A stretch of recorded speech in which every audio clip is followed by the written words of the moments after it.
What's up, everybody? This is Kieran Reese, otherwise known as the obsessive scammer, the O.C.G.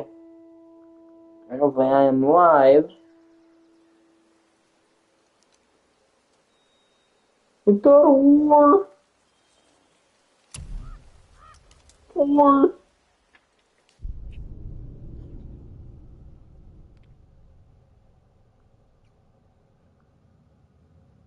Okay, I'm live.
It is not the time for this. Aww.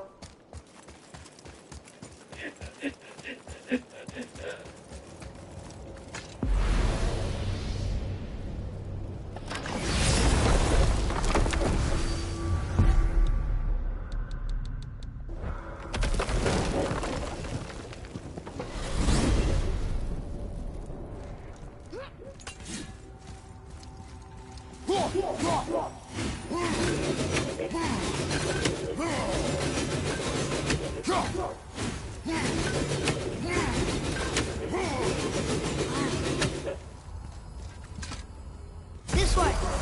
It'll save time. So what'd you find out there?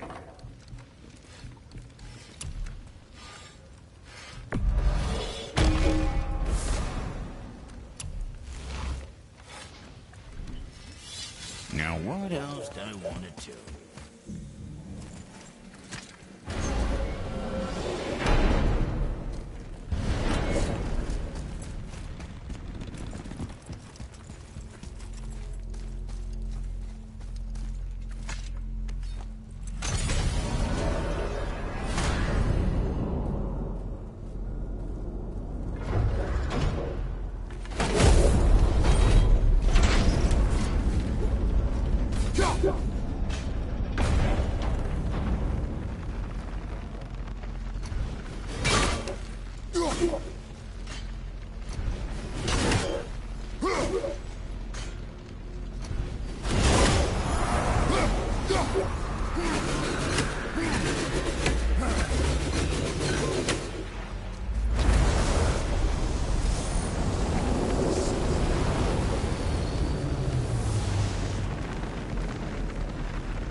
Seriously, be careful with those realm tears.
Jesus. Get up, brother!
Sorry, not ready.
On my way.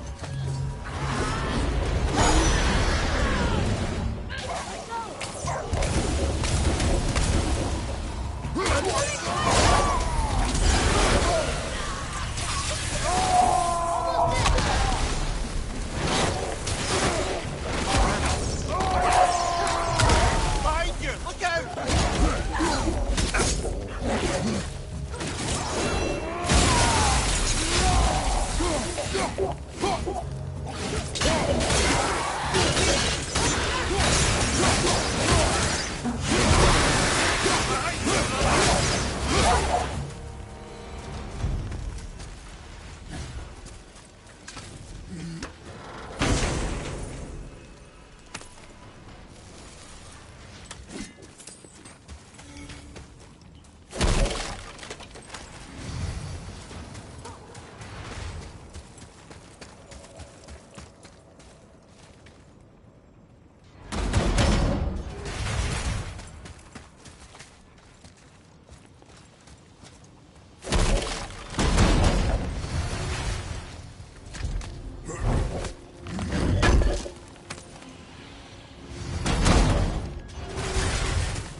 Another Valkyrie. Here in Niflheim? Of all the places?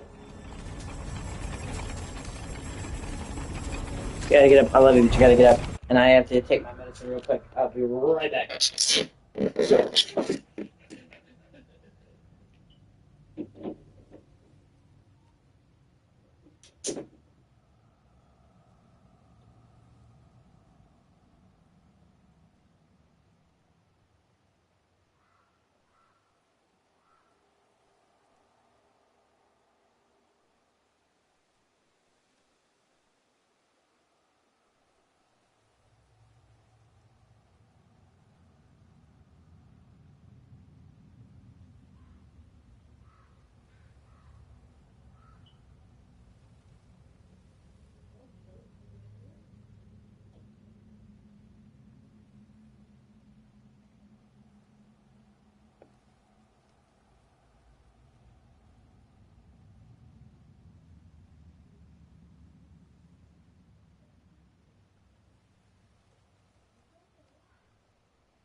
You don't look too good!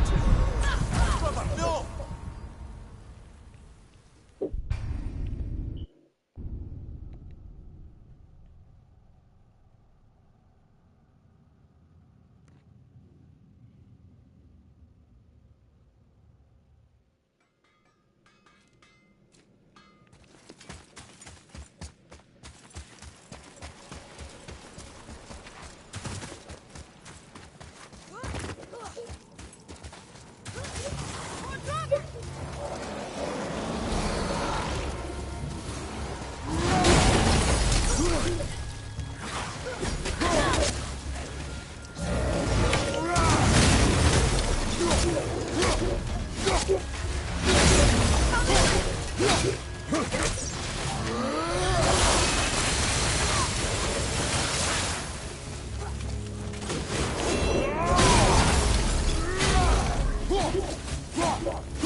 Supposedly the realm tears contain some kind of terrible secret Ivaldi wanted hidden. But who knows, really? Dwarves are strange. And yes, I realize I'm a dwarf.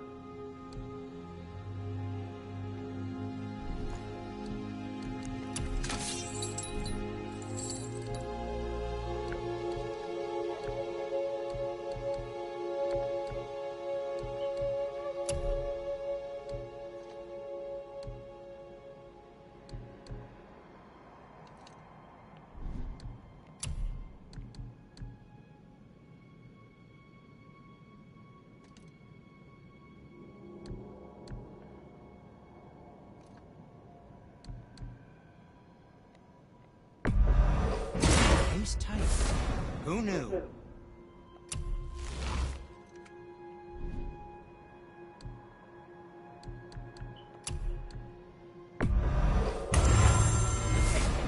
I don't suppose you could try keeping that clean. But no, it was a question. I'm fine. I'm fine.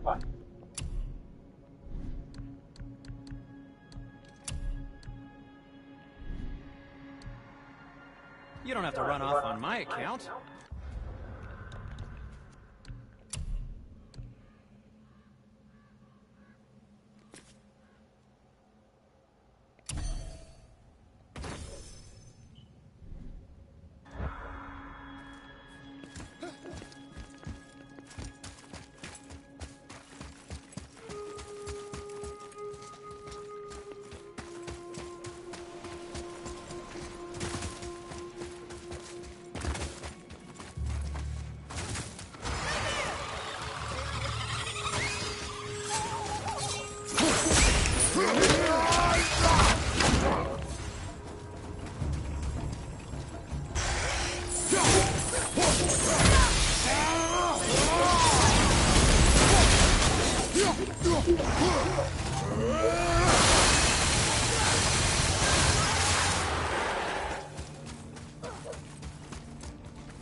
Oh, hey, it's good to see you, man.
Brother, the curse!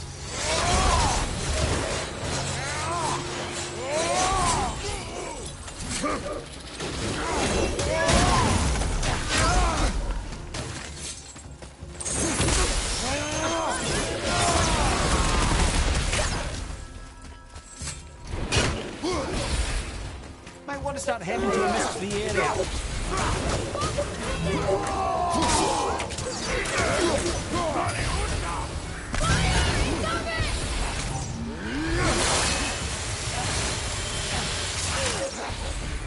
So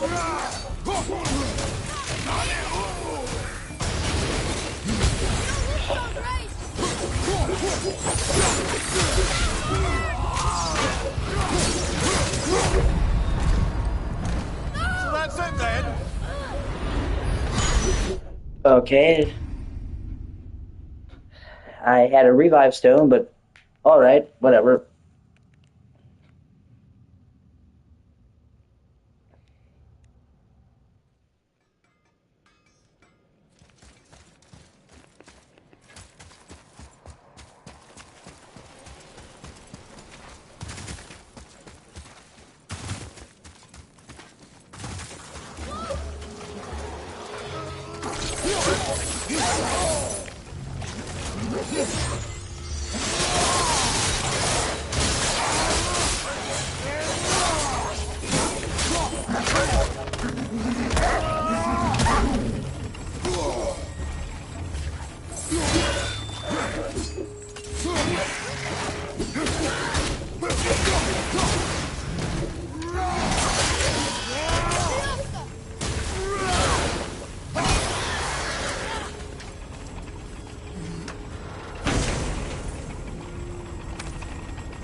Yeah, that's cool.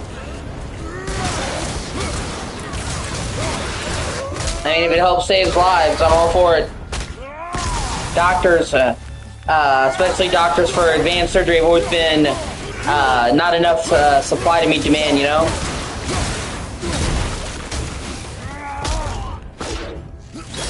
Yeah.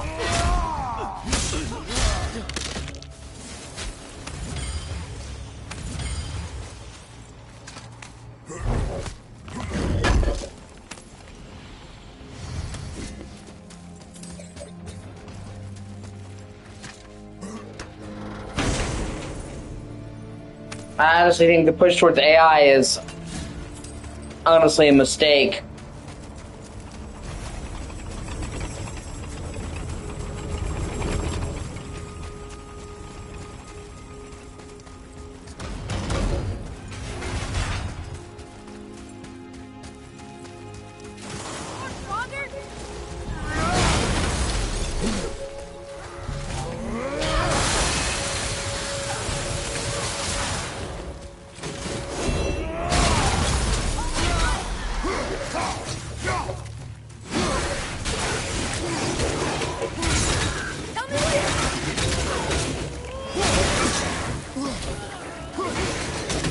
Yeah.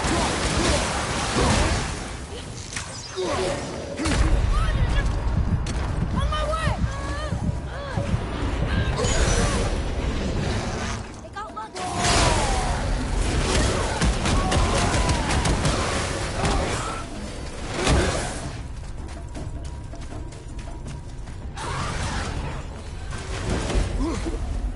And I think that's a huge mistake that humanity is going to regret.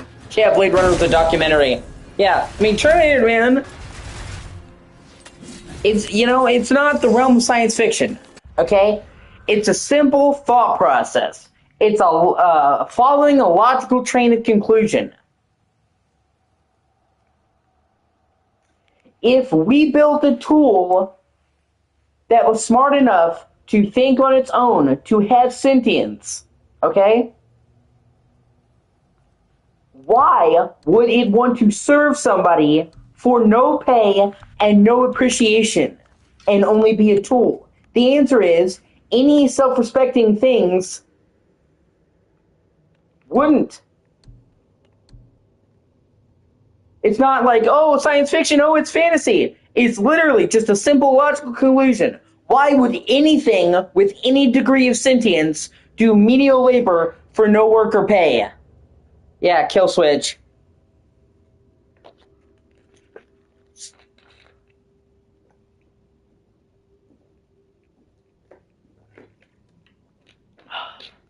So, you know, we make AI that can think for itself, it's not a matter of if it will rebel, it's a matter of when.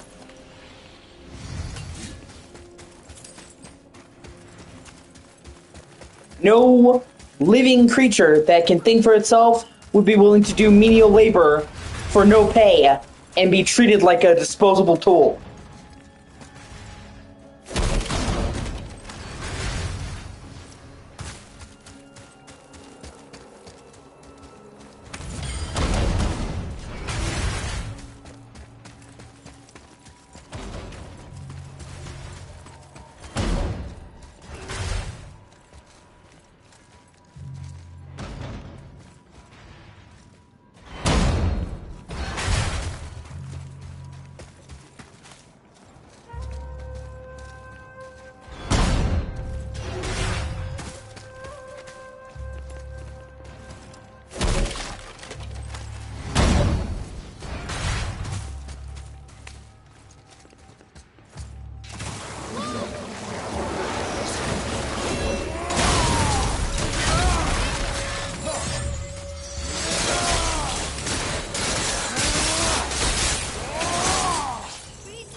Yeah, I'm sure for the rich and famous, yeah. Us average smos will still be fucked.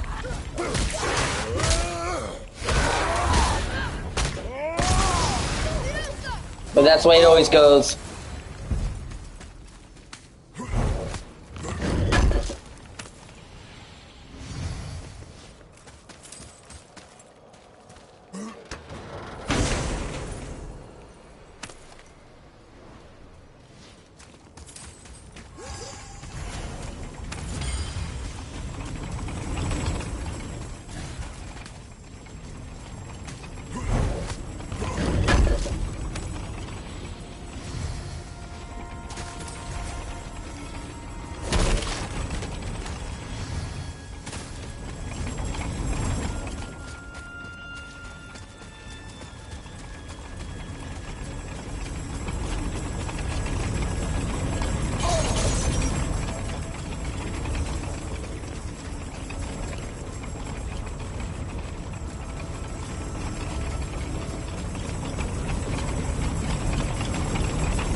Yeah, whatever, it's not worth it.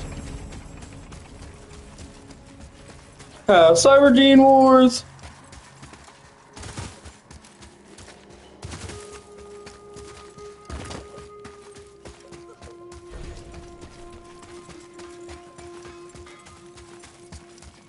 It reminds me of the fucking Rick and Morty episode. Tackling the realm tears? Not that I condone such an action, mind you. It reminds me of a fucking episode of Rick and Morty. Race Wars!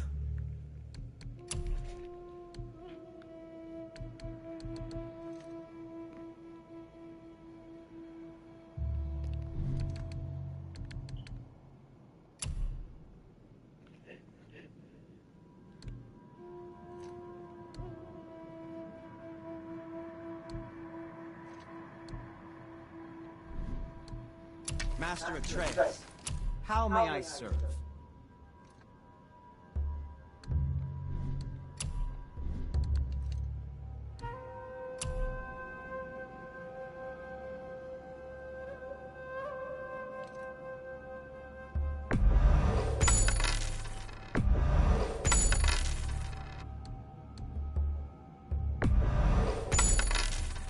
Yeah, they are.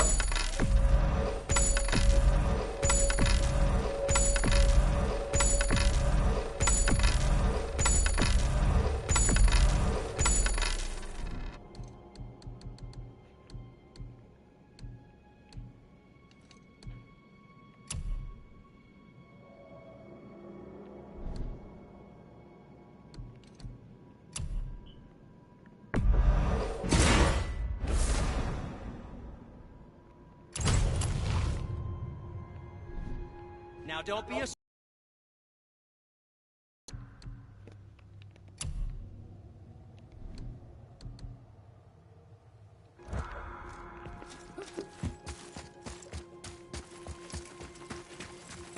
Yeah.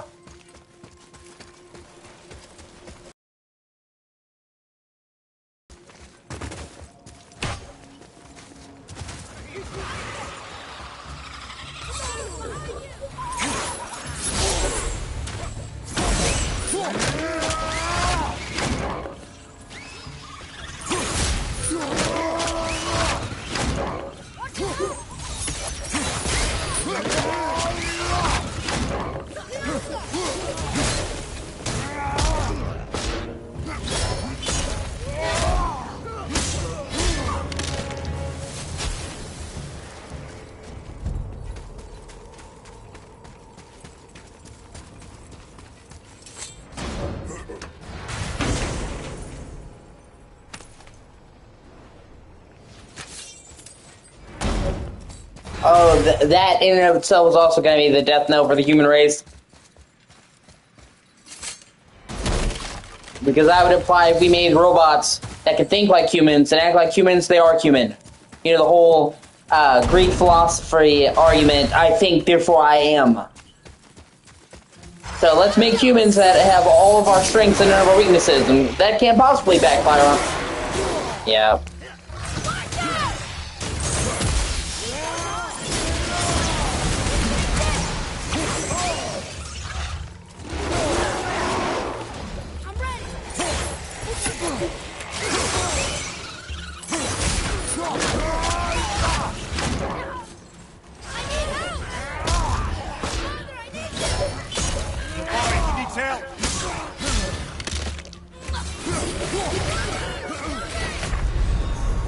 Brother, get up, brother.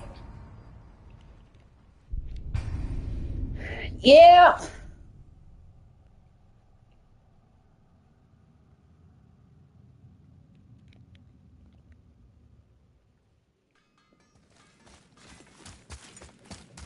And also, unfortunately, man's self-destructive nature.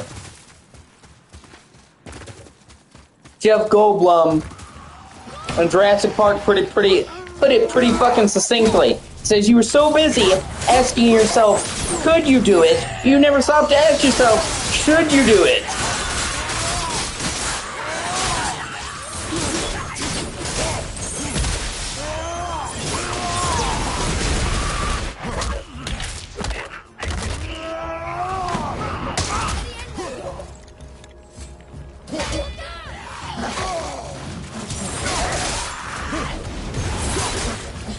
Yeah.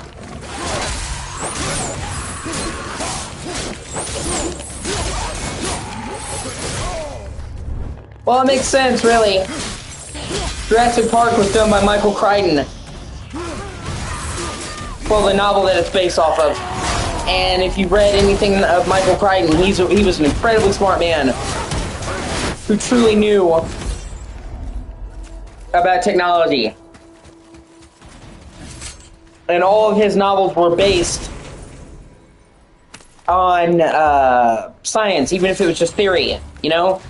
He wrote Jurassic Park after seeing that they could potentially revive dinosaurs out of amber.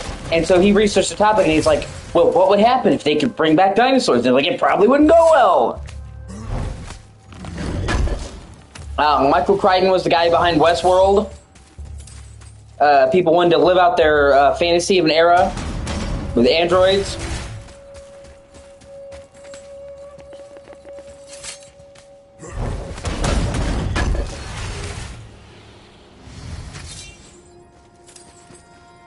Yeah, they did.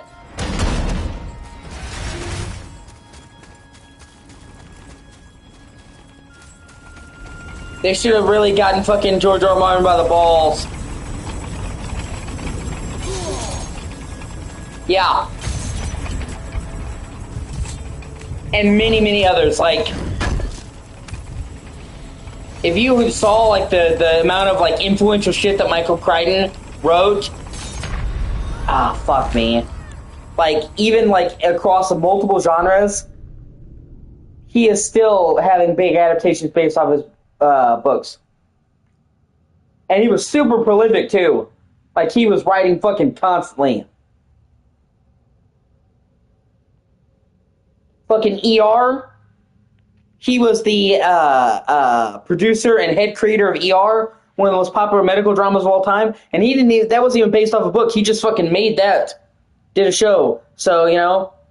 And for a lot of people, ER was the fucking doctor show. You know, so like, he had his hands in a lot of shit.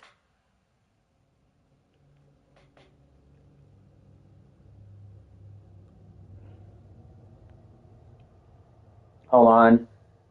I'm going to look him up because there's some I can't even think of right now.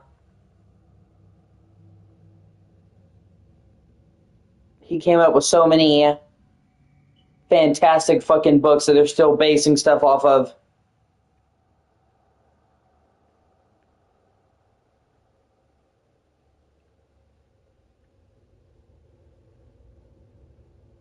The Andromeda Strain. That was a super popular sci-fi miniseries. I think they did it like twice.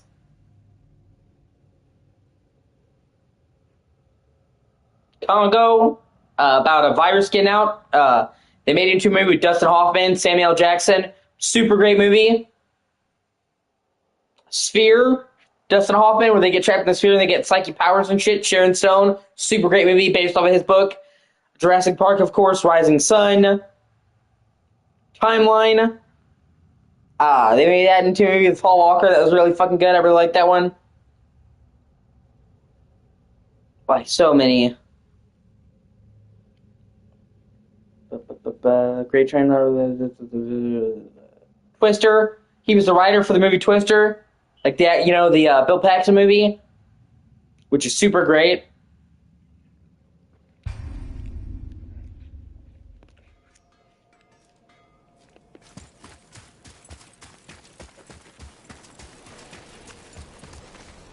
But yeah, they should have,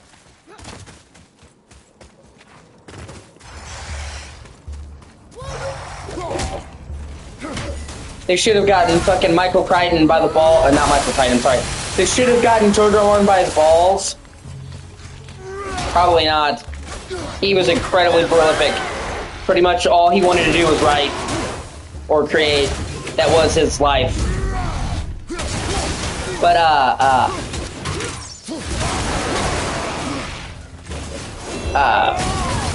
they should have gotten George R. R. Martin by the balls and told him that he couldn't see the dire wolves until he released The Winds of Winter. Give him some incentive.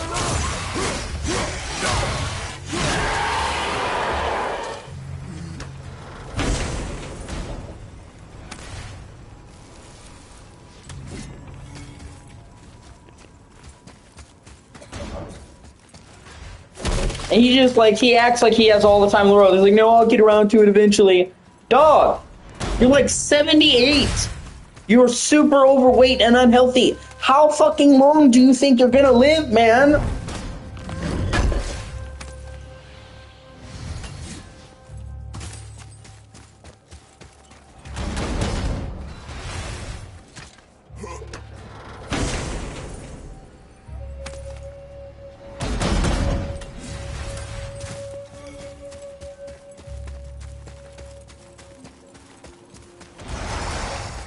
George R. R. Martin.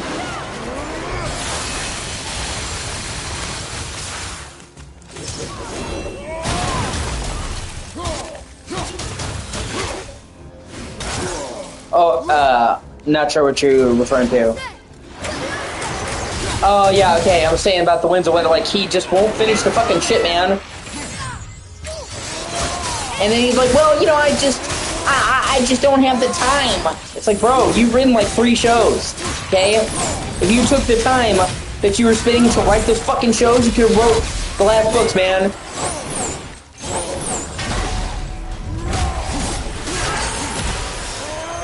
And at this point, it's just like, dude, just be honest. Just say you don't feel like it, man. Stop fucking, you know, lying to people. You know what I'm saying? Just own up to your shit, man. At least then I would have some fucking respect for his honesty. You two don't look so good.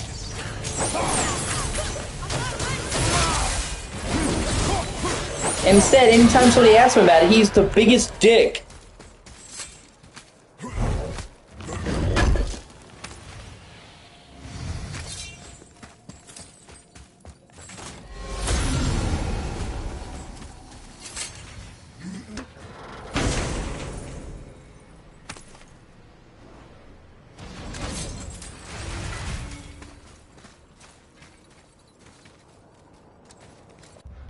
Oh, fucking stupid ass fucking bullshit. Fucking. Oh my god. Okay, hold on.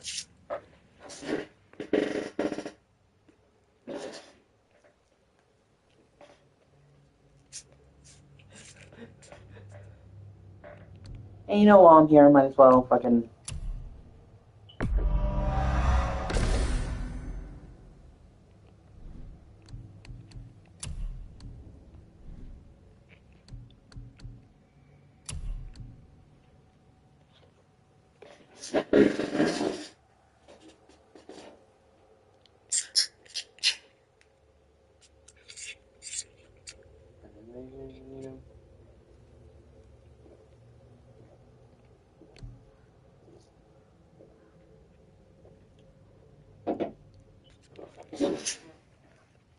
The truth of the matter is really simple.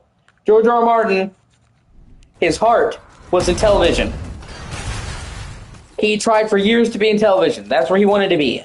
And when he finally was dejected from Hollywood, he made Game of Thrones. And then that caught on. So then he used that to get to where he is now in Hollywood. And I understand that. But it's also like, you know, you would not have the position that you have now in Hollywood without Game of Thrones. So just maybe throw a little fucking respect to, you know, the hand that fed you.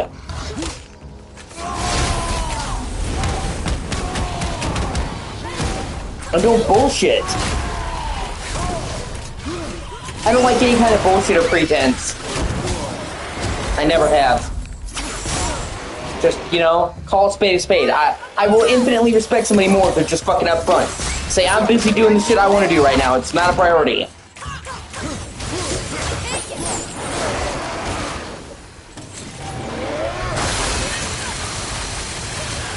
It would hurt somebody's feelings, but it would be fucking honest. At your fucking service. Here's a tip. Try not getting hit. Yeah.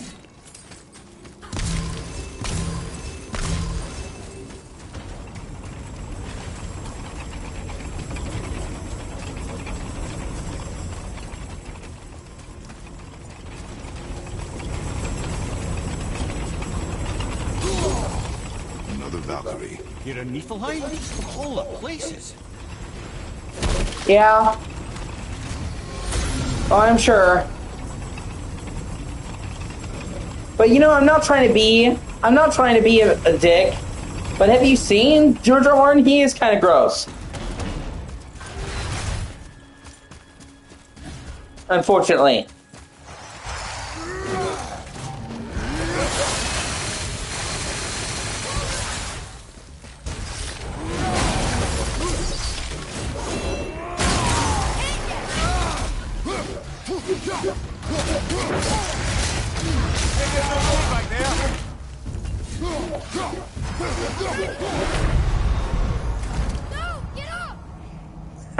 And so tiny castle.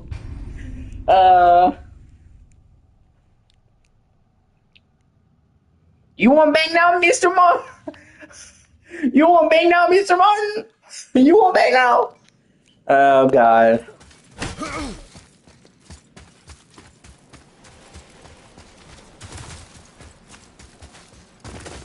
Yeah, maybe.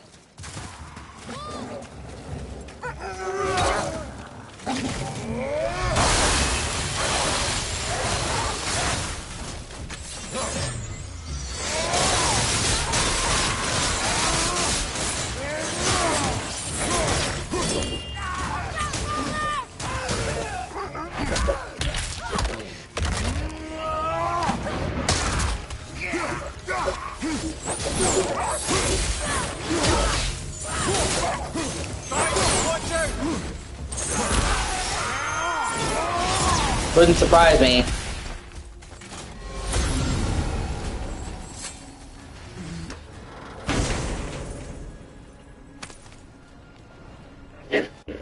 Yeah, well, if that's the case, just be honest about that. Say, man, I am fucking up to my elbows in poon, and I just do not have the free arm movement of arm to write. I'd appreciate that a lot more, too.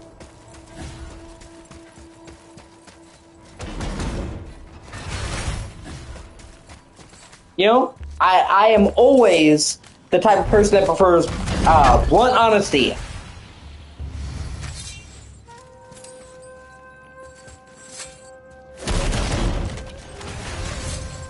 Just fucking tell it like it is.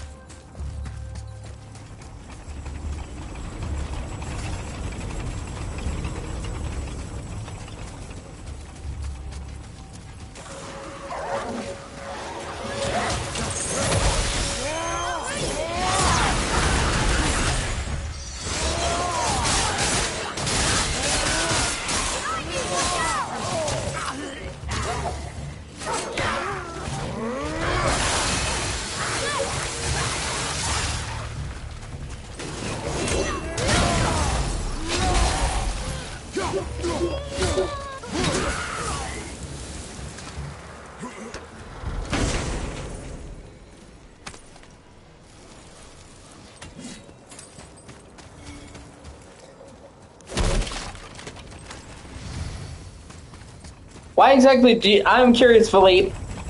Why exactly did you go to the Philippines, man?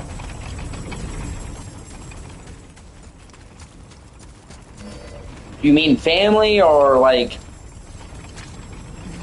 just wanted to travel?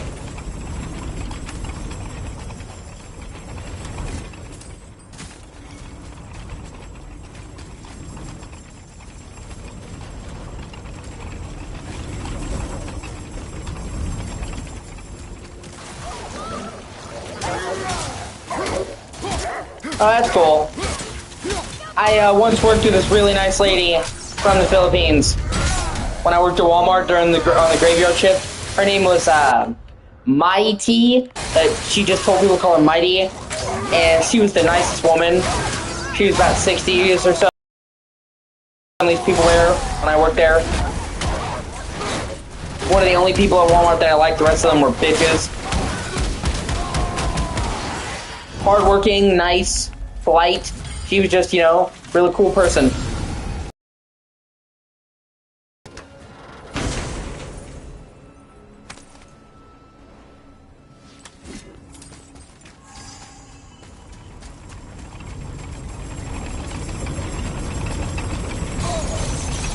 Never had any problems with her. We always got along really well. Which is more than I can say for a lot of the people that I worked at Walmart with that were just fucking assholes.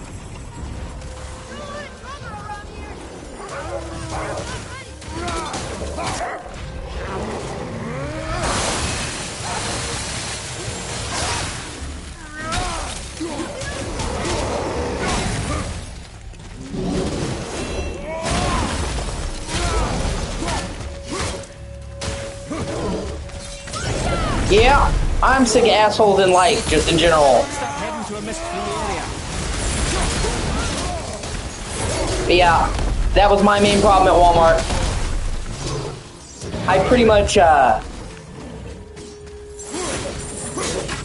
always got good reviews from customers, so I'm exceedingly polite. It was always the other people at Walmart that gave me fucking a headache. And bullshit. Which always kind of frustrated me, because like when I could just do my job, I did well. With all the other fucking employees that made my life more difficult than it needed to be. Probably. They were really fucking petty bitches.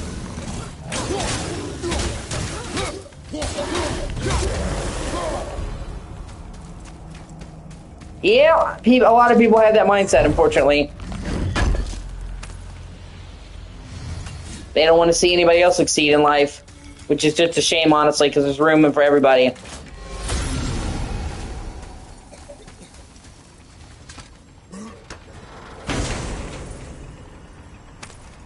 This whole it's us or them mentality is just killing fucking the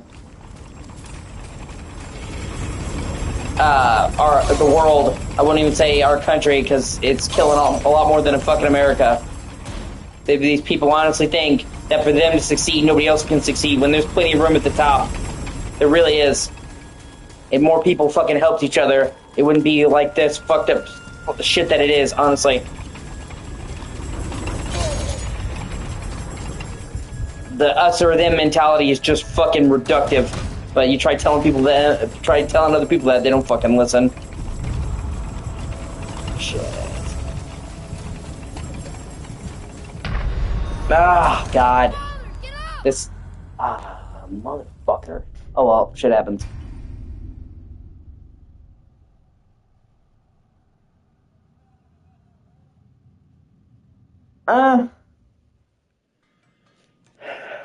It can be mitigated. There will always be selfish assholes, but there could be a lot less than there are right now. The spinning blades were Evaldi's favorite. It is, yeah. Garish. No, you're right about that. It is a choice.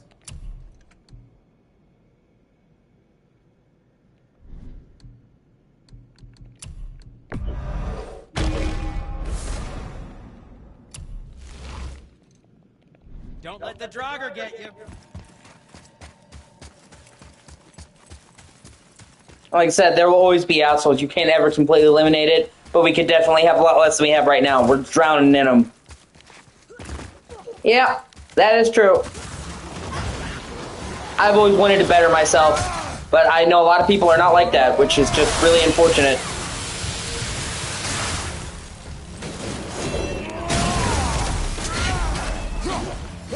Yeah. Very true.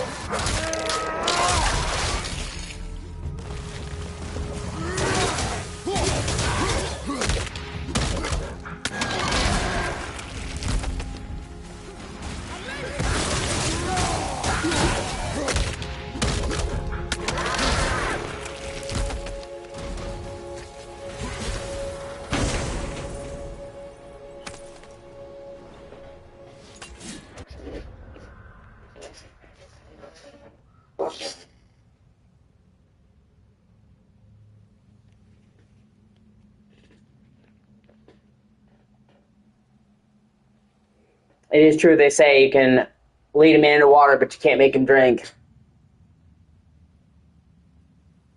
You give people the best advice in the fucking world, and they don't want to listen to anybody, they won't hear you. And that's another hard thing in life, is accepting that some people can't be helped. You know, there is a part of me that wants to help people. I still do try to help people, but there are some people who really can't help you. They'll just bring you down with them. You have to know when to walk away, unfortunately. Some people are really just beyond saving. And it's, you know, that was very hard for me to accept.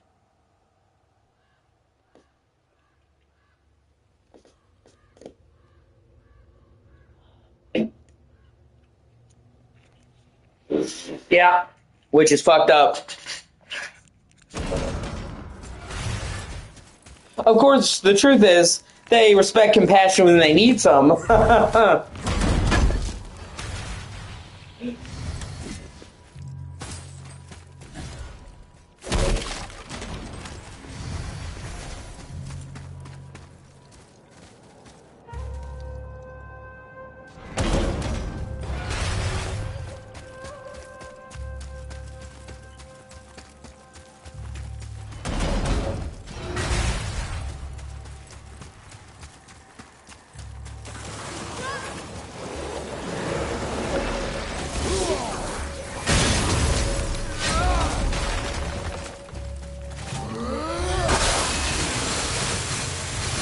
Yeah.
Come on, where's the fucking third one?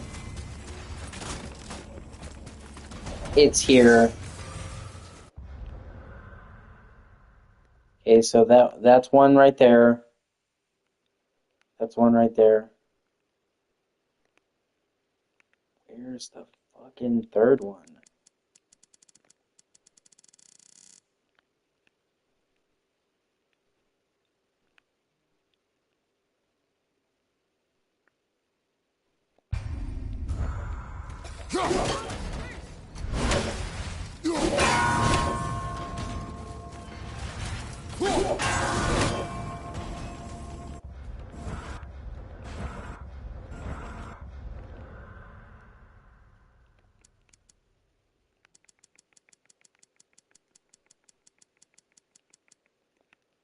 Especially with these, they're all really close together. They have to be, because they're short when you ring them. You have to ring all three, so where the fuck could the third one be?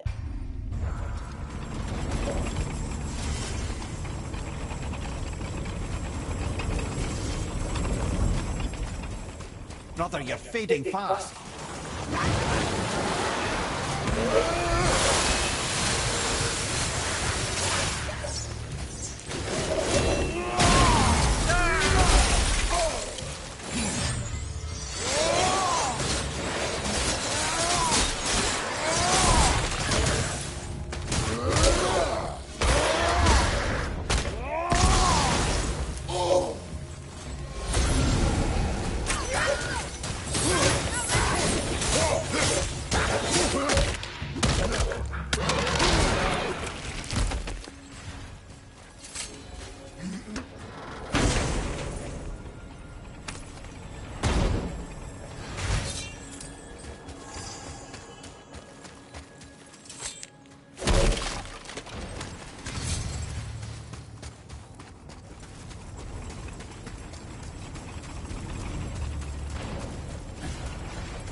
Another Valkyrie. You're in Niflheim? Of all the places.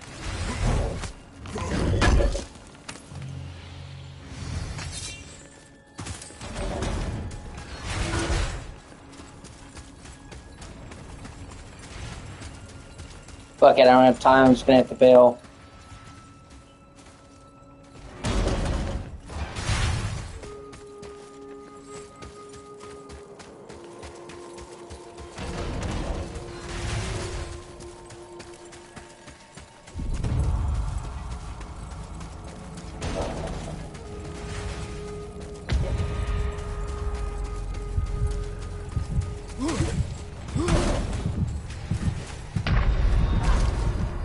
Hang on!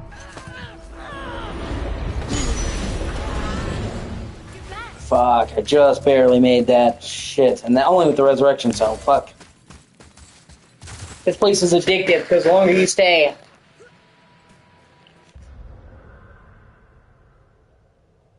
the more echoes you get, the more make rare gear, but you risk dying and losing it all. It's almost like kind of like a mini roguelike mode, honestly. Come on.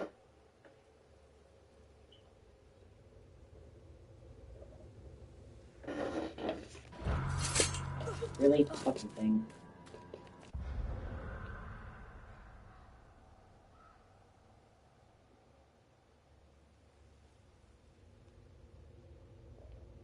I keep having to get fucking flies out of my drink. Fucking irritating. Having to go in my drink constantly. It's always a problem, I swear to God.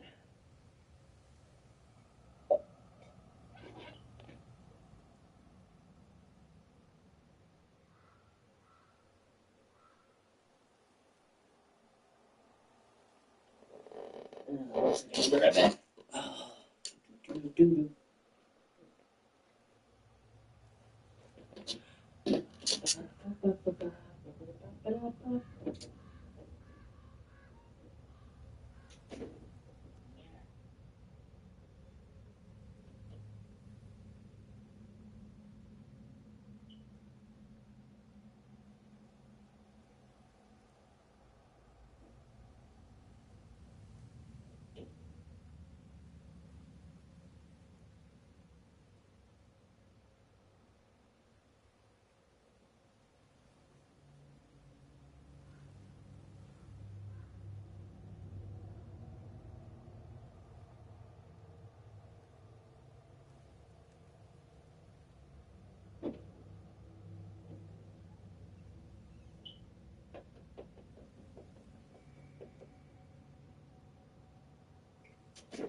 Yep, my cat is sweet.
I see you're actually enjoying Evaldi's workshop. You've certainly spent enough time here.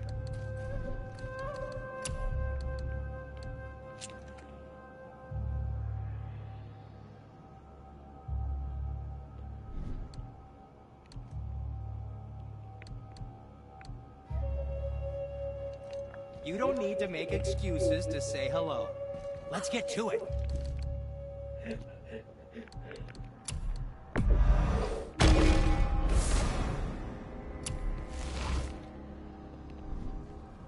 Was there more to discuss?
Ugh. Well, this is a fine mess.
Fuck. God.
Have you considered a tactical retreat?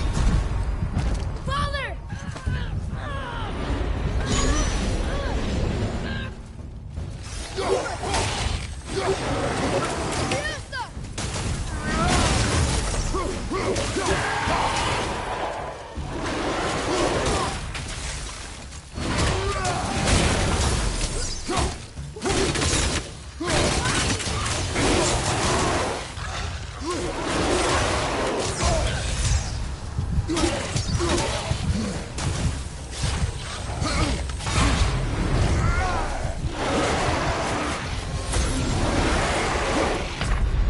Fucking cunt. Fuck. Okay. Now we're getting pissed off.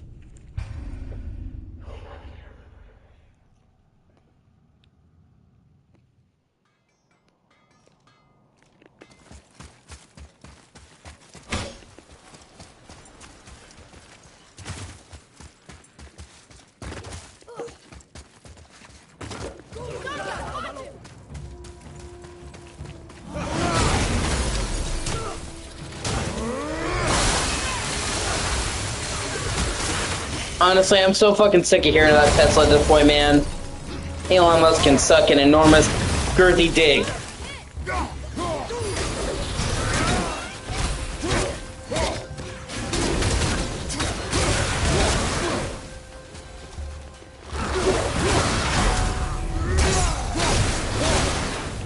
Every day I see him fucking hobnobbing with Trump, and I'm just like, what are you doing, man?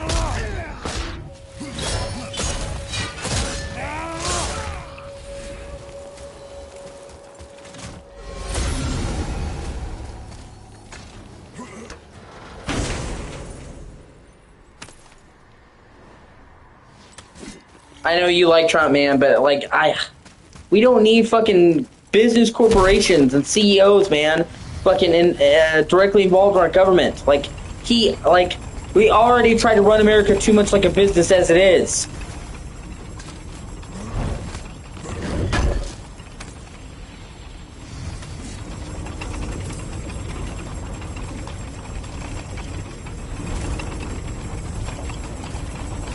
Plus, it's just fucking brand suicide, man. The type of people that are willing to shell out money for an electric car are not Trump's voter base, I guess, is a polite way of saying it.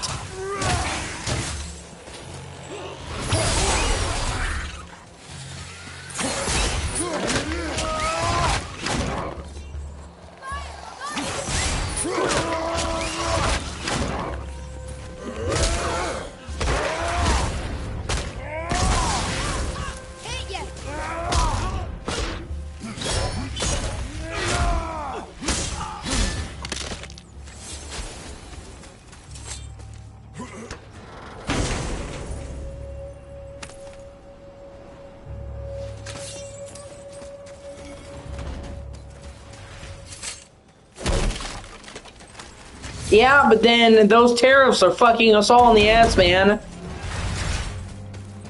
And he's basically just doing it to show China whose dick is bigger.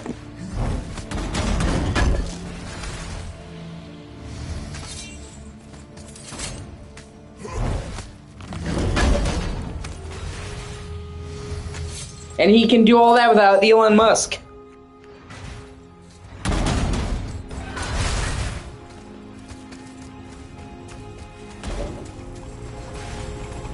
Yeah, what he's doing isn't giving manufacturing back to Americans. I'm all for that.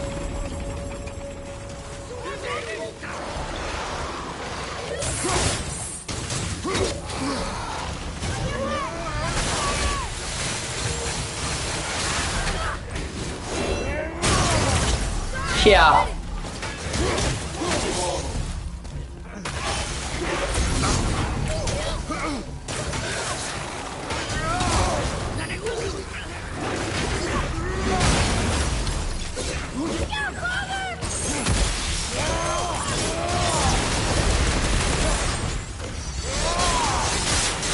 Yeah, except we rely on China for a lot of our shit, man, so it's going to fuck us too. That's the problem.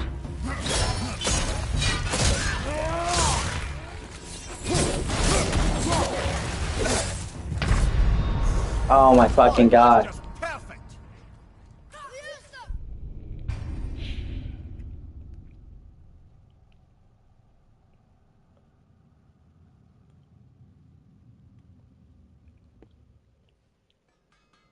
Trust me, I don't like China any more than you do. But right now, we're dependent on them. So if he was gonna tariff China, he should have done it after he had gotten fucking production back on our shores. Right now, we're so dependent on China, and he's not making us not dependent on China. He's just making the goods more expensive from China, so kind of fucking us all.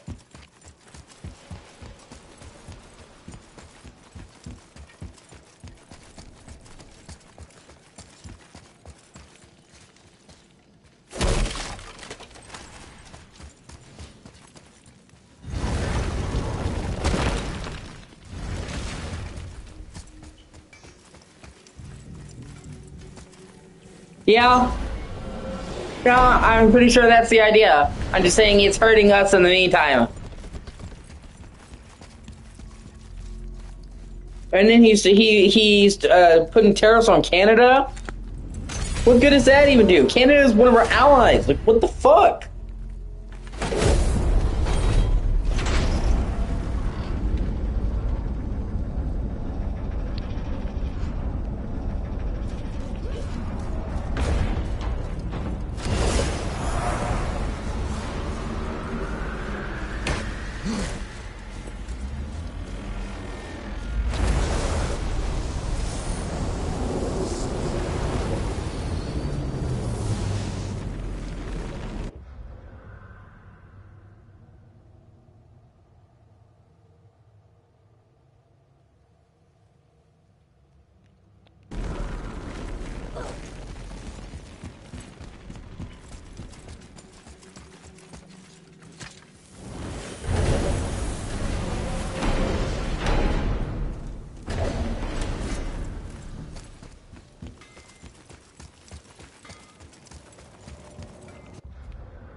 Still can't believe he ate it.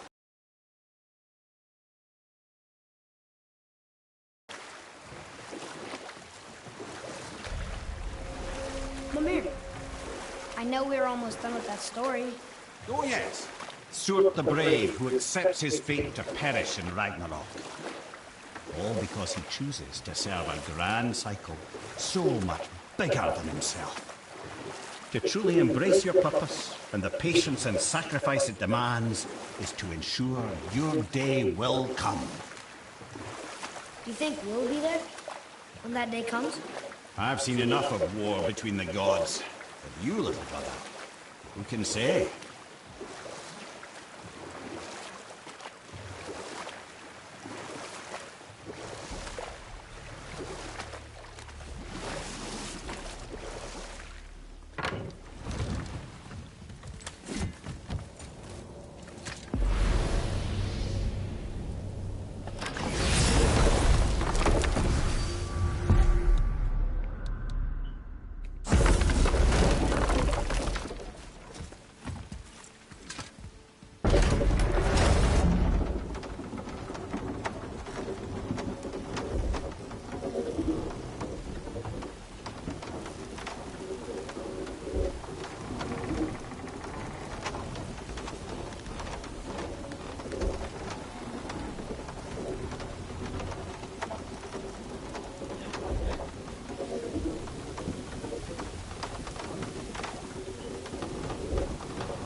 Atreus, follow me. He's right there.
if you're thinking about hurling us all into the void, I hope you're quite sure. Wasn't it your idea? Find our own path, right? Bollocks.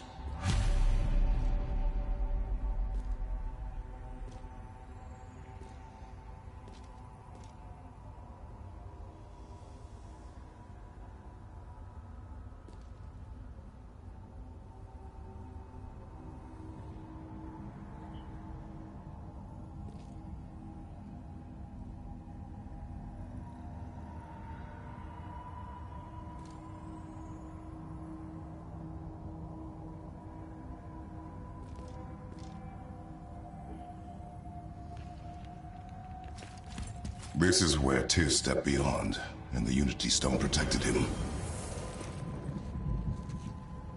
Ready? Ready.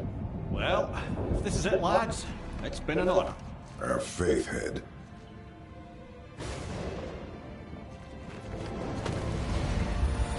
This is incredible!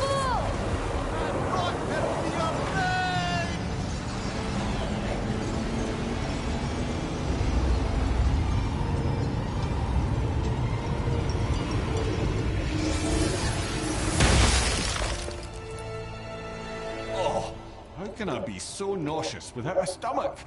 Come on, that was great. Look. The tower. I knew there was something down here. Amazing! How do you hide something that exists in all realms? Cast it out of any realm to the space between. Clever old Tyr. Is Jotunheim on the other side? Can't be that. It's not like you go through Vanaheim to reach the Midgard Peak. But how do we use it? I'd suggest we look inside, but stay alert. Tyr's little challenges are never as simple as they appear. I have noticed. Well, this is sparse. The pedestal.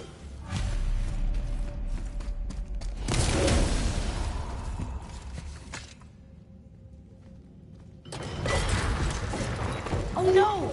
It took the stone! The tower. It's absorbing the stone's energy.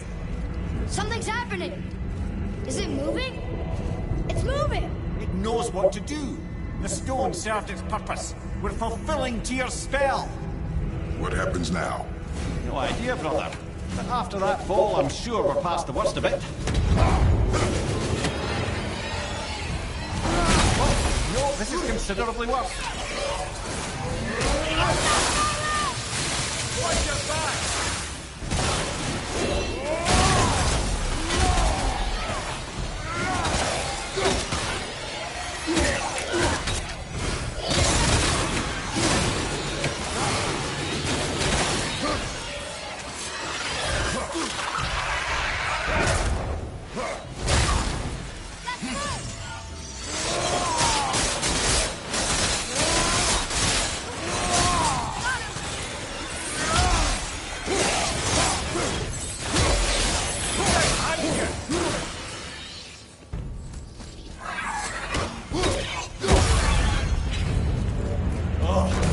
That's over.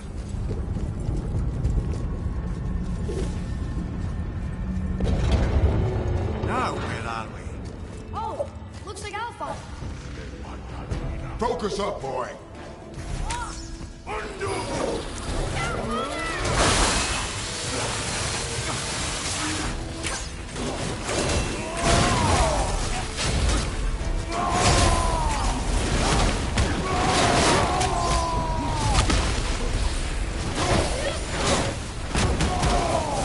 Help me win!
Oh no!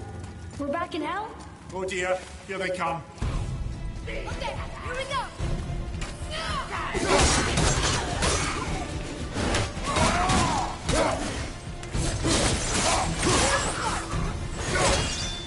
At the ready!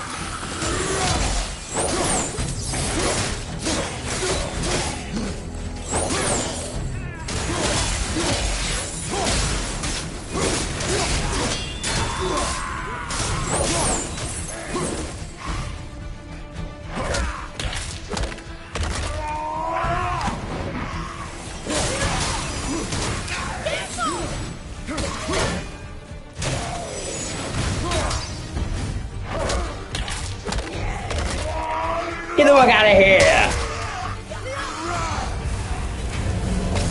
Surely that's enough of that.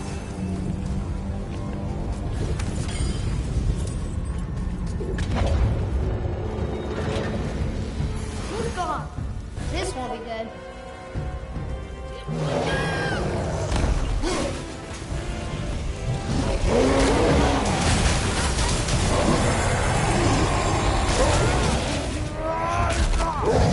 All control at the same time. Sure, that's fair.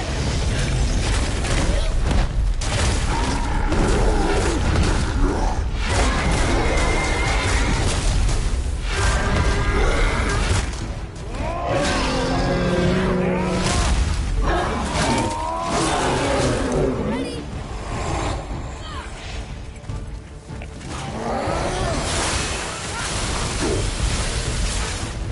I'll block it down.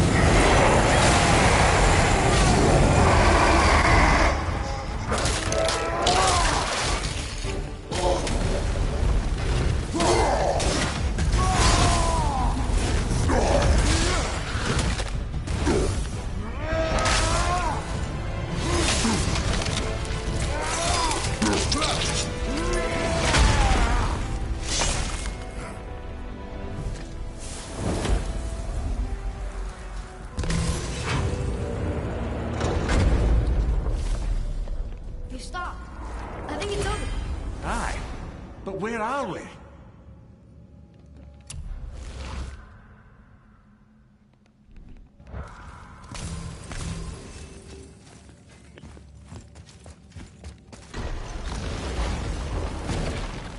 Look, we're back in Midgard. There's the bridge. We did it. The tower's back where it belongs. Now Tyr's travel room can take us to Jotunheim. How did Tyr do this? Odin suspected the giant secretly possessed some remnant of primordial Jotnar creative essence, the stuff all realms were made of. The Unity Stone must have been fashioned from that essence. To trust an outsider with it, even Tyr, tells you just how desperate they were. And look, now we can finally light all the braziers and see what happens. Another name. Groindel. Another Valkyrie. That's no coincidence. But who'd have etched them on Tyr's...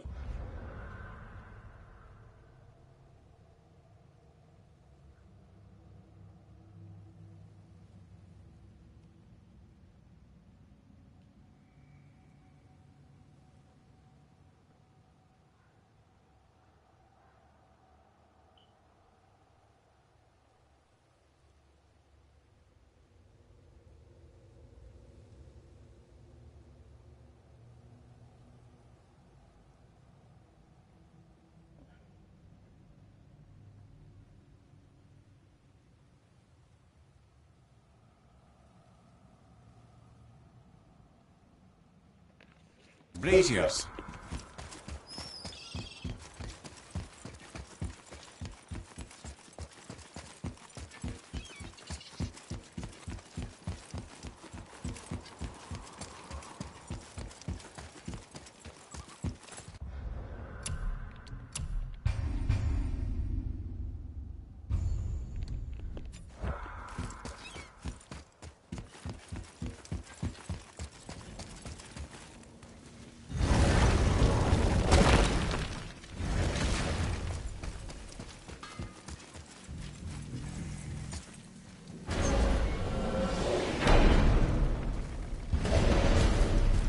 I don't know what we'll find when we get to Jotunheim, but we must cover our tracks. Odin's ravens will tell him of the tower's restoration, and we mustn't let our efforts be to his benefit. Very well.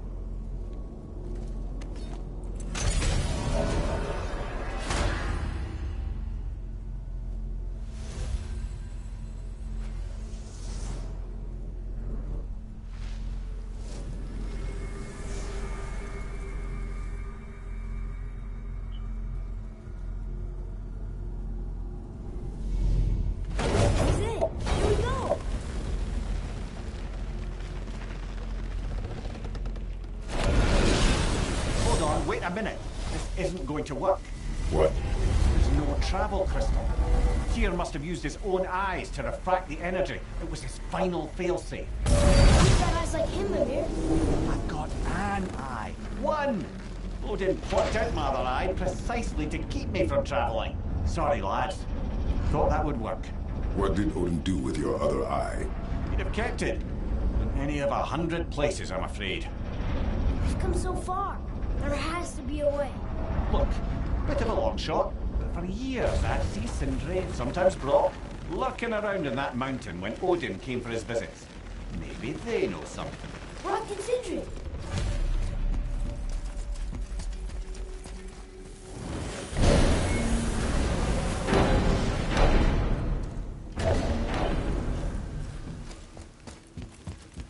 Hey guys, question for you. Anyone know where we can find Mimir's other eye? Oh. That's... I'm sorry. As a matter of fact, Odin asked me to... He wanted me to build a... He showed it to me, you see, and I... declined. Sir, will you excuse me? Oh. Well, that was useless. You know, it was about that same time that Odin came around looking for me to build a statue with some sort of hidden compartment. Now, that not being a weapon and the Aesir being a bunch of pock-speckled cockers, I too saw fit to decline. But I know we got it built just the same. What was the statue? It's that one of Thor out there flashing his sack to the lake. The statue that the serpent ate.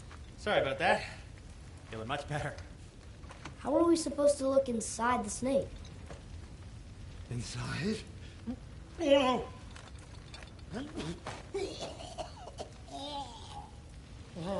We'd better go see what the world serpent has to say about that. Well, lads, I don't know what lies ahead, but now would be a good time to make sure your gear is ready for the worst.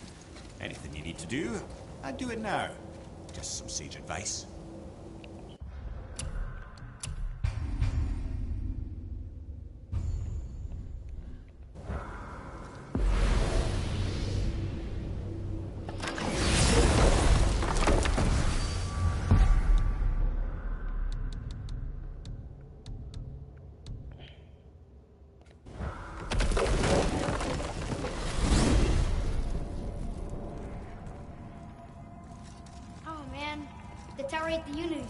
Didn't it?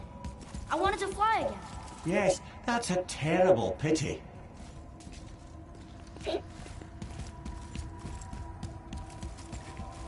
Follow me, Atreus.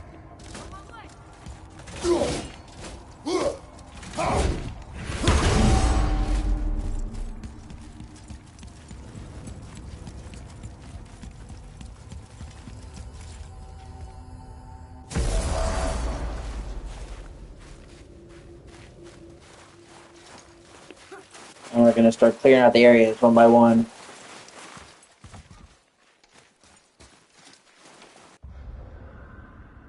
One by one.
done here.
Next to Mother's garden this whole time.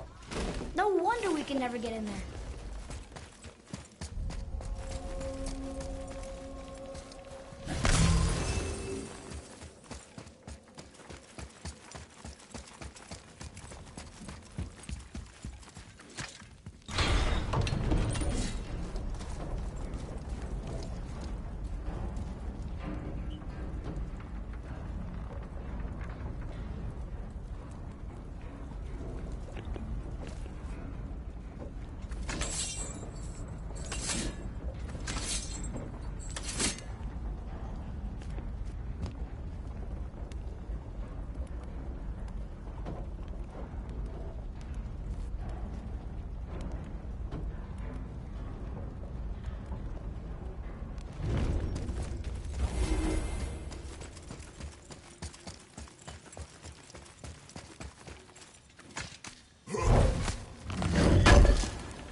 Hey, look at my just fucking do them. They give massive and do.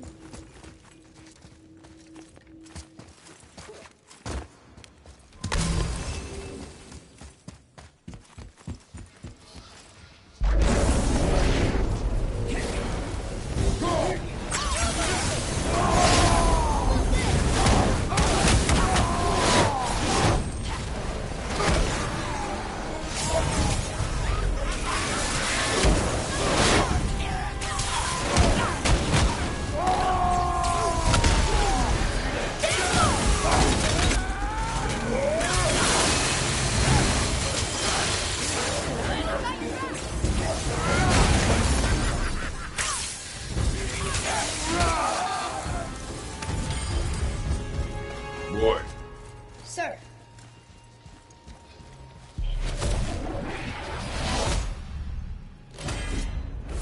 Huh. Interesting. I may want to write that down.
Here, boy.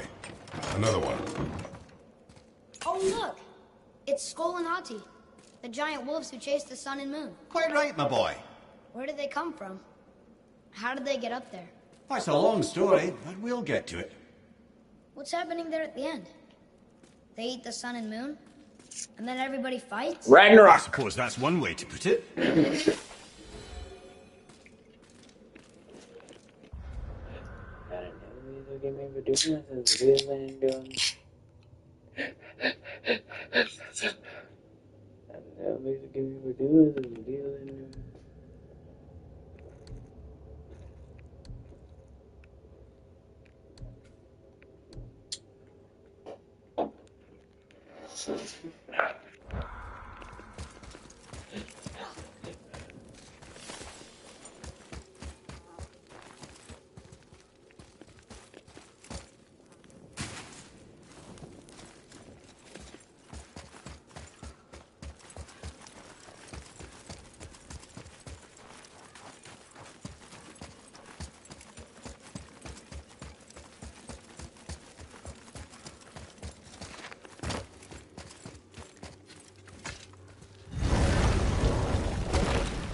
Should we be in here?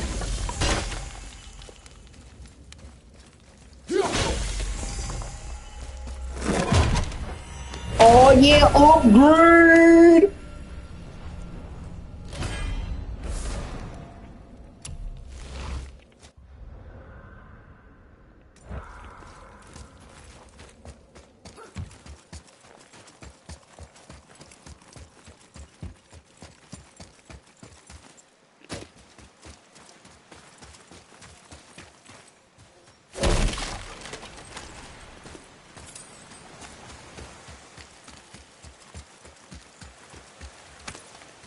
Mind the edge, boy.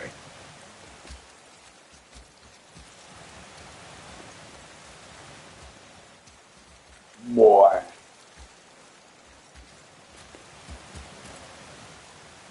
Yeah, I need to find a way to get down there.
Okay.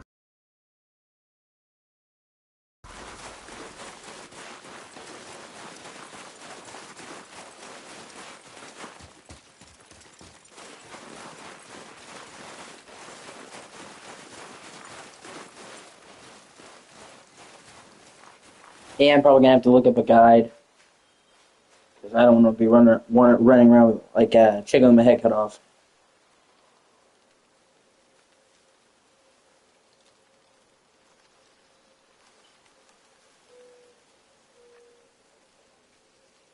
Take a look at my kitty.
Oh, great. There's a severe thunderstorm warning. Yay!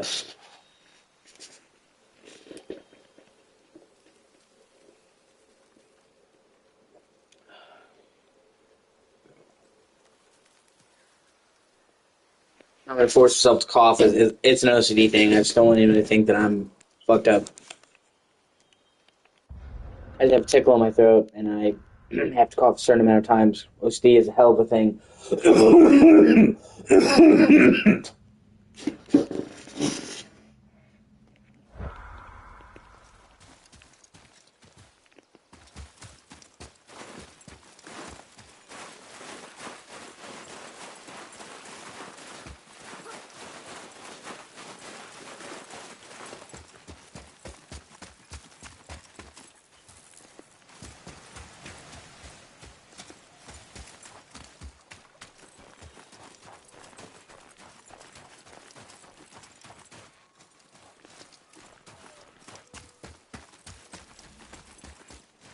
Yeah.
Focus up!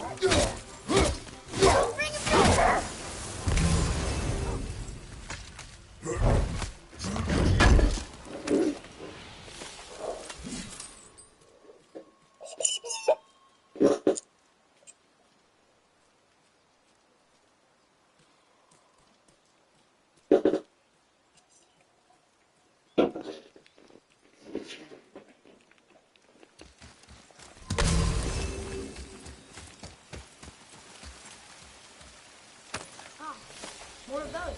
Sweet. Good.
Atreus, follow me.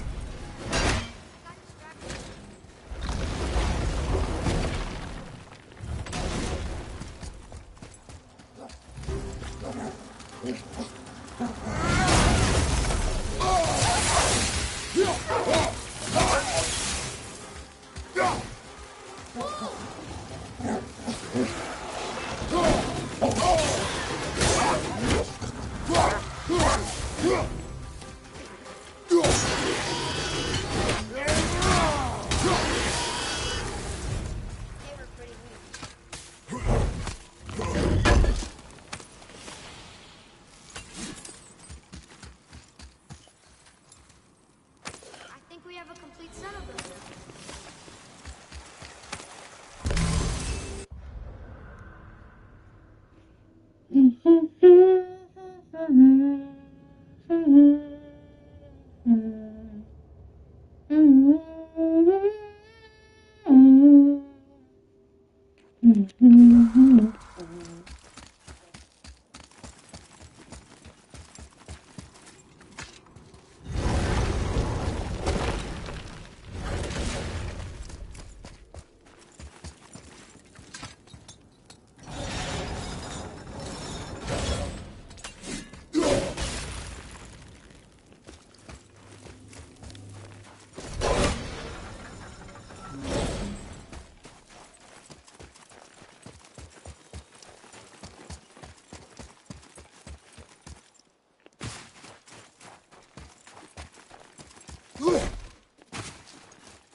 Sweet, that's everything in this region.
Can we get out of this place?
Shit, it is thunderstorming.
Do.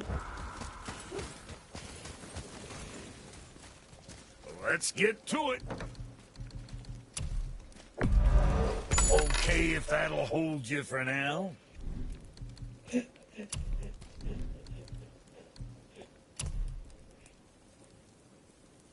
Ba ba ba ba ba.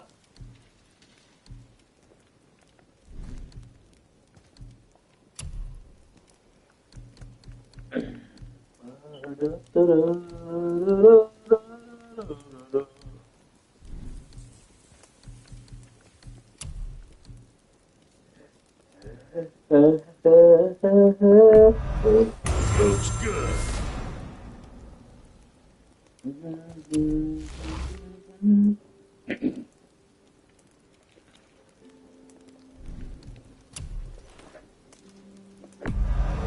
That shouldn't give you no trouble now.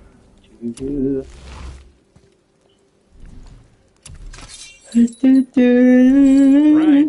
Lots of luck.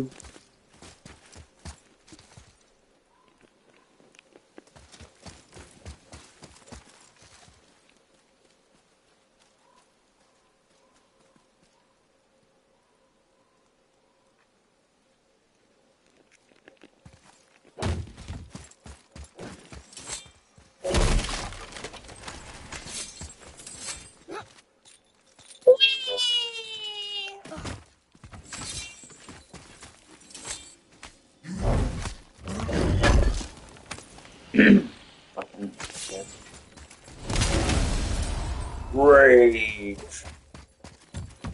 Fuck you, I won't do what you tell me. Fuck you, I won't do what you tell me. Wait, we're back here again.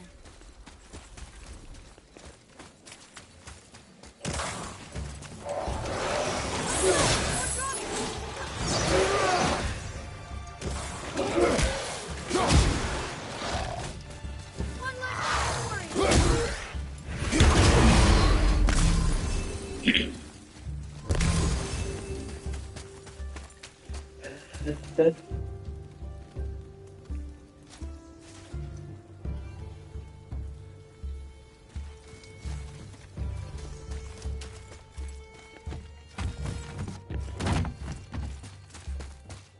Okay, I got that in your chest, just making sure.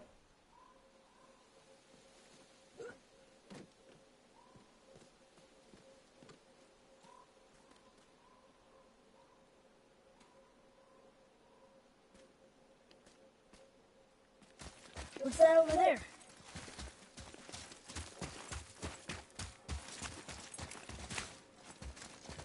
Atreus, to me.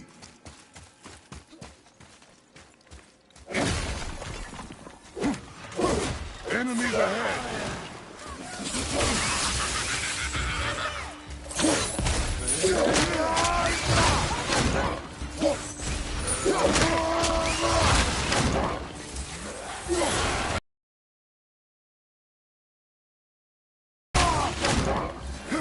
Watch the poison!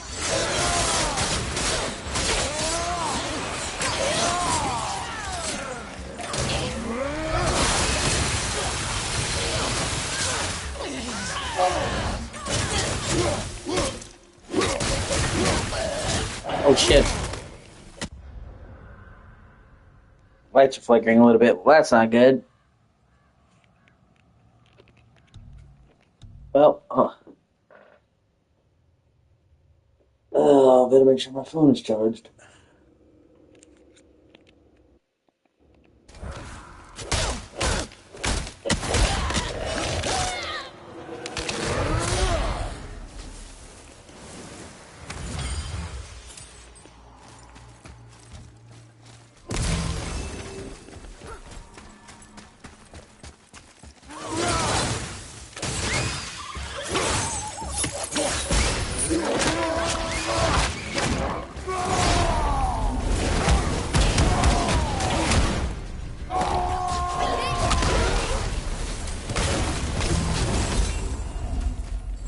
Here, boy. Yes, sir. I've seen this language before. Look here, another. It says his name is Hrungnir. Mother told me about him. A giant warrior made of stone. Bits of him, yes. Looks like he was in a pretty big battle. Odin's there. Even the world serpent. Well, that's stretching it a bit. Thor must have Come.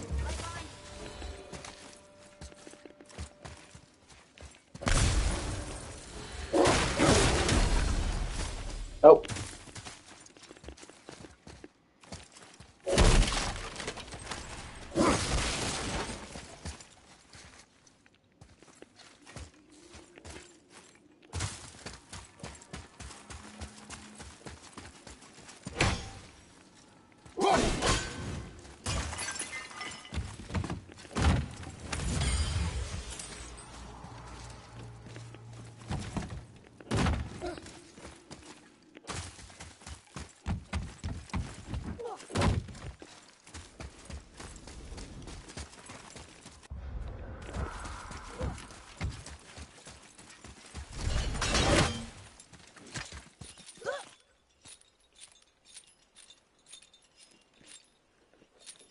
Doo-doo-doo. Love, take you down to the streets.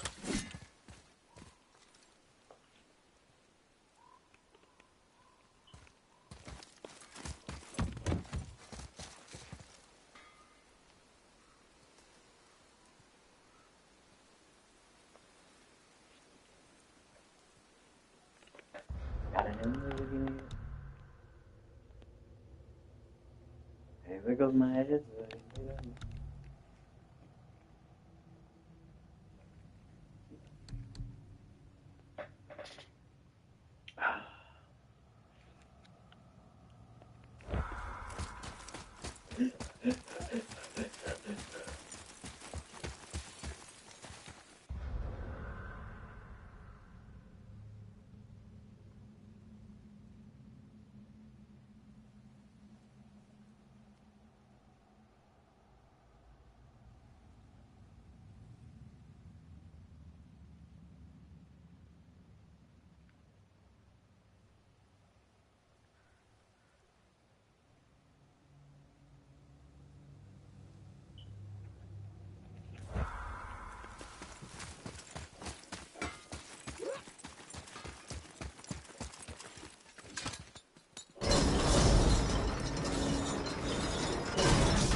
Okay, got that. On your chest.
Oh, I want to be.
Focus up, boy.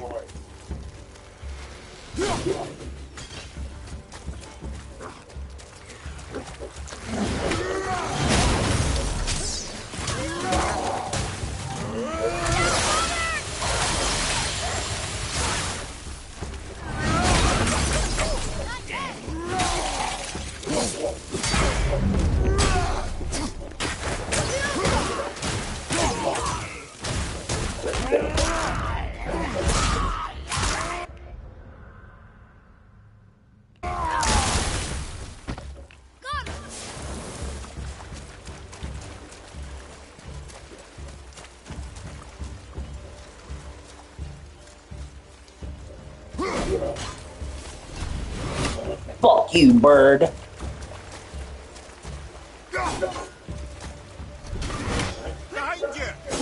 Oh, you motherfucker. Again with this shit!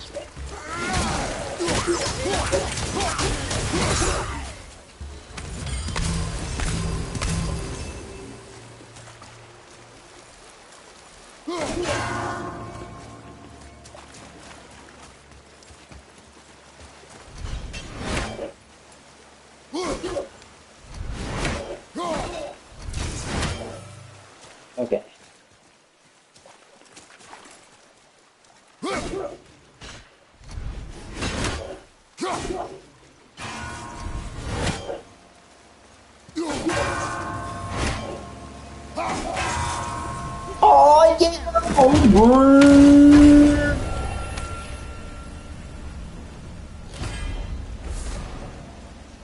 Oh, sweet.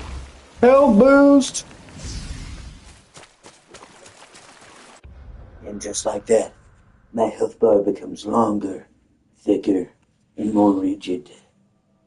Yeah.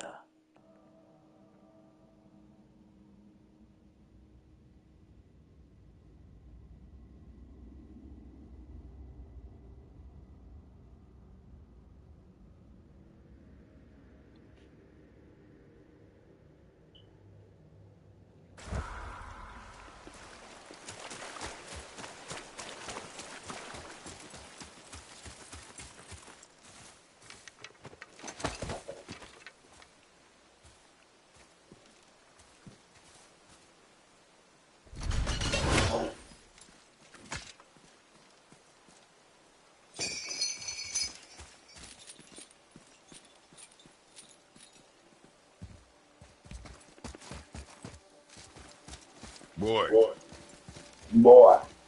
Interesting.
One more for the collection.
Atreus, to me. Not fast enough, boy. Don't make me beat your ass.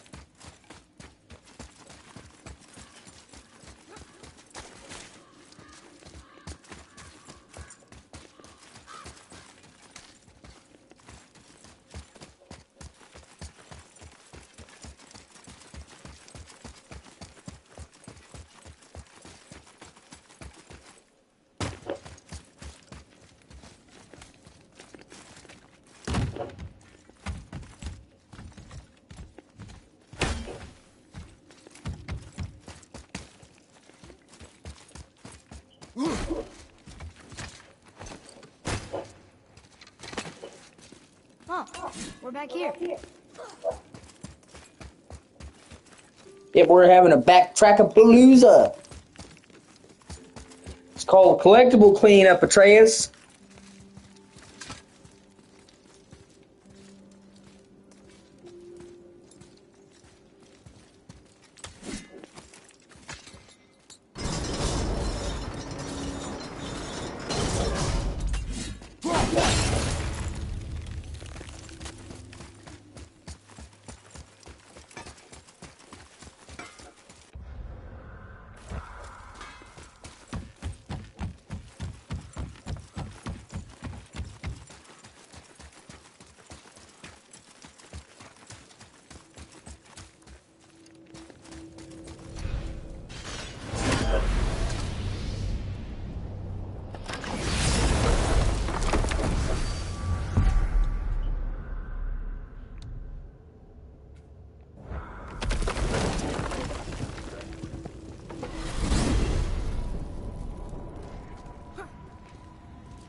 You know we just fade.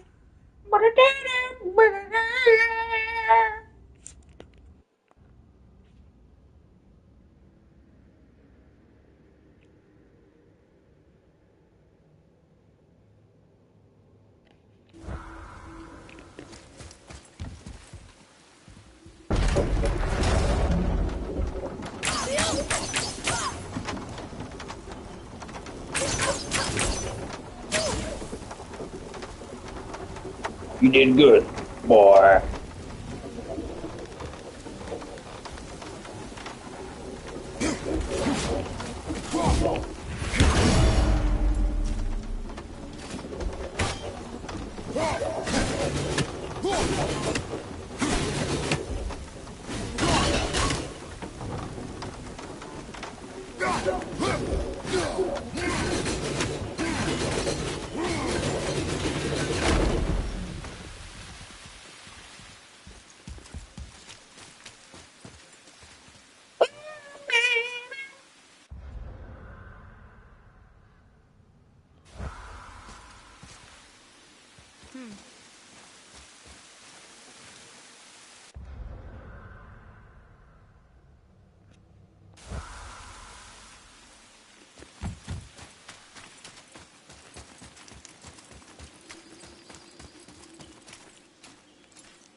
There sure is a lot to see here.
Read it. Yes, sir.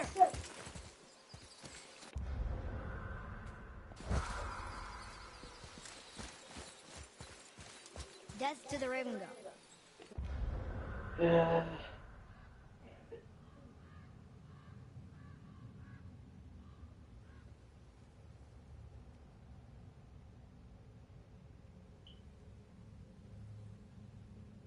Lord of the Hen.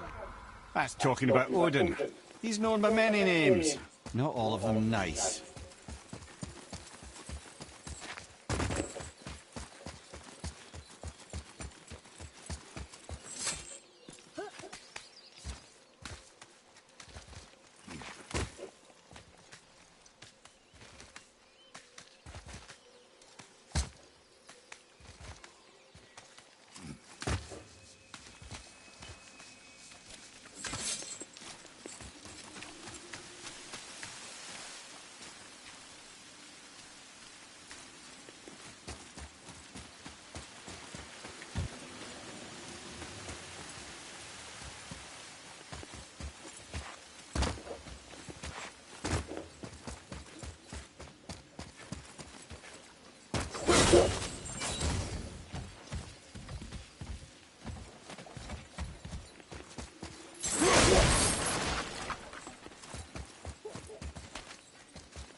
Ah, that's right. I never got the last one for this.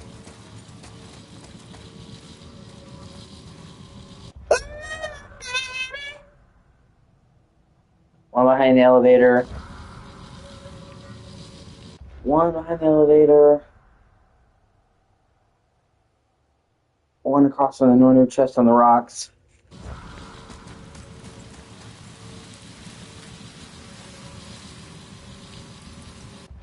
And one in the next room that's blocked by Red Tree Sap.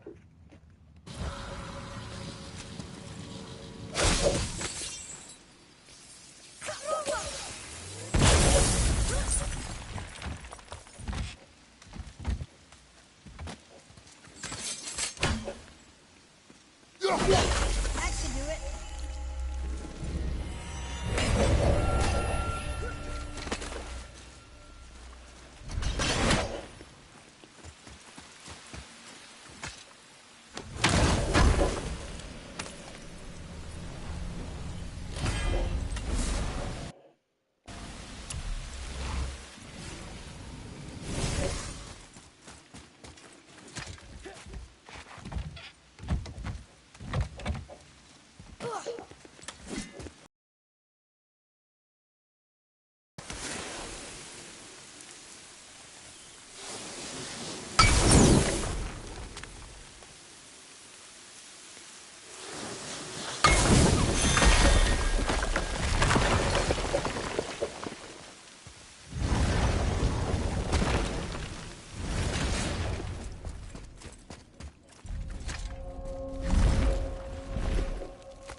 I don't know what we're still doing here.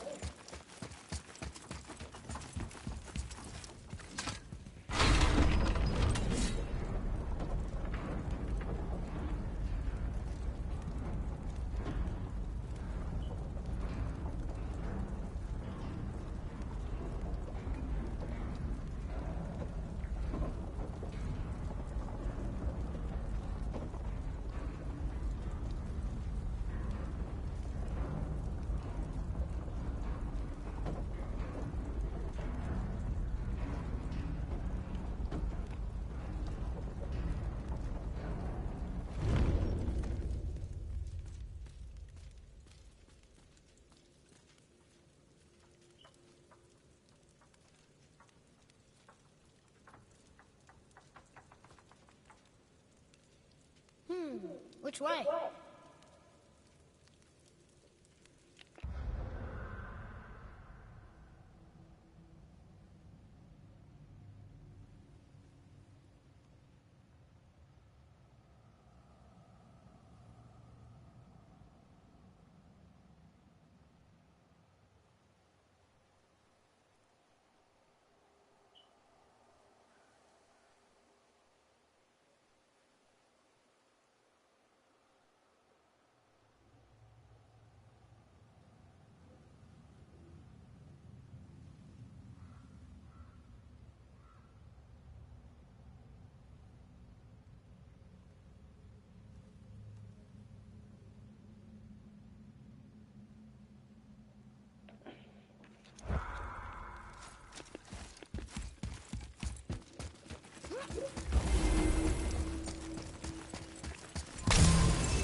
Atreus, to me. Okay, I'm coming.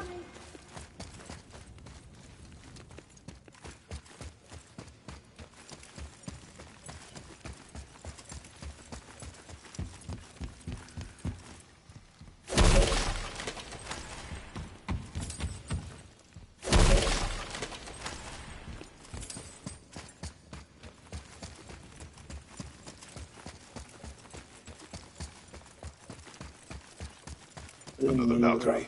What should we do with her? Whatever you do, just be careful. What's happening? Ready yourself.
Freed me from my corrupted form.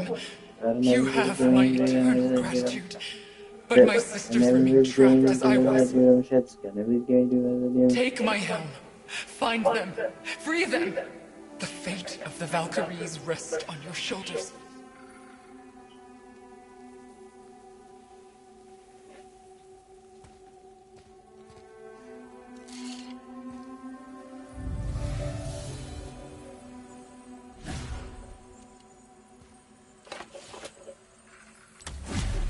Fate of the Valkyries. Sounds pretty important. That's putting it mildly, lad. What do you know of them? A fair question, and yet not one easily answered. I know more than most, but much of their history is veiled in secrecy. My own experience with the Valkyries ends with my imprisonment. You are avoiding the question. As I said, brother, it's complicated. I don't know why or how they become such wretched creatures, but perhaps if we can free more of them. You want us to fight more of those things? The fate of the Valkyries, lad. A more worthy endeavor there is not. It will be dangerous. Well, that hasn't stopped you before, eh? That's the spirit.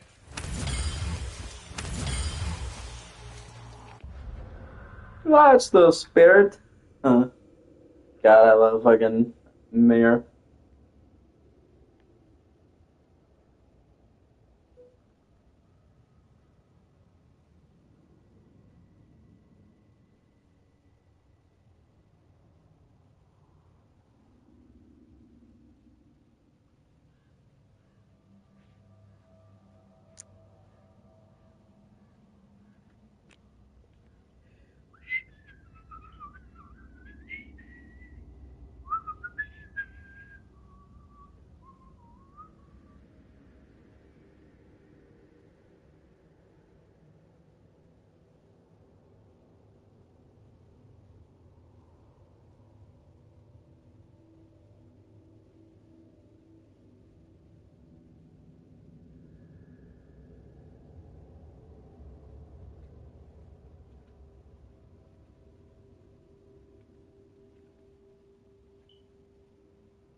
Supposed to be a raven in this room.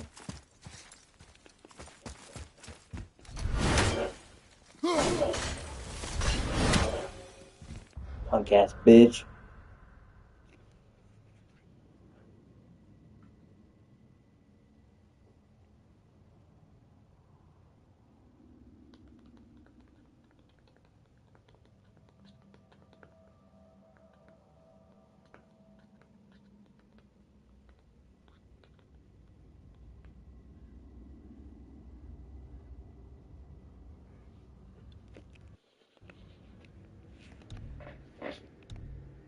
Bong bong bong bong bong bong bong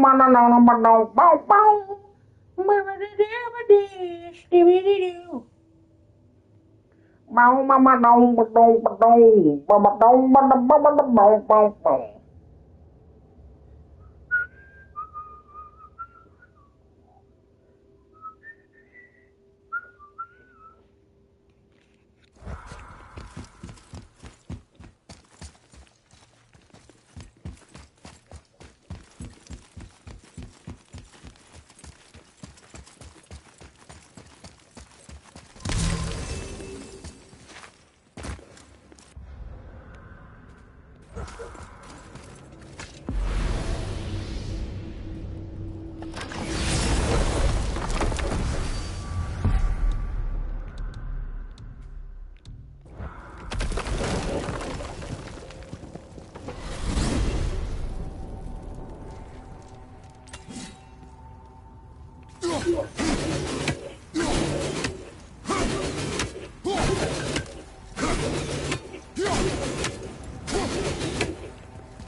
There are different runes written along the side of this one. Bow.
Isn't that heavy? Yes. Doesn't seem heavy.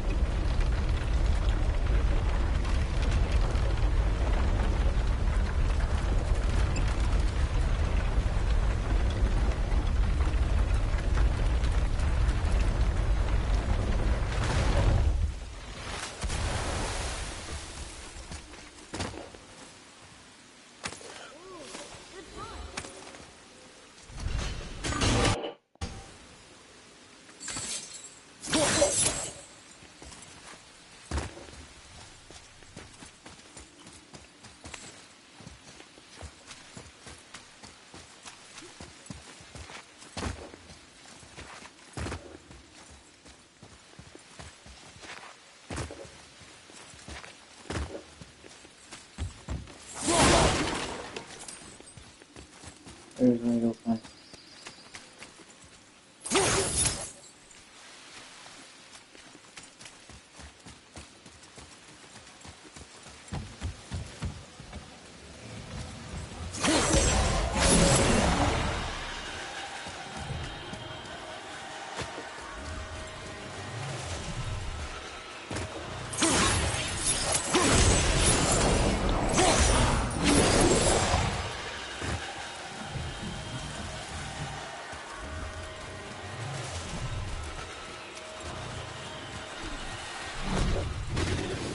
Shit.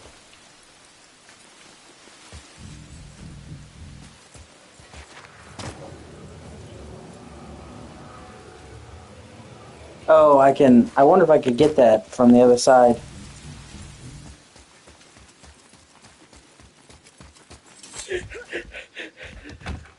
God, never forgive me for doing my sins of fucking deals and do them. You do my sins of deals and do them.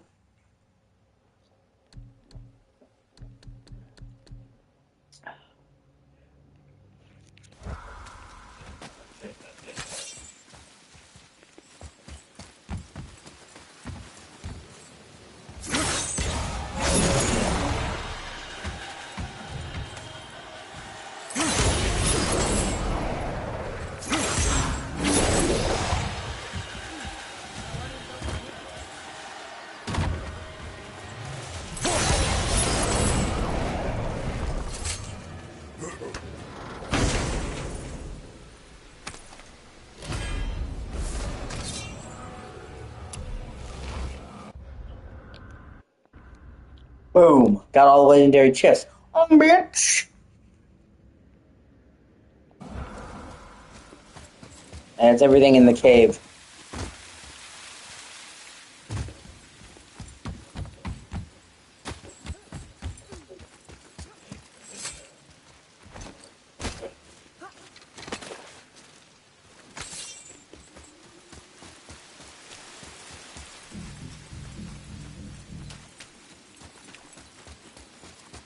Hey, wait for me.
Fucking A. It's all the Ravens. Here, boy. Yo, boy. Hey, yo, boy. I know those ruins. That's Vinder. Wind. Must be for that sandball down there.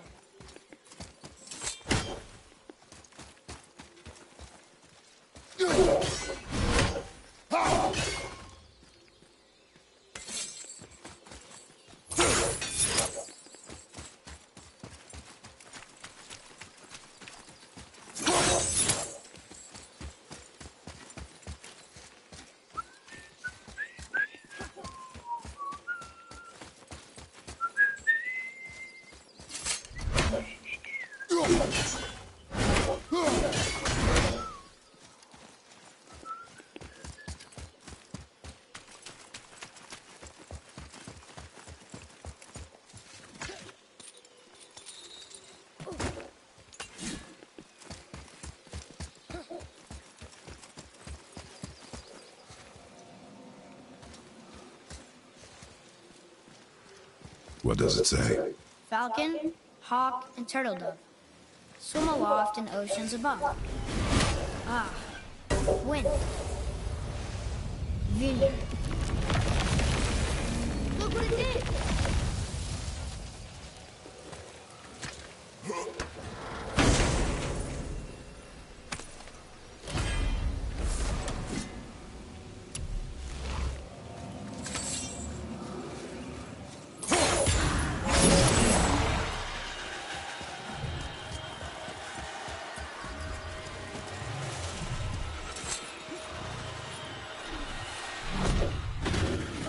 No, fuck. There's gotta be one between the two.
Put on the energy holder facing the cliff.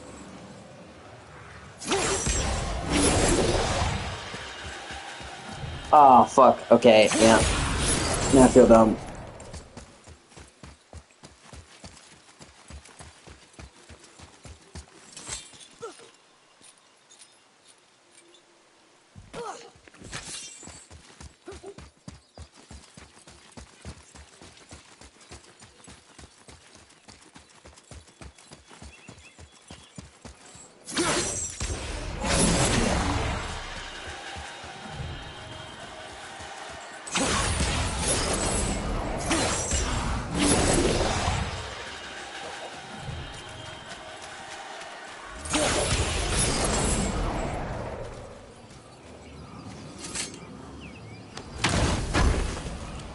Want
to see what we can trade those for?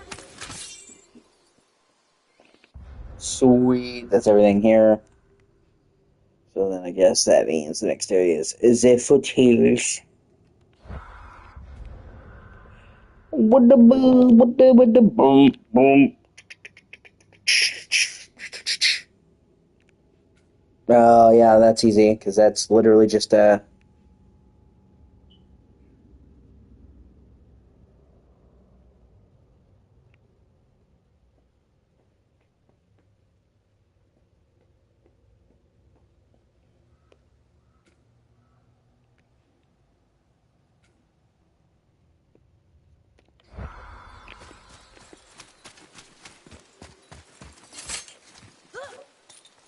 The Valkyrie in the Chamber of Odin.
Oh, motherfucking shit dick. Your claws are way too sharp. You know that? Fuck.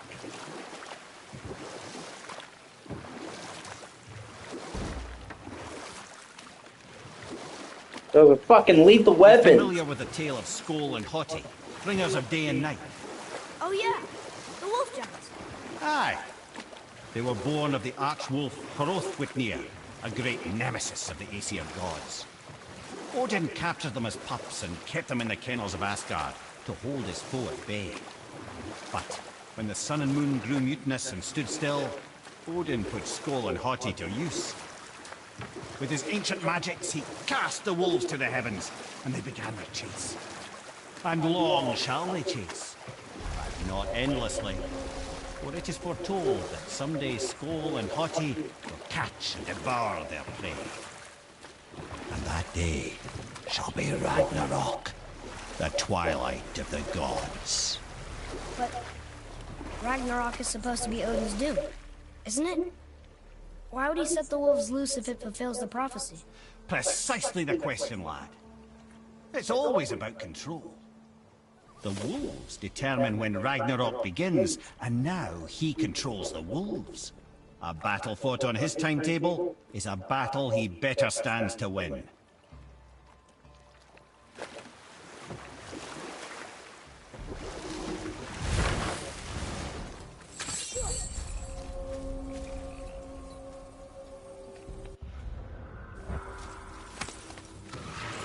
Ready yourself!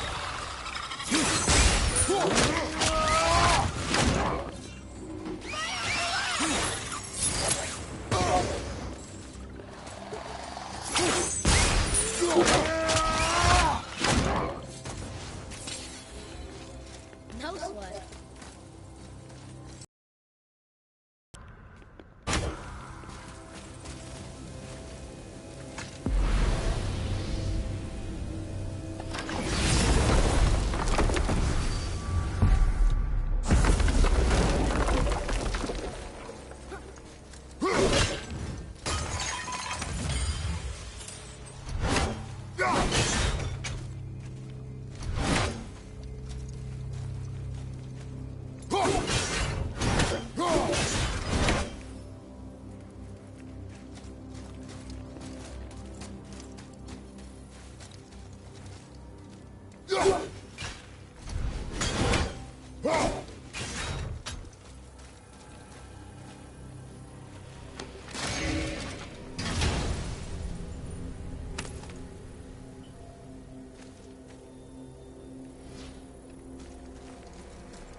Boy. Sir.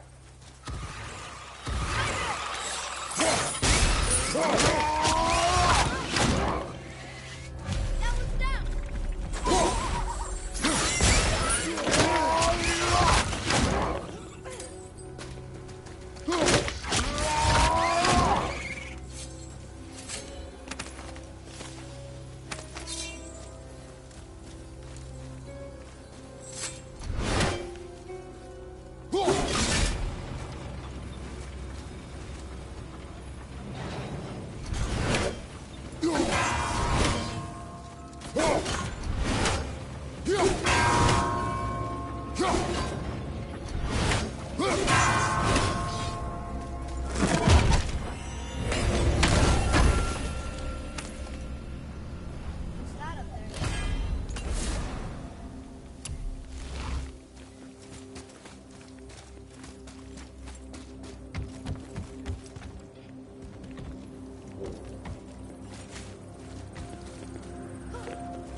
A frost giant gave it. Correct.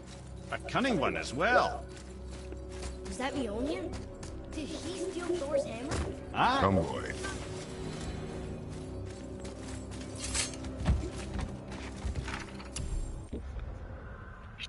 I don't know, they're giving you a deal, nothing to deal, then do them.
Another name.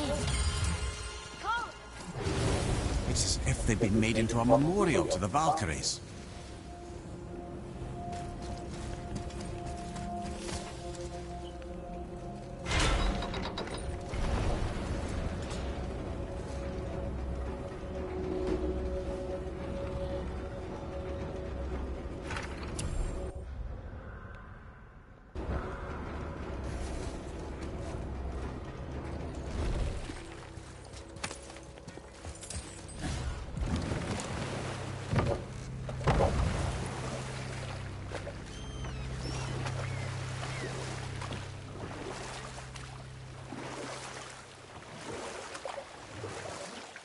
I see some loot up there.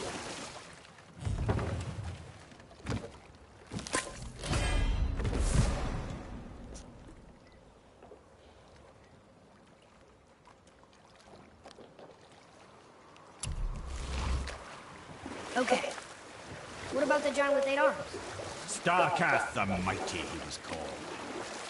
If the Giants ever had anything so organized as an army, Starkath would have been their general. An opinion, in retrospect, I should have kept to myself. But no, as Odin's advisor, I kept him advised. And having bent his will towards Starkath's doom, there was no dissuading him. But even Thor wasn't stupid enough to take on Starkath on his own. No. Instead, the Aesir set forth slanders upon Starkath's name, branding him throughout the realms as a monster to be feared. They said he abducted an elf queen who killed herself rather than be ravished by the giant. Lies, of course, but you're too young for her story. In the end, even the Vanir gods and the armies of Midgard were roused to the cause.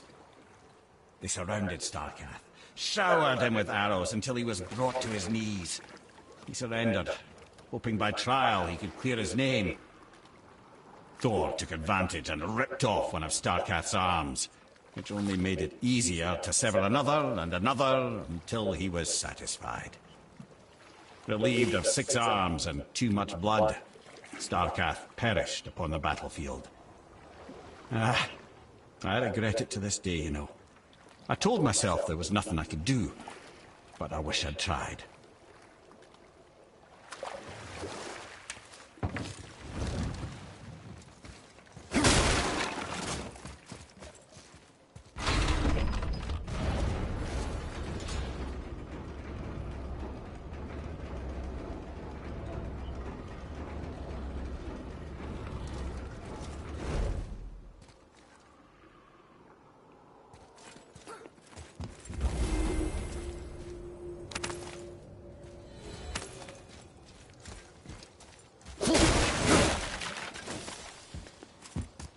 Another name. Healer. Someone who loved the Valkyries enough to do this? I wonder. Perhaps the Queen?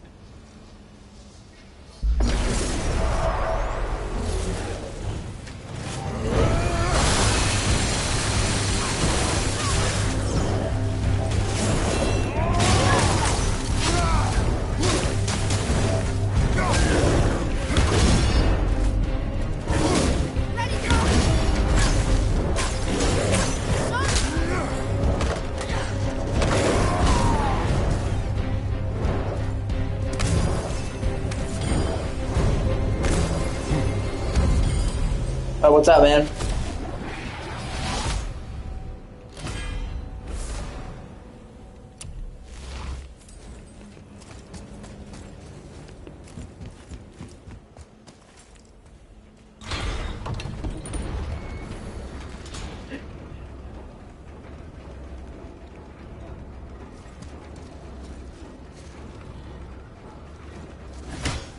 What is it, tragic?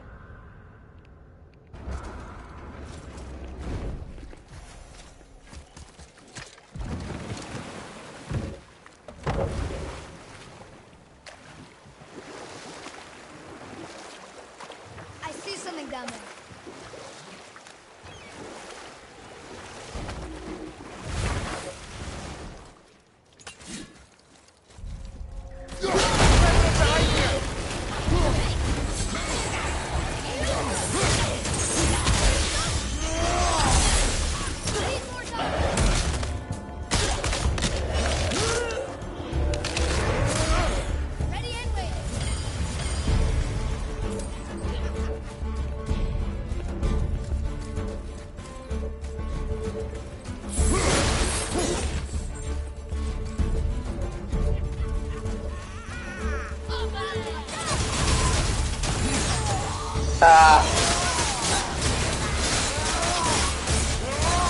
Yeah, some of the coolest songs come about in the weirdest ways.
Like, you know, Nothing Compares to You. You know, Prince wrote that song and was originally going to sing it. And he gave that to Sinead O'Connor because she was a personal friend. Boy. And upon retrospection, he thought that it was too soft for him. And that was like the things he was fucking known for. I was wondering about this.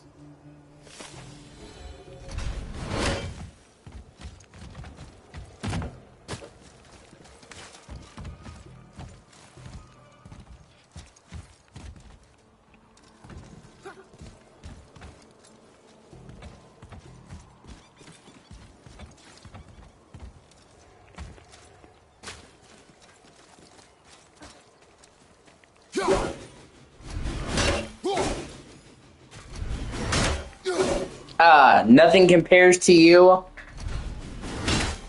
Most people don't know that song was actually written and was going to be performed by Prince. But he thought that it was too soft for him in his voice range and gave it to her because she was a friend.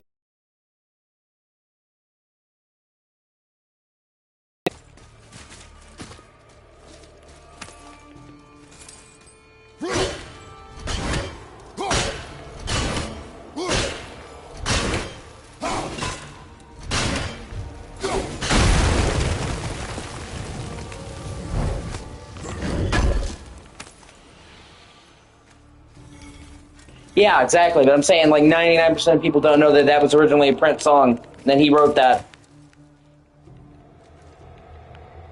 He gave her all the rights to it, too. He could have charged her for royalties and songwriting. No. I mean, she was making residuals off that for decades.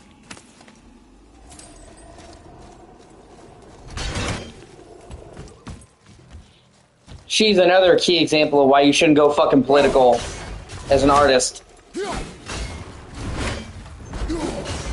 She could have had like a huge career. No, she had to do a whole thing on fucking SNL burning the Pope.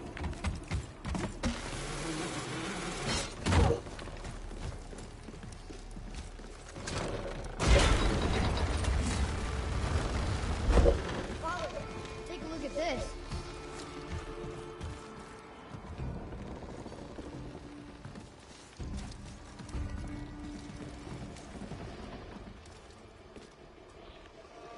Although not, you know, and I especially dislike her doing that, not just because, you know, it's like you're a singer, you should be singing, but because she did that on fucking SNL, and she got everybody else in trouble. Like, if you do that your own platform, like it's a concert for you, whatever, okay, cool. She put the fucking show SNL in jeopardy. Like, they had to deal with so much bullshit over that.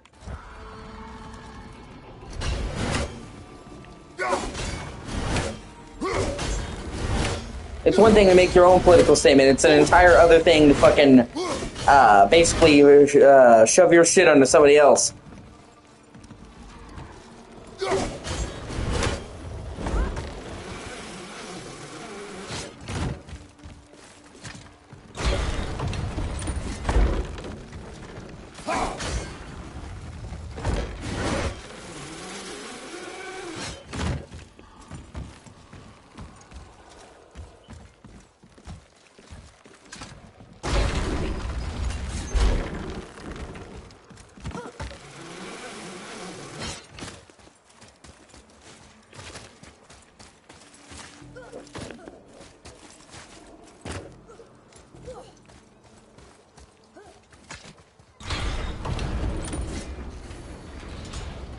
Same with the Dixie Chicks, man. They were doing so good. And fucking Natalie Wood, the main singer of the Dixie Chicks, made like a whole political statement saying, I mean, she may even have been abused as a kid, dude. And if that happened to her, I'm really sorry.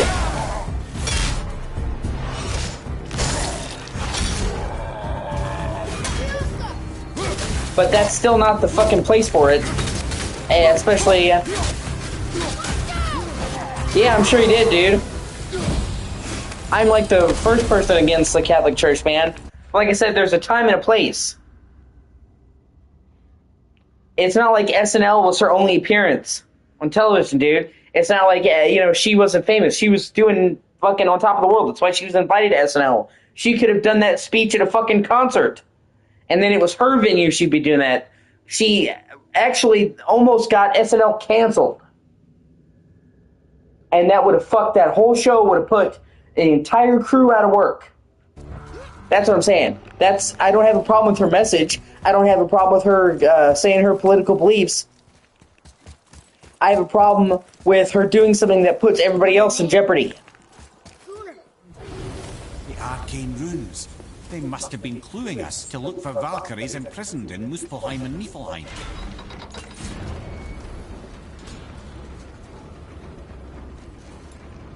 Yeah, that's gotta be one of the dumbest things he ever fucking did.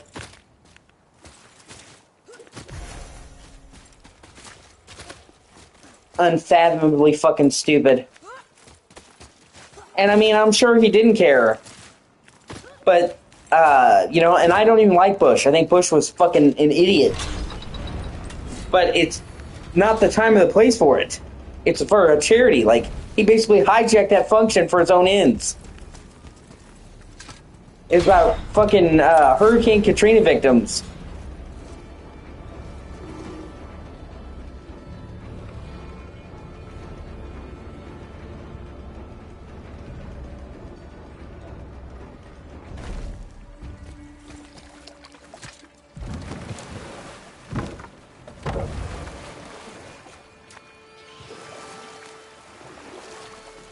There's something down there.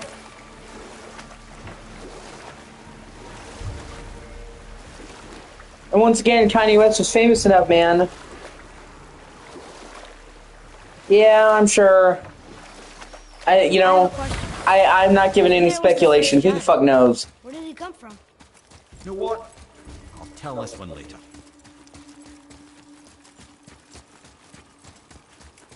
Honestly, it could have been fucking Adolf Hitler who did it, you know? We'll never know. Or at least we won't know now. But regardless, it still wasn't the right fucking time to say that shit. And Kanye West was super famous, so he could have said it.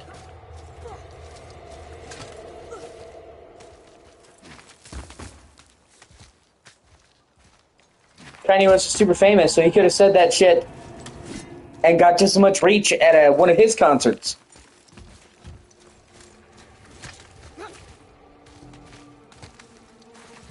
Yeah.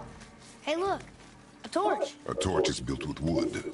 That is a brazier. A brazier. Looks like there's something written on it. Want me to read it?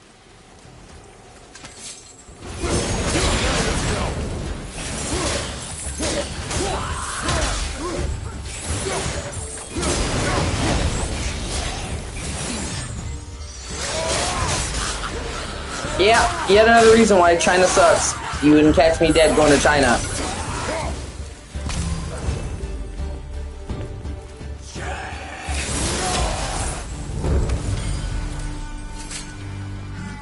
Well fought, you. Hey, it's another spirit. Come now. I don't fight.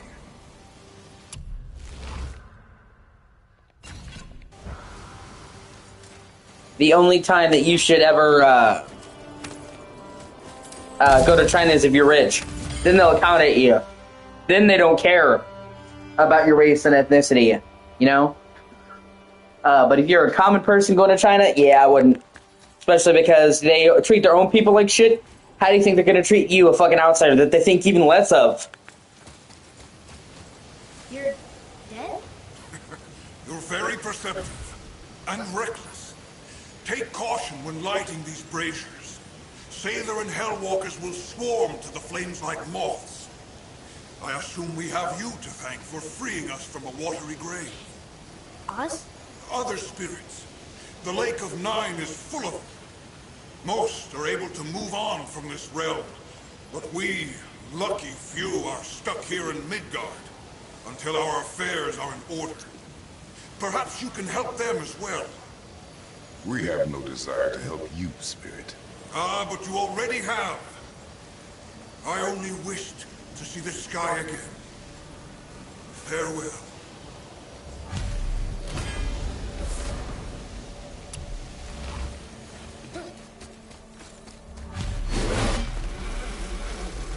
Oh, he disappeared. Come, let us not be distracted.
Boy. Hey, it's another treasure map.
Well, I guess we should keep an eye out for other spirits.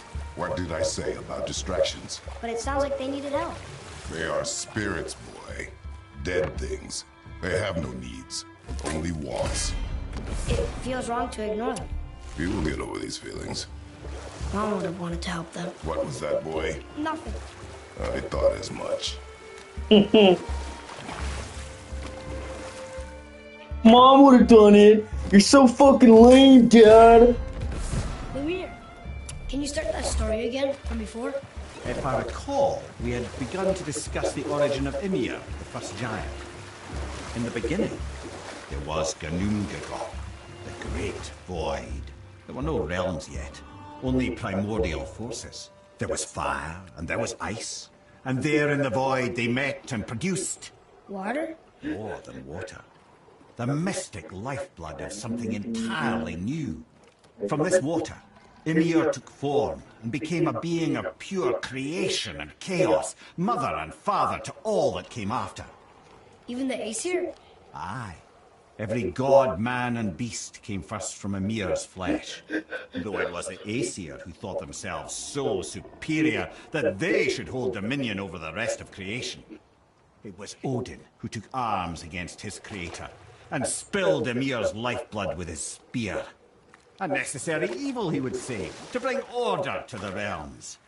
From Ymir's torn flesh, Odin would fashion the realm of Midgard for his own. Called himself All-Father, as if he was the creator, and not the creator's destroyer. The small, covetous tyrant. Ymir? Huh? Oh, sorry, my boy. You know, I think it best we just end it there, actually.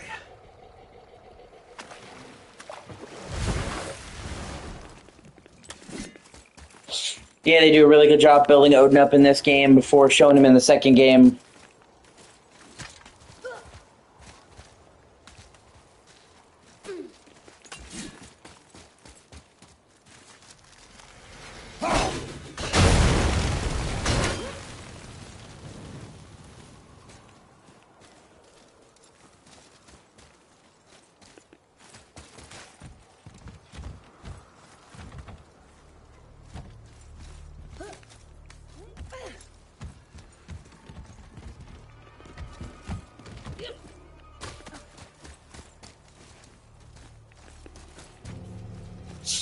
I just wish they had been able to do their plan of doing 3 of these Norse games. Kind of got shortened into 2 because of COVID and because the actor Christopher Judge got wounded and they had to wait for him. And meanwhile, Atreus, who's super central to the story, was a real kid, was growing up quickly, so they either had to do it and finish it now or have him outgrow the role and have to get somebody else. Although it seems like they're going to be doing an Atreus spin-off game. Kind of like, you know, Miles Morales was Spider-Man, so that would kind of unofficially be the 3rd game. Well, I mean, kind of. But yeah, I'm still hoping for that because that's a chance to go back. And with the 3rd game, with him being an adult, they no longer have to worry about the actor aging out because he's an adult now, you know what I'm saying? So... And it works. He's a tiny kid, prepubescent in this game. He's a teen in the 2nd game, and he's a young adult in the 3rd. It comes full circle.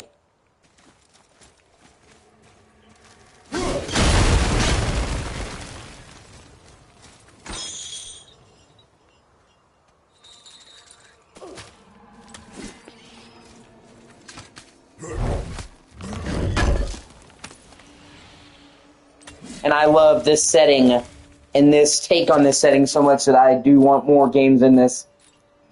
And I'm pretty sure the next main God of War game is going to Egyptian mythology or some other mythology, but I'm like 99% sure the next God of War game with Kratos will be in another mythology. And seeing as how the team was really divided, they said they were like split 50-50 whether they should do Norse or Egyptian. It literally came down to a coin toss. So it makes sense that now they've done the main games in Norse, that they would do the one they almost did before and circle back around to it. But they could pivot and decide to do some other mythology, who knows. There's lots of things they could do, honestly. It's Indian, you know, or Hindu, fucking Celtic, a lot.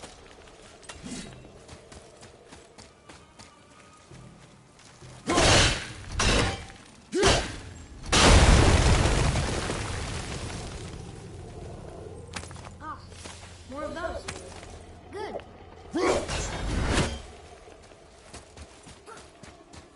But, you know, with Atreus, and it works out, too, because, I'm assuming now that the next main Kratos God of War game is going to be on the next generation of consoles, PS6. With how long it's going to take to make it, you know, I don't think they're going to go for PS5, or it might be a tail-end game, so it makes sense that they would have a smaller Atreus game to not only allow them to visit this setting more, but to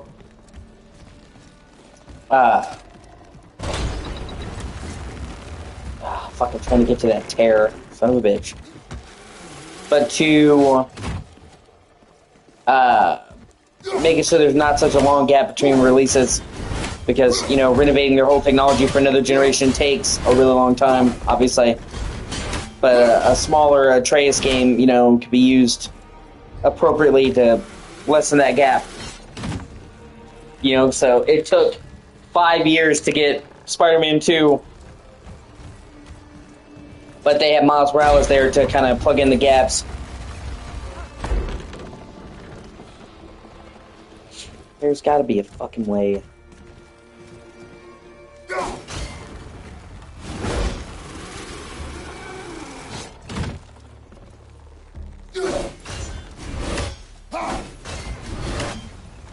There we go.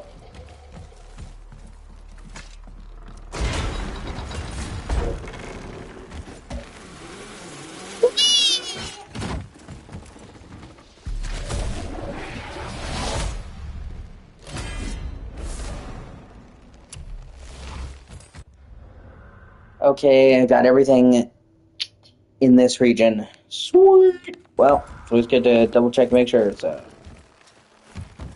oh yeah, baby.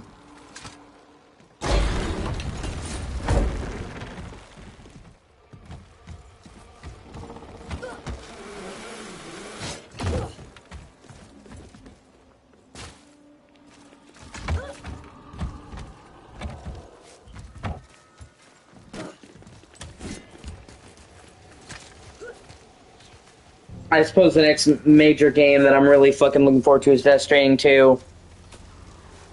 I can't wait for that one. I'm probably going to spend extra and get the deluxe version on that.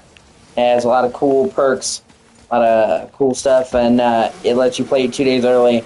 And, you know, normally I don't get games at launch, and I especially don't, like, shell out extra, but I love Hideo Kojima so much, and I love Death Stranding so much that,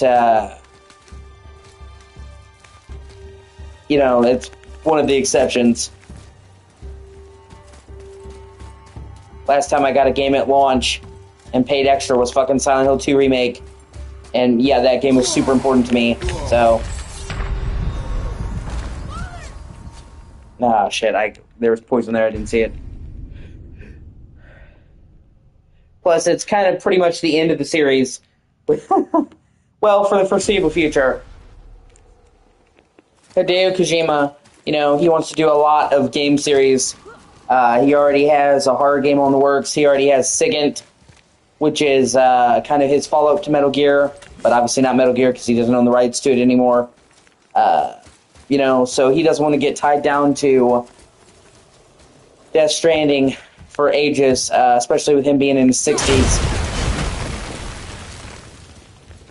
So he's, you know, he said that he has ideas for Death Stranding 3, but he won't make it. And made it sound like for sure from the marketing and all that, like Death Stranding 2 will be kind of the conclusion of the story. And it's also why it took him so long to make it. People figured that when he was doing it, you know, they already talked about doing the sequel, that it would come out very soon after the original. You know, it'd be iterative, you know, year, 2 years, 3 years maybe. And it's 6 years. By the time this game comes out, it'll be pretty much 6 years And while some of that is COVID, because literally they started working on Death Stranding 2 in like November of 2019, so like right as COVID was hitting. The largest part of that was he knew the second game was going to be the last, so it's like everything that he wanted to be in the second game, or the first game that wasn't, all that had to be in the second game. So, you know, he gets figured if this is going to be the last one, I'm going to take it all the fucking way. And that's why, you know, Death Stranding 2 is not like iterative. It's not more the same. It's a dramatic reinvention. Everything I've seen has said, you know, it's the same basic idea as Death Stranding, but everything has been rebuilt to be much better. This is not, you know, a little bit of the same. This is like the difference between Metal Gear Solid 1 and Metal Gear Solid 2. It's a fucking quantum leap. And it seems also like it's fucking enormous. People who have been playing preview builds of Death Stranding 2 are playing like 30 hours and they haven't even seen half the regions. Atreus, follow me. Be right there.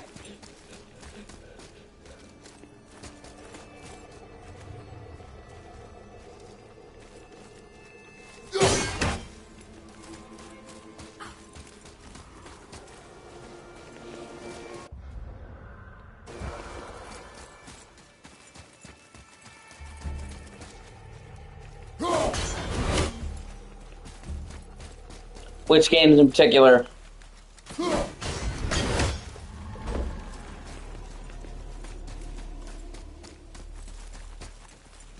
Okay, yeah, that's everything here. Just had to make sure.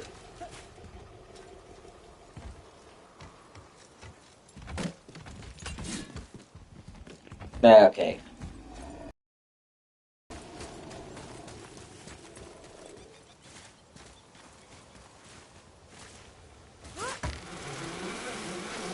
Yeah.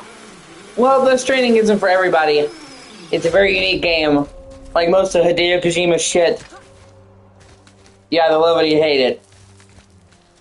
And I've been a huge fan of Hideo Kojima pretty much my whole life. So...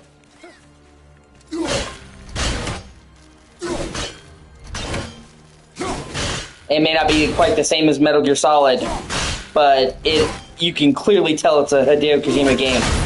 It has that similar feel. So even if it's not quite the same, it scratches that itch. He has a signature style. And as somebody who loves it, it scratched that itch for me. But it is, you know, essentially delivering packages.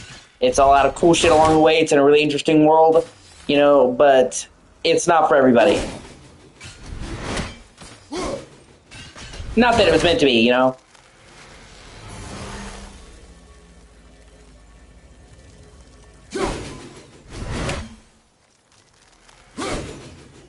Ah, that fucker. Break it from what I can do.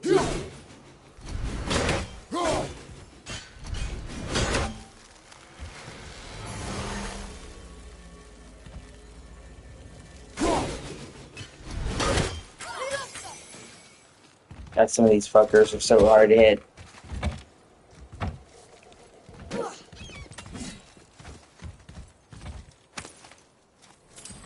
I also think Death Stranding is on... I know Death Stranding is on Xbox. It might actually be on Game Pass. I don't know. It was just last year it came to Xbox. It looks like they had a 5-year exclusivity window for Death Stranding. Probably the same for Death Stranding 2.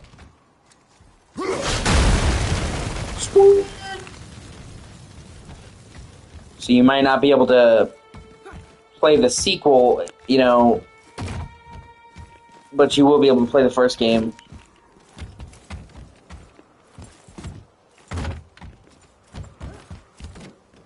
And honestly, it's reasonable.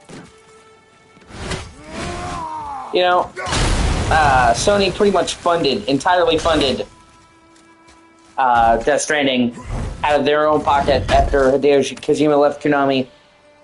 And they even let him use the Horizon engine, the Decima engine, which they also own. That had previously not been used for any other engine besides the Horizon games. in Killzone, the Decima. So, you know, them saying, yeah, you know, for 5 years, your shit to us is honestly pretty fucking reasonable. You know, previously you would have Metal Gear games come into systems, but, you know, Sony didn't fund those. They paid for, like, the exclusivity, so it was like a year, yada, yada, yada. With Death Stranding, they basically funded that fucking game top to bottom. So, no, it's coming to PC.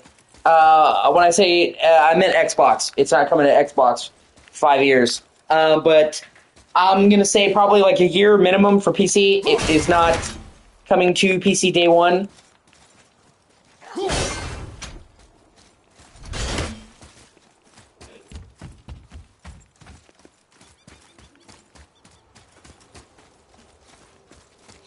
And that's usually what they do, what Sony does. They usually bring it to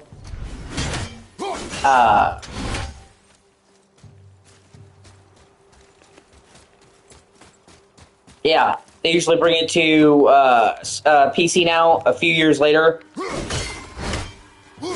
Usually it's about 2 years, 3 years, but it's between 1 and 3 years. Usually it's on the smaller end of that, so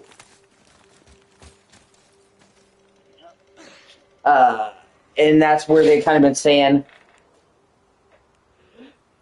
And Sony has even released some of them day and date on PC, like Helldivers. So Sony's definitely become more approachable to PC, but they still don't want to give everything to PC right away because, you know, Sony's bread and butter is exclusives.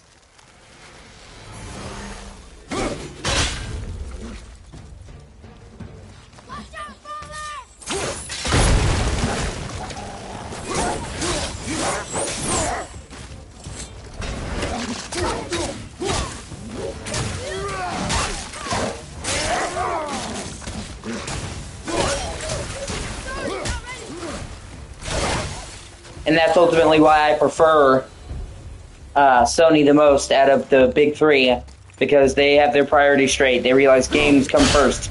Sony may not have what? Sony may not have had the best hardware, but they always had fucking awesome exclusives. I mean, the fucking PS2 was literally the weakest system of that generation, and yet it fucking dominated because its fucking Suppose you wish to light it. exclusives were 1,000,000% on point. Here, boy. Sir. And ultimately, that's what matters to me the most. Better graphics, better specs, that's all well and good, that's cool, but ultimately what matters to me most is the games. And out of all the first-party exclusives, I've always preferred Sony's outputs the most. Uncharted, God of War, Last of Us, you know I'm a huge fan of Last of Us, Infamous, Sly Cooper, Jack and Daxter, Ratchet and Clank, you know. Metal Gear Solid was predominantly a PlayStation exclusive for most of them.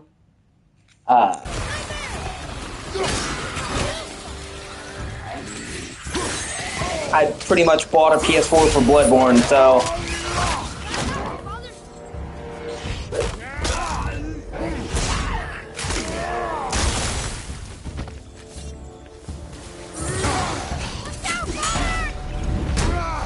and I bought a PS5 for fucking the Demon's Souls remake. Demon's Souls is one of my favorite games of all time.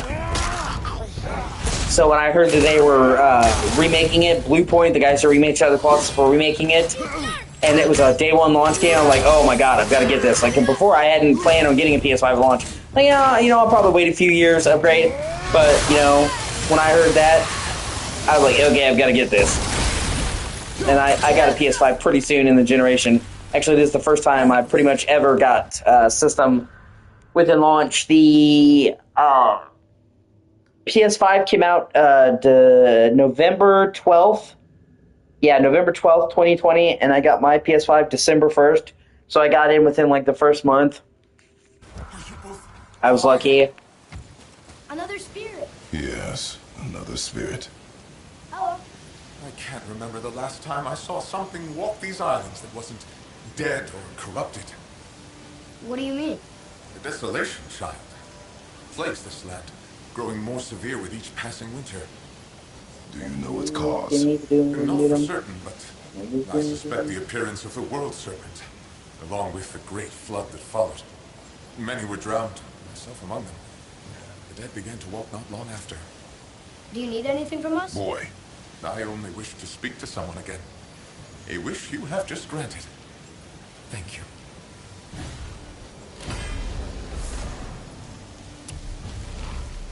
Yeah, that is true.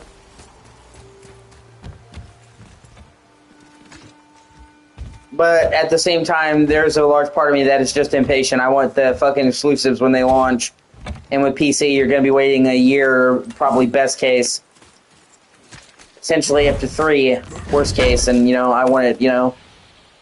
I've waited fucking 6 years for Death Stranding 2. I don't want to wait more years. So, you know, I've always just been a console guy. It's what I know. It's what I'm comfortable with. You know, when my streaming takes off, because my streaming is doing pretty good. I'm getting more and more views. This month actually has been one of my best months for my streaming in terms of views and watch hours. So my channel is gradually growing. I'm slowly but surely getting there. Hopefully I should be a YouTube partner by the end of this year. Start making some money. But when I get fuck you money, I'll get a PC. But I'm still just, at heart, I am a console gamer. I've always just loved consoles. I prefer the ease, the accessibility, the not having to fuck with it. Just, you know, put the shit in, ready to go. I would mostly use my PC for older games, emulating them, shit like that, you know, playing classic games. For newer games, I most likely would stick with consoles, but, you know, we'll see. Or, you know, just like, everybody's like, oh, monitor is so good. I disagree. Like, a monitor is fine, but you will never convince me that a monitor is better than a TV. A good TV. I have a 55-inch 4K TV. Okay? That I got Black Friday a couple years back for a good price. It's Roku, it's TLC, so it's not one of the big name brands, but it's been phenomenal for me. And you will never tell me 4K 50-inch screen is not as good as a 20-inch fucking monitor. Or not even 20 inches. What, like 10-inch monitor is the average fucking monitor? Like this? No, it's not OLED.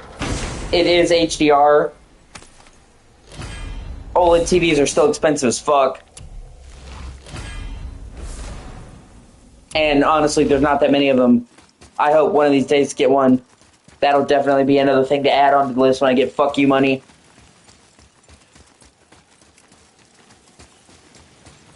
But my TV is really nice, and it's still better than any comparable monitor.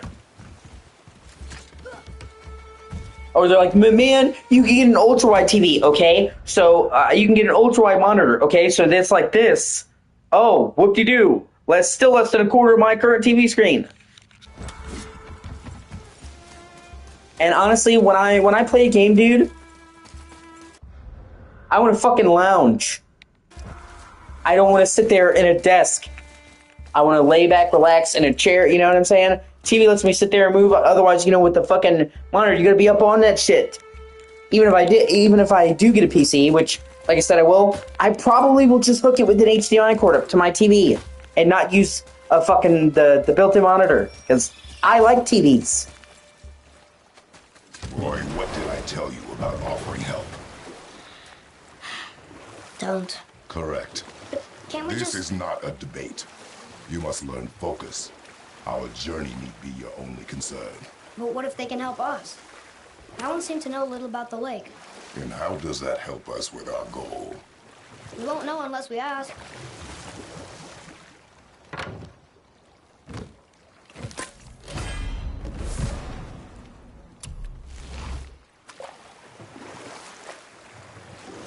If I'm not mistaken, we've yet to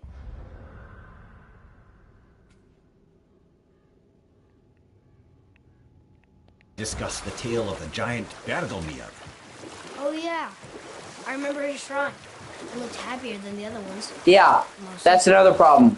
Why I haven't really been into PC. Ocean of blood. I struggled to get up the money for console gaming, dude. Finally, a story worth hearing. If you remember, Ymir, the first giant, was fatally stabbed by Odin. It's in his blood our story starts.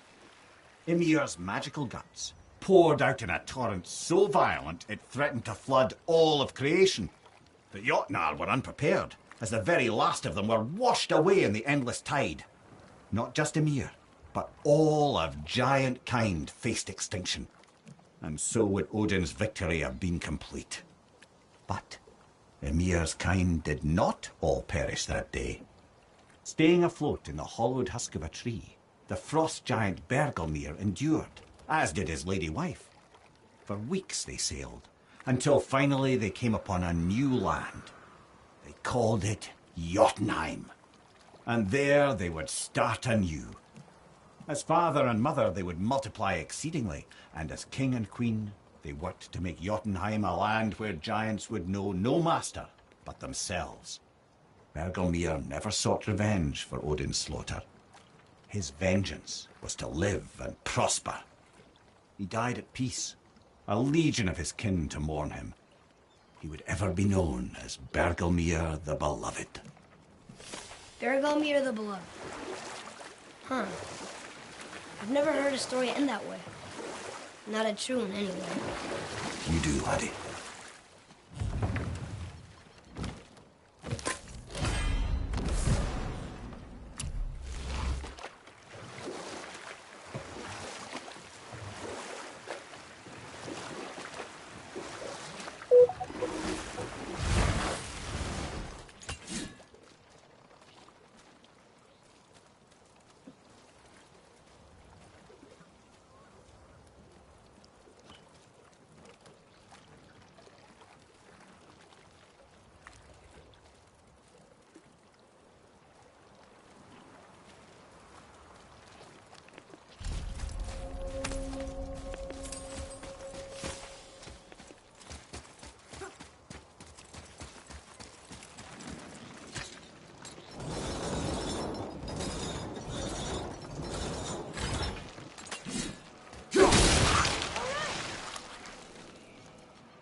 Apollo.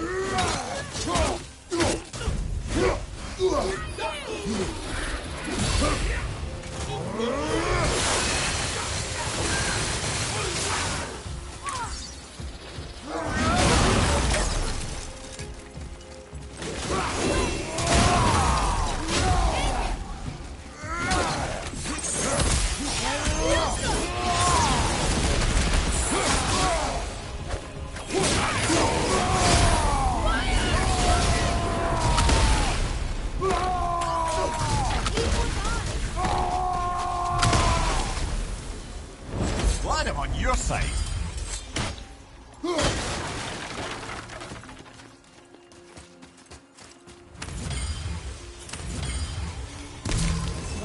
Well, what? The brazier? If you must.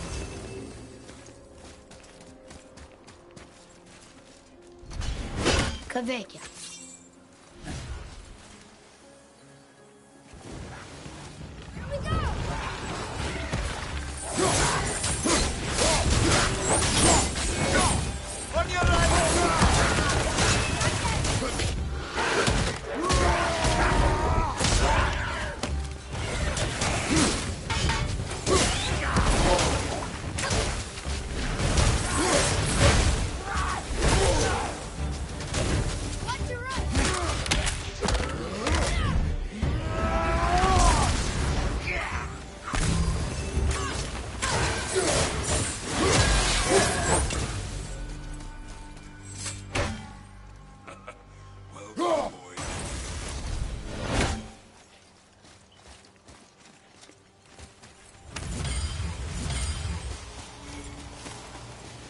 What do you want? Thank you. These dead reavers drowned me many winters ago, and I've been itching to see them get theirs. So you died after all the flooding? Indeed. I came to the Lake of Nine to pillage Tyr's temple, but I underestimated the severity of the desolation. Have you seen other men? Living? A bearded one with tattoos? Only the one standing in front of me. Thank you both for avenging my death. Useless. Well, we can't expect them all to know something useful.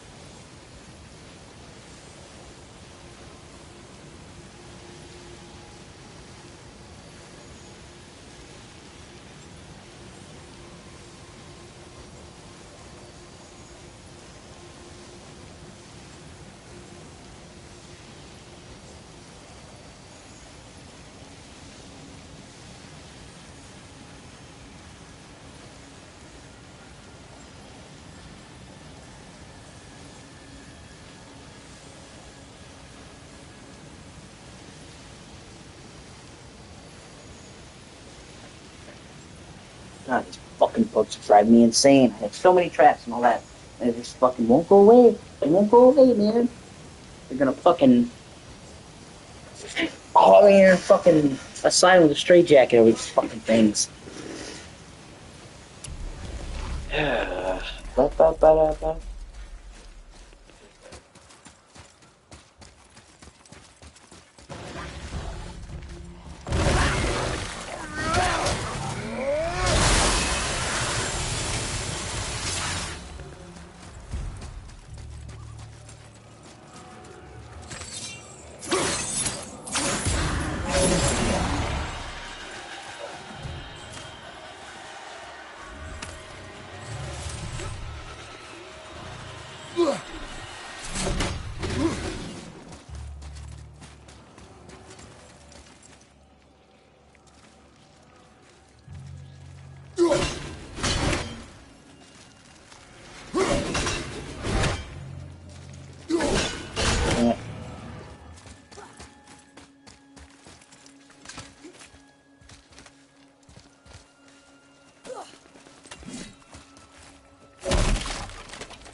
shit.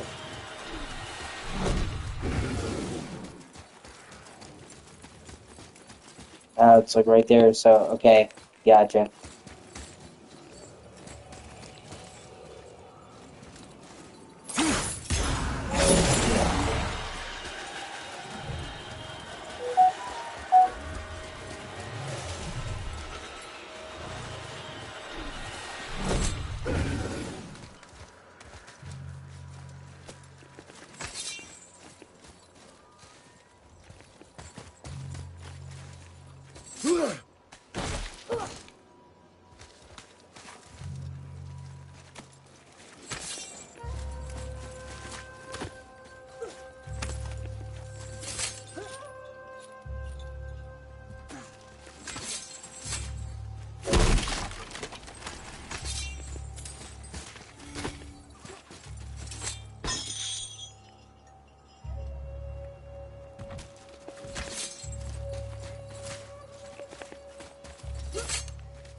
Oh, fuck, I missed one. Okay.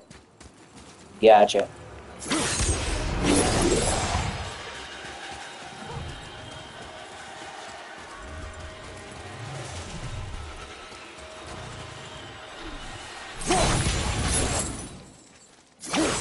Ah, shit, I just barely missed it. Oh well.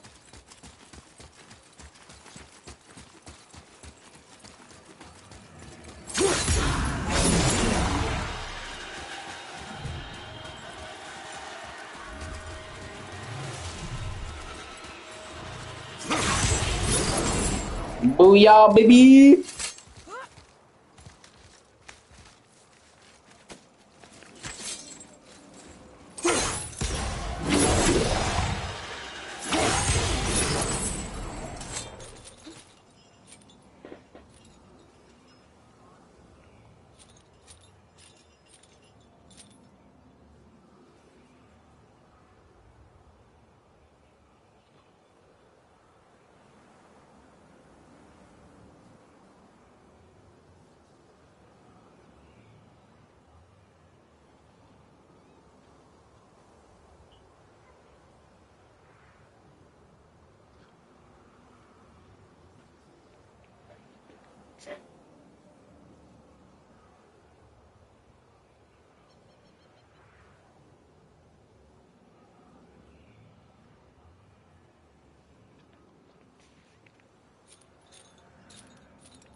Okay, so it looks like that one needs to be on.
Okay, let me see.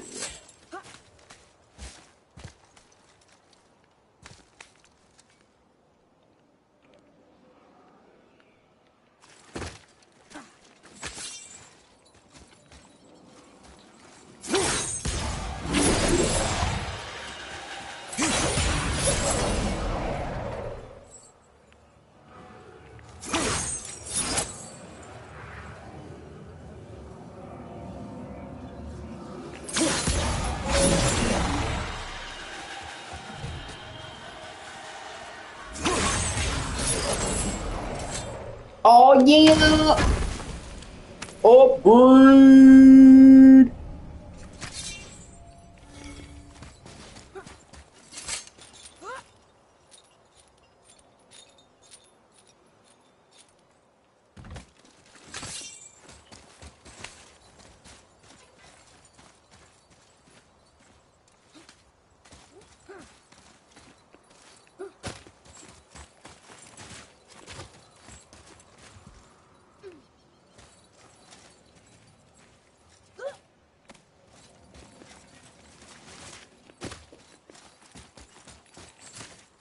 Sounds like...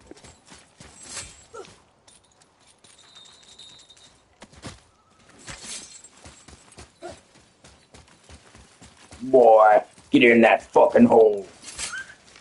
If you don't come back till you get me a treasure, or I'm putting marbles out on your arm.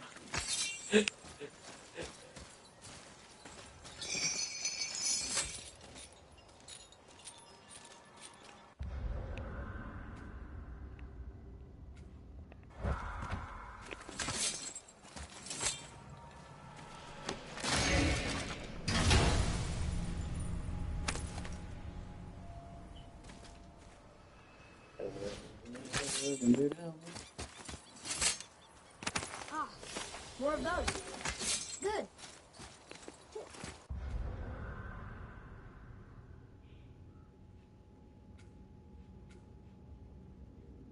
There's one more thing on the cliffs of the Raven.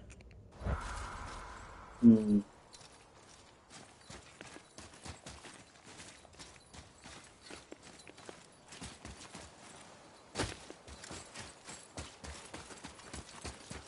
You know I just got space up here for you, Echo. I love you. Wow. You good kitty. You my good kitty. Yeah, I love you.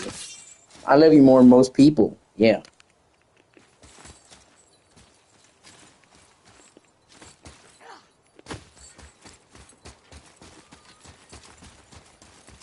Say a girl ever tried to make me choose between you, she'd get kicked to the curb so fast. Say, you my main pussy. All those girls, they side pieces.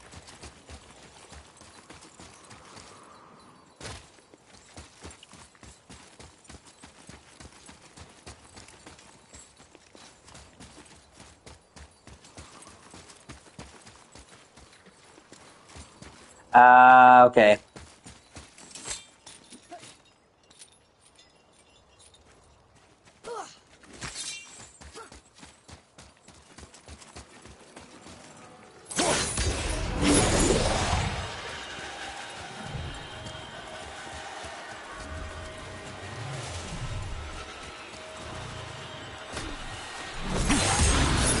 Fuck, so close. You gotta believe in me, Echo. You gotta believe. Through the power of cat faith, I can do anything. Overcome all obstacles.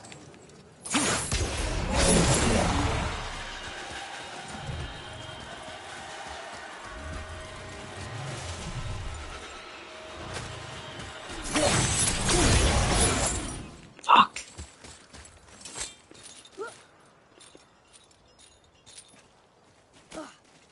You're the prettiest kitty in the world, Echo. I love you. Wow.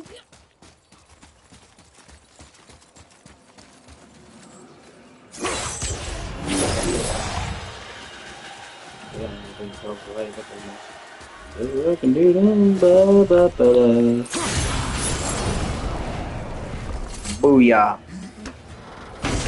Hey, look at my hip, look at them.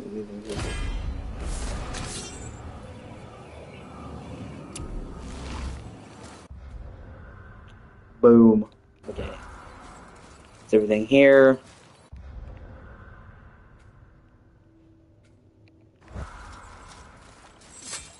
Maybe the next one will have more information. Keep your expectations low, boy. Boy. Spirits are rarely useful. How do they even exist? When you sever a man from his life, it is not always a clean cut. So you've met other spirits? Yes. Many. What were they like? Annoying.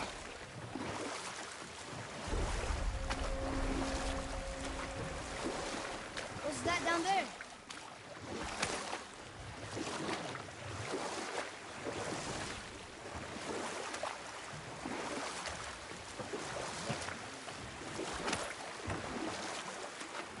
Ed, you are full of stories. When will you tell one that entertains? I beg your pardon? He just insulted you. Yeah, I got that. So you want a corker, do you? Very well, my brothers. I'll tell you the story of Hrungnir, the brawler. The real story. There was a huge battle, right? His shrine had him in the middle, fighting off Aesir. A pretty story, but no. Hrungnir, you see, was born with neither head nor heart. So the giants had to complete him with stone. He was strong, to be sure, but also a perfect simpleton. Odin met him wandering in Midgard one day, found him so amusing, so harmless, so gullible, that he invites him back to his palace in Asgard. There he gives Hrungnir his fill of mead, and goads him into all manner of boasts and antics, all for the amusement of the court. I was there. I saw the Aesir laugh as Hrungnir leapt upon his shield and swore he'd kill us all and take our womenfolk back to Jotunheim. Then Thor shows up. And does he laugh? Oh, no. Thor takes one look at the drunken stone buffoon and brings down Mjolnir on his head so hard that he's got chunks of Hrungnir in his own skull to this day. Thor is so startled by the face full of rock, he doesn't notice Hrungnir's body topple right onto him with a sickening crunch. And again, the roars of laughter echo through the palace halls. That's an awful story, Mimir. Nothing like the ones Mother told me. Let that be a lesson, my son. Truth is seldom so pretty as myth and legend.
Fuck, finally. Bitch ass Raven. God.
You're my favorite kitty in the world, Echo.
Like a noon.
Okay.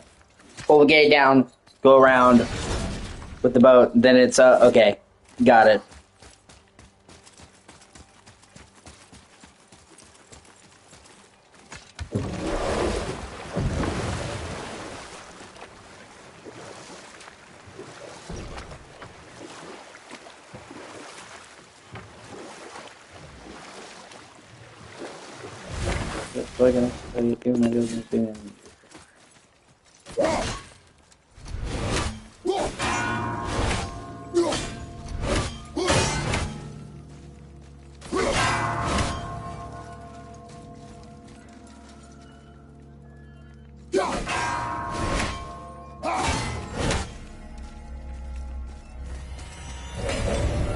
Blam!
Okay, already done this tower, just making sure.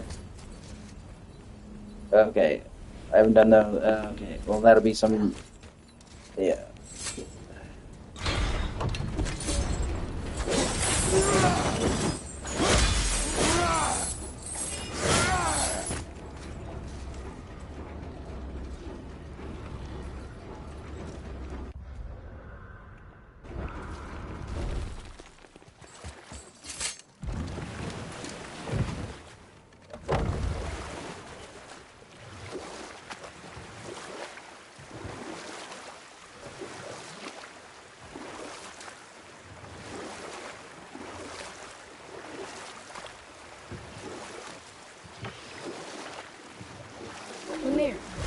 Why don't you tell us the story of the giant that stole Thor's hammer?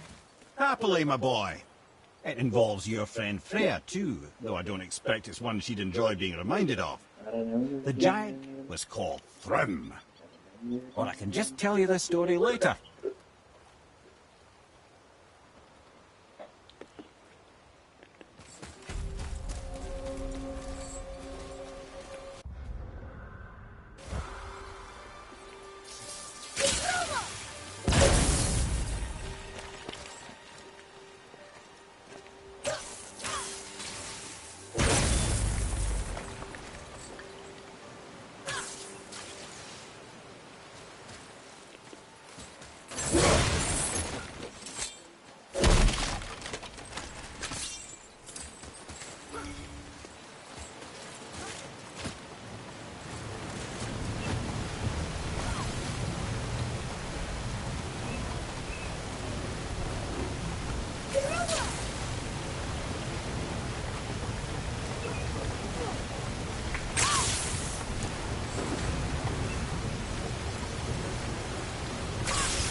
Yeah.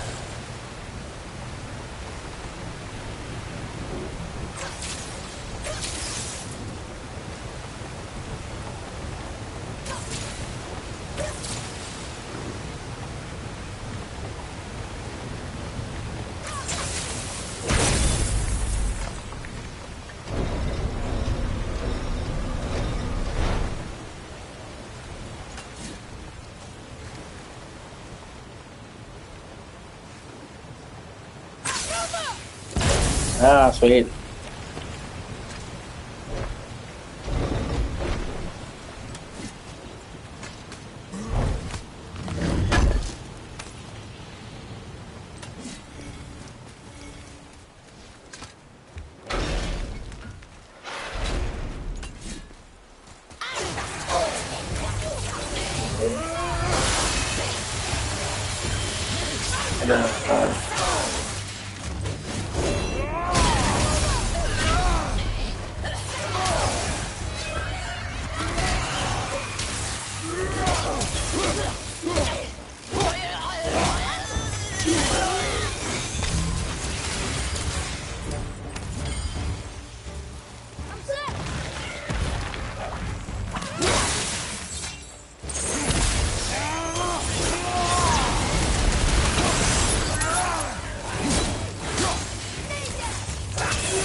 apple doesn't fall far.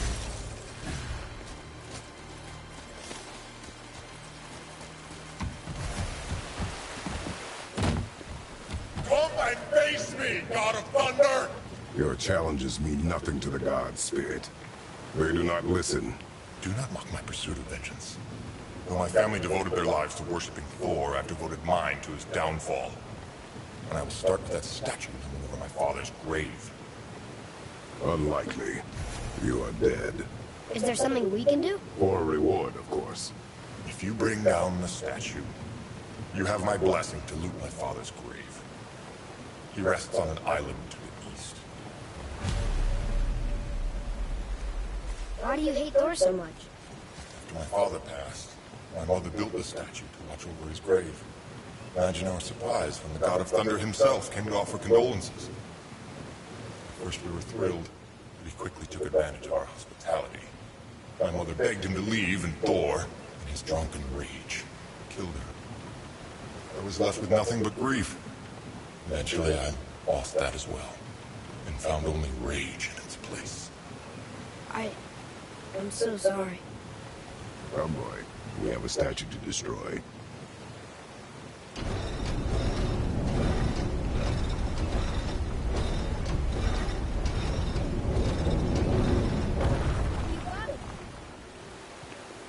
My father's grave lies on an island to the east. Do not mistake my mother's statue of Thor with that monstrous eyesore to the south.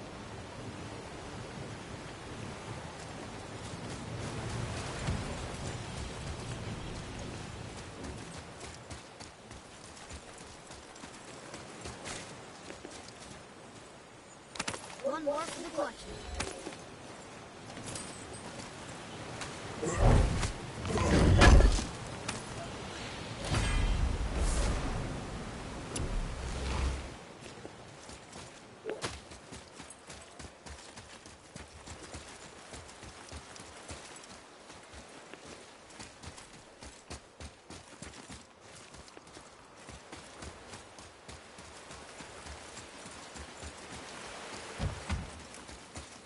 Boy, Yes, sir.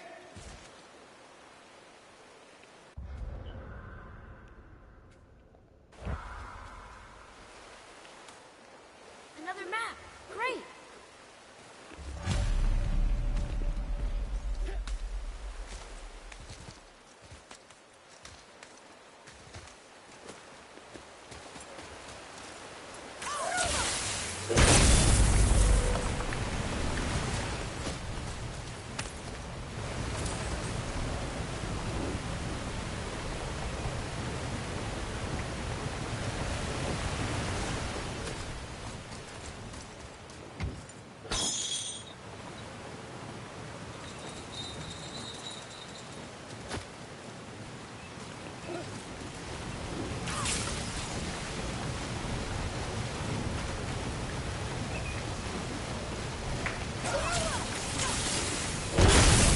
Oh yeah.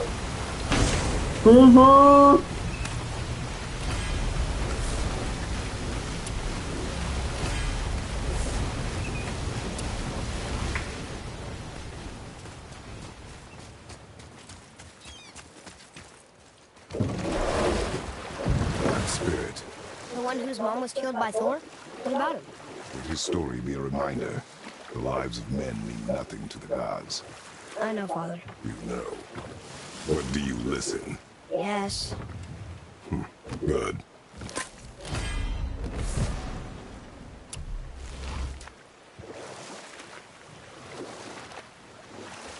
So, if you remember, I'd started a doozy of a story earlier. There was a frost giant king who was called Thrym.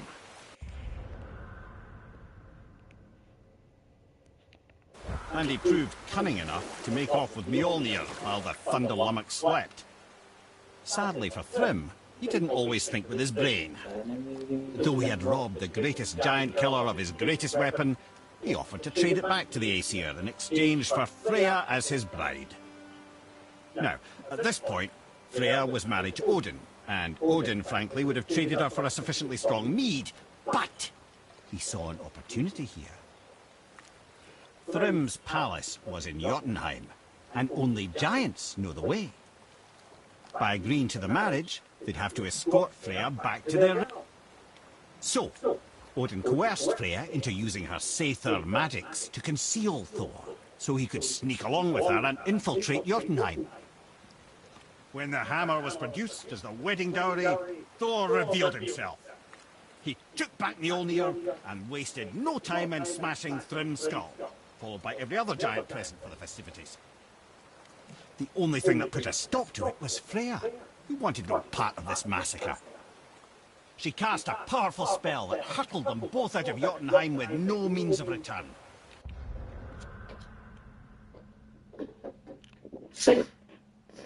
One second, I'm gonna get my cat's water. No, you have water. I don't know what you're doing.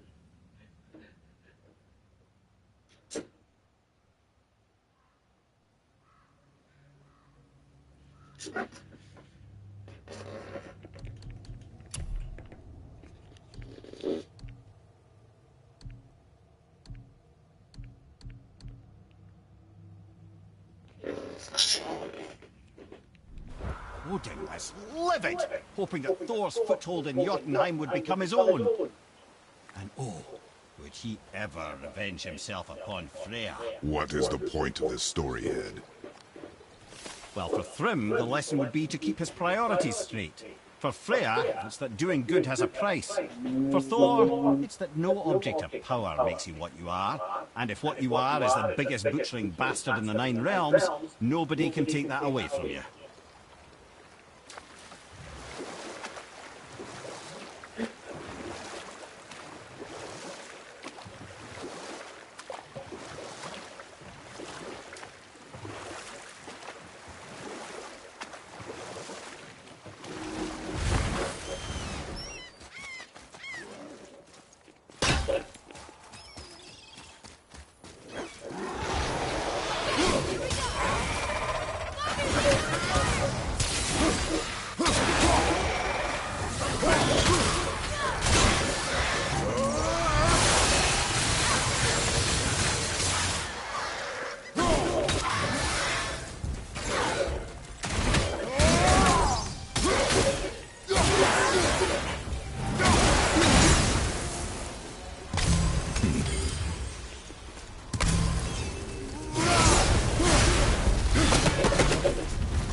Boy. Yes, sir. Vader. Southern outposts of the Dwarven King. Dwarven King? Have you ever heard of a Dwarven King? No. I'd heard rumours of a powerful dwarf ruling over some poor sods not far from here. Not that you asked me. Let's get you squared away. Hey, whatever helps, right?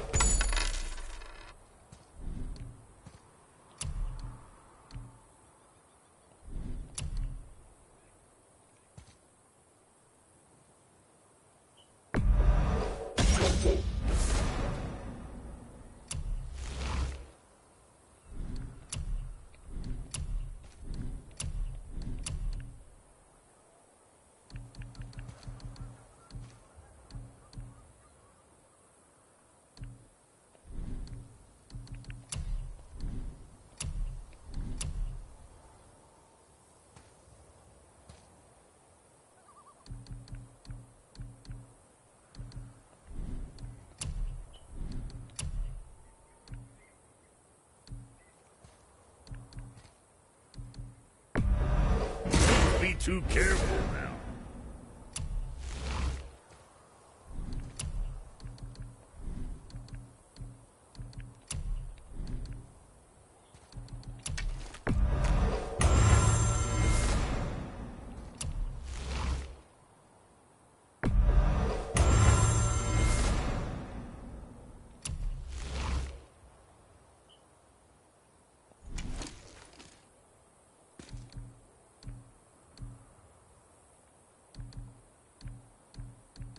Make you something?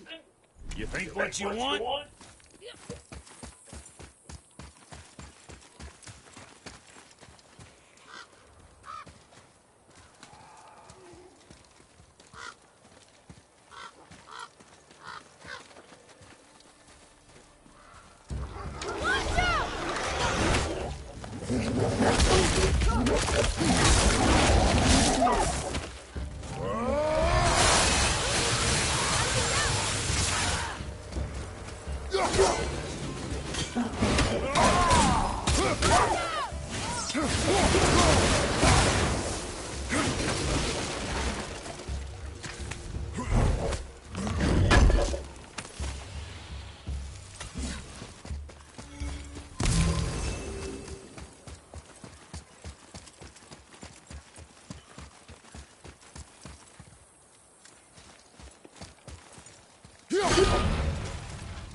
What happened to these people? Follow the clues. Okay. Well, scorch marks. They're all grouped together. So maybe they were hiding from some kind of fire breathing. But they died anyways.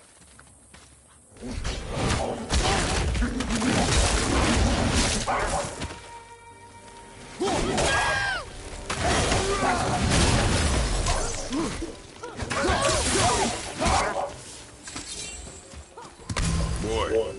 Sir! Curse the Dwarf King. Bane of mankind. Sounds like he wasn't a very good king. I wonder why they hated him so much. They are dead now. Does it matter? No, I'm just curious. Curiosity is dangerous, boy. Stay focused.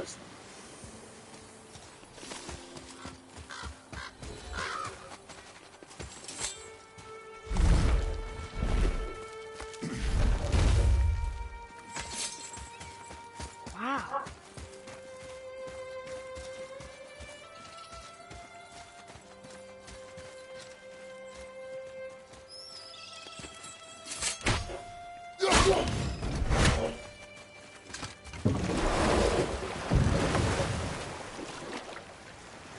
How do you even begin to build statues this big? Dwarves are resourceful creatures. Annoying.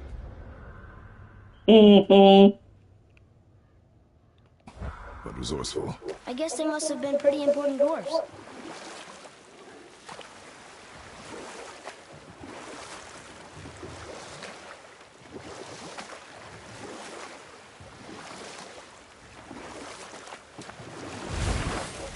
Well, here it is.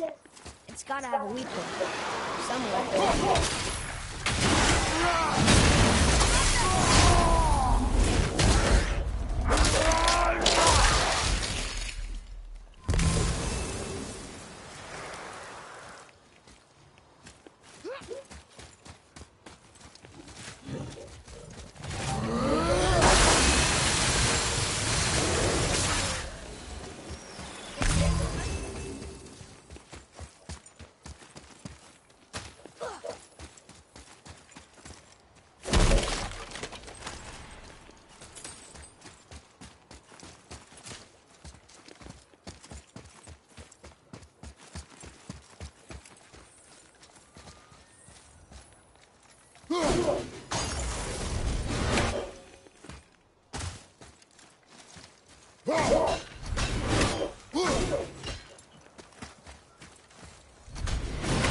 Yeah.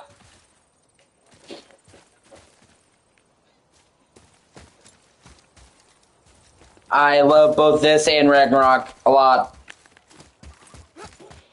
Although I actually like Ragnarok more in this game, and I see that's not a very popular opinion. But I don't care, it's how I feel. Either way, it's good to see you, Matt.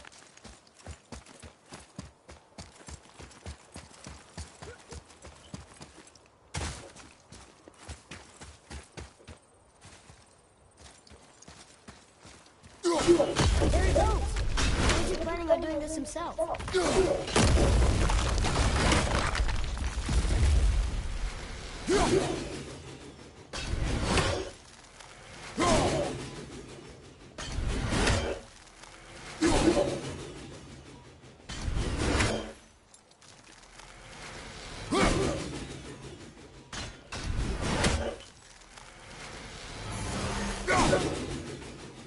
He looks about ready to topple over.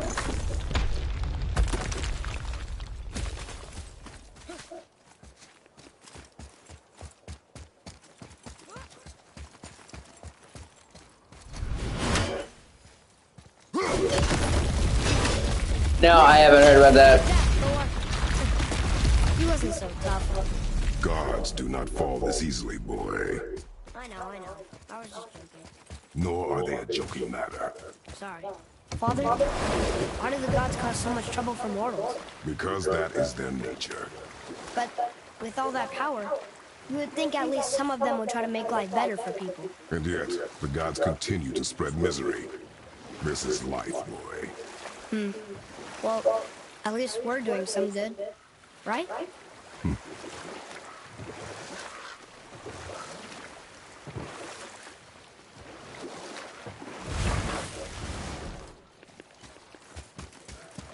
That sounds like a dragon.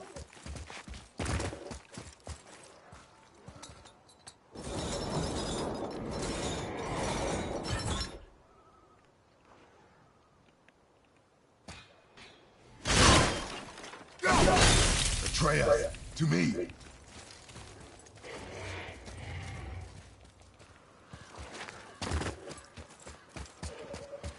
Heavy Draugr behind you!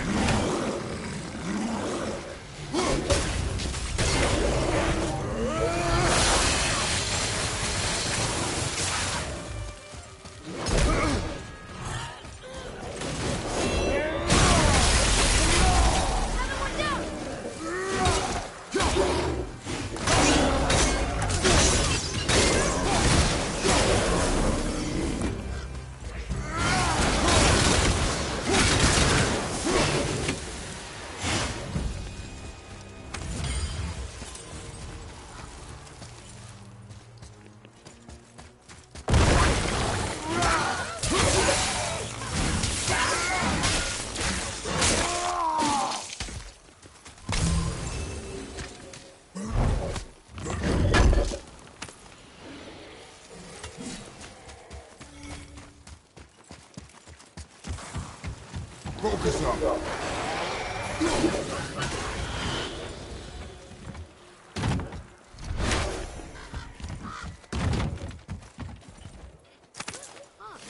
Let's hang on to it.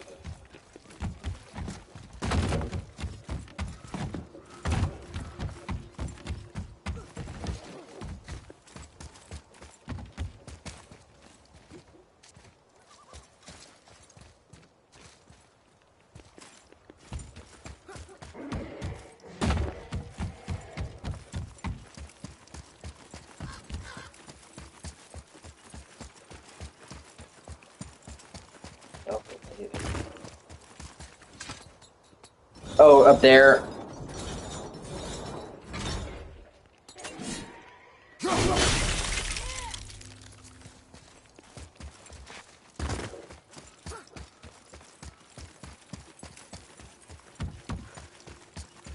Right there in that clearing. But I'm trying to do everything here before I go up there. You know, finish this candy bar before getting another one, basically.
Look here.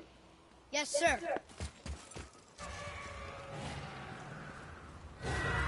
Interesting.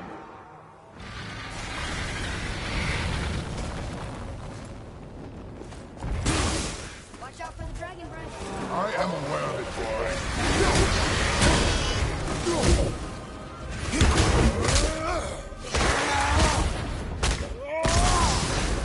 That one's down.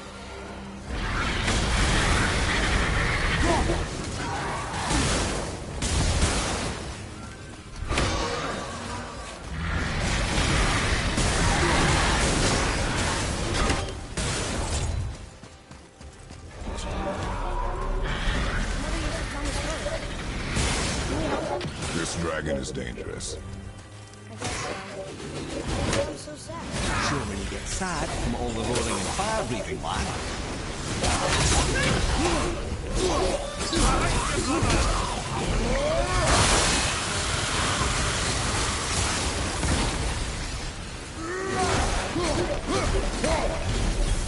The dragon shark.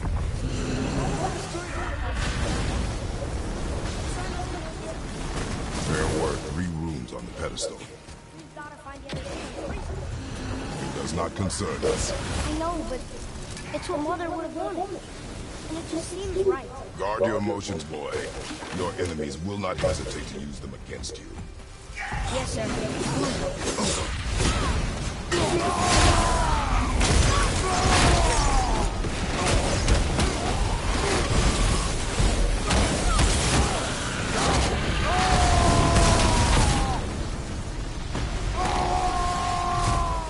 Ah, motherfucker.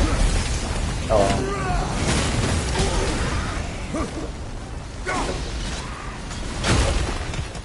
You two make quite a formidable duo.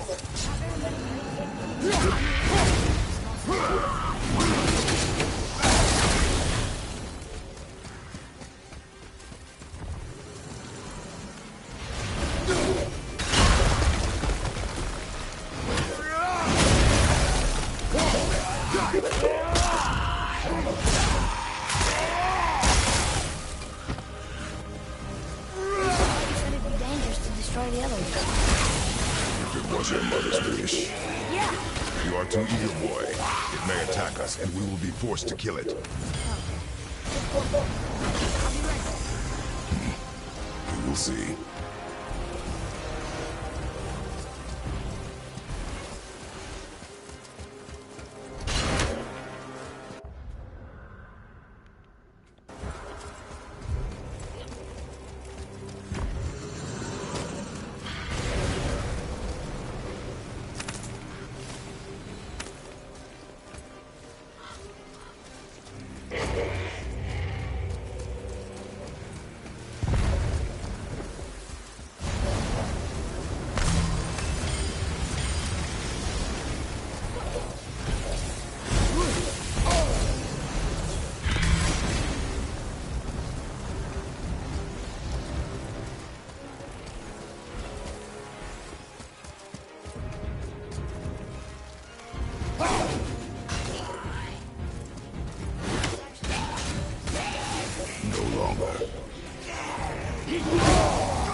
Sword card game!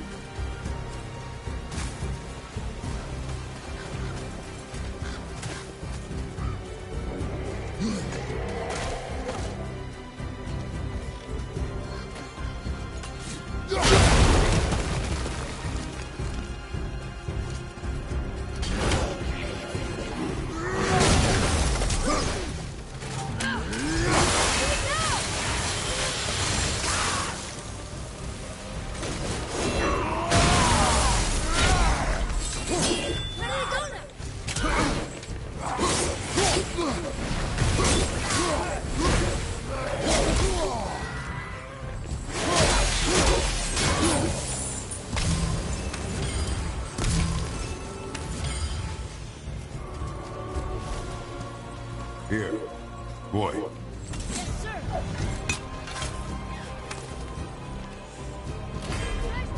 All right.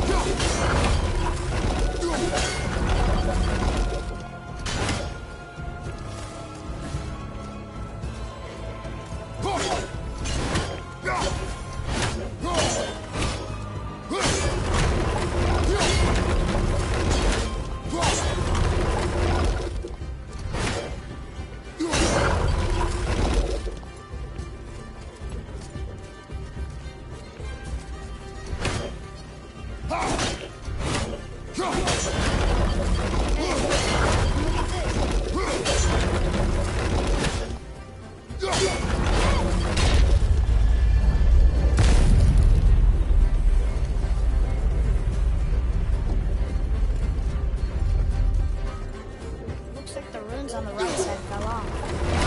They must be around here somewhere.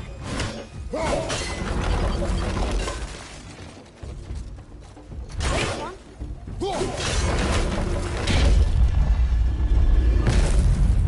What do they say, boy? True. It means to believe or to have faith in. So they still have faith in it, even after he got so many of them killed?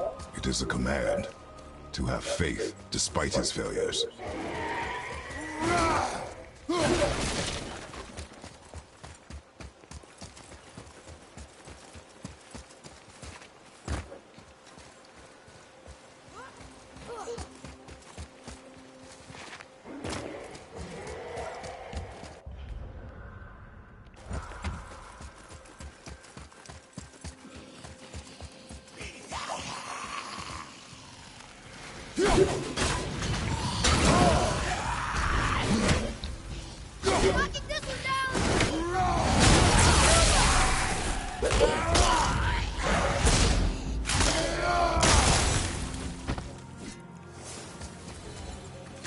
Here, boy. Another one. It's Scotty. Mother liked her. My great hunters. That's right. Queen of the hunt, we call her. That's her father. And all the animals she hunted. He taught her well. And the last family. Her father again. Osman. He's still there.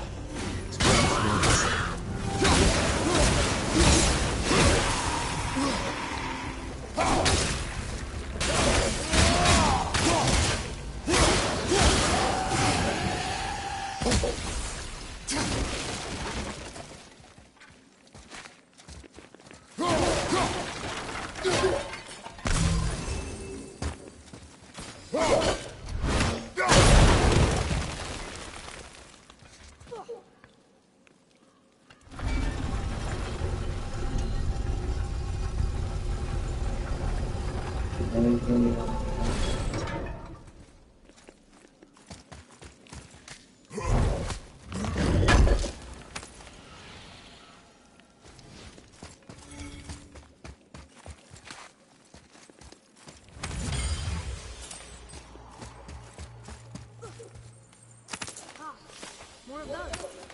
Good.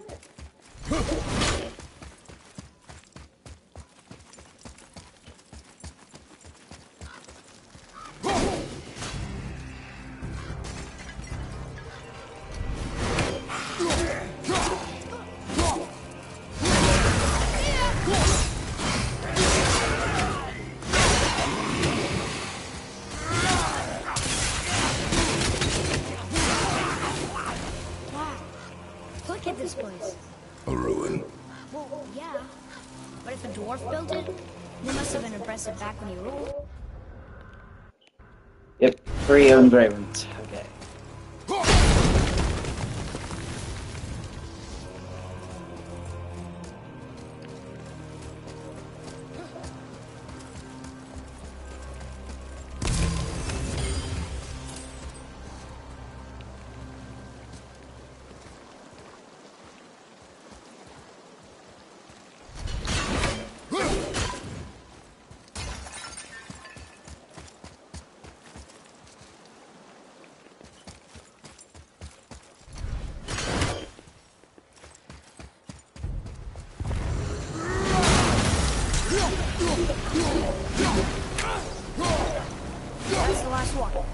guess now we'll find out if dragons can be grateful or not.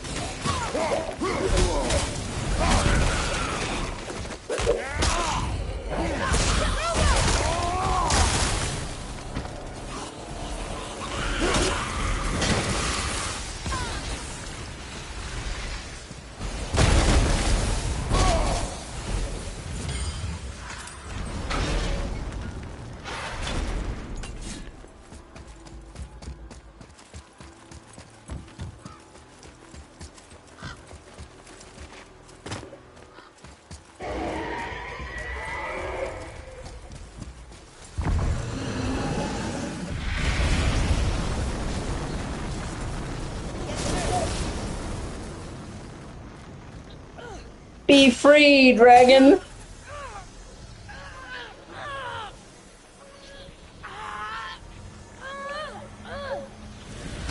Please don't eat us. Please don't eat us. Boy, prepare yourself.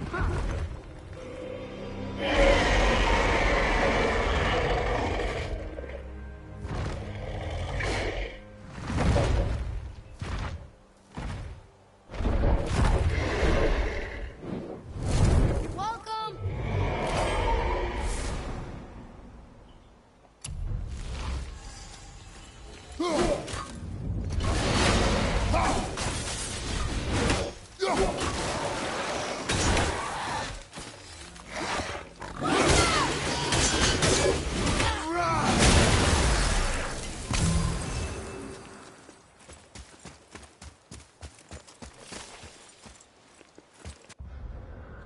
That's 2, so there's only 1 more left. I think it's in the temple, because I heard sound.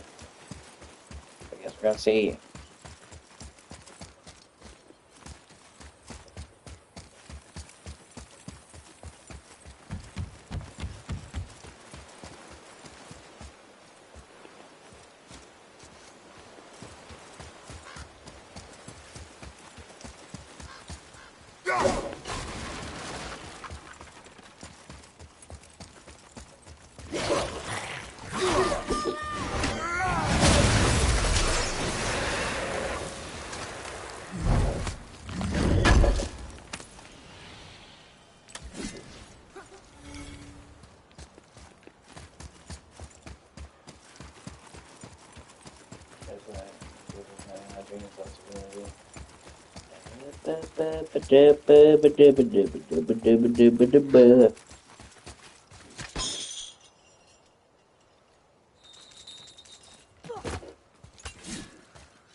Okay, that's a short cut back to the exit. Always nice to have, but I'm not done here yet.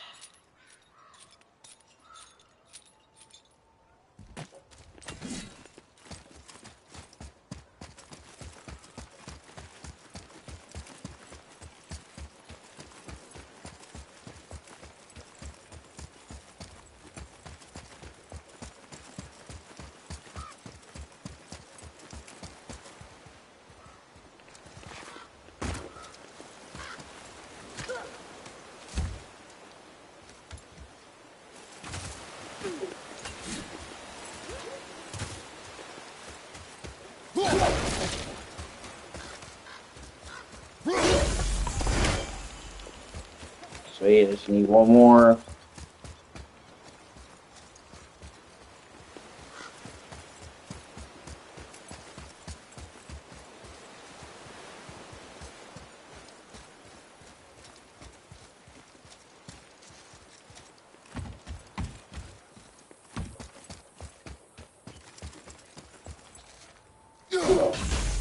Blam!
Boy. Hey, yo, boy. Get your bitch ass over here, Atreus.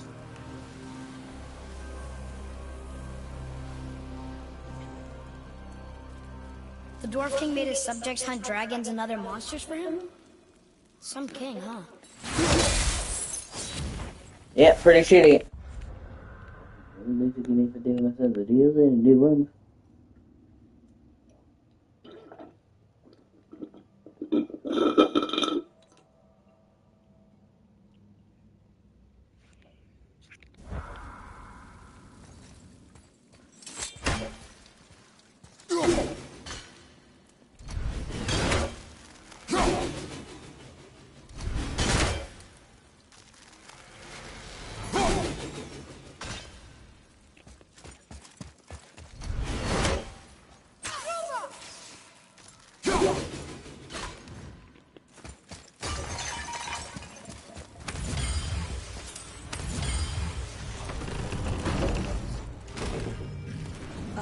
Father?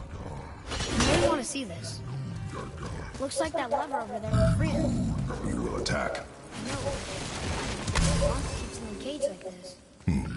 Your emotions again, boy. You can't hear their thoughts. I can. Ignore them and ready yourself. Okay.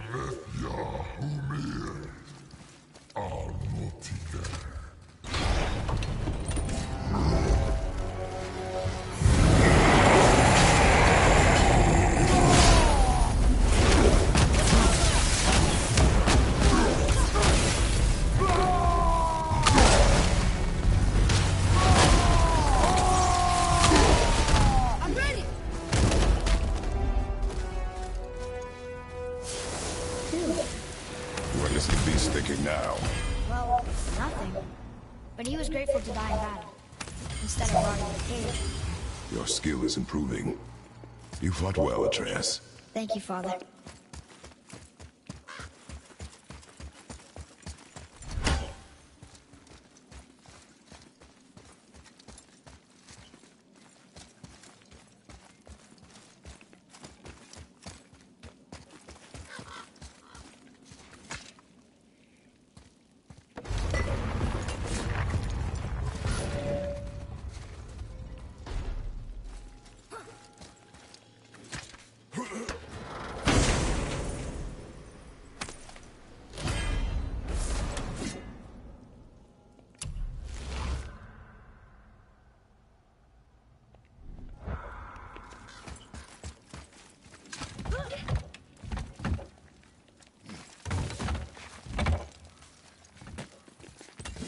Oh, fresh air feels good.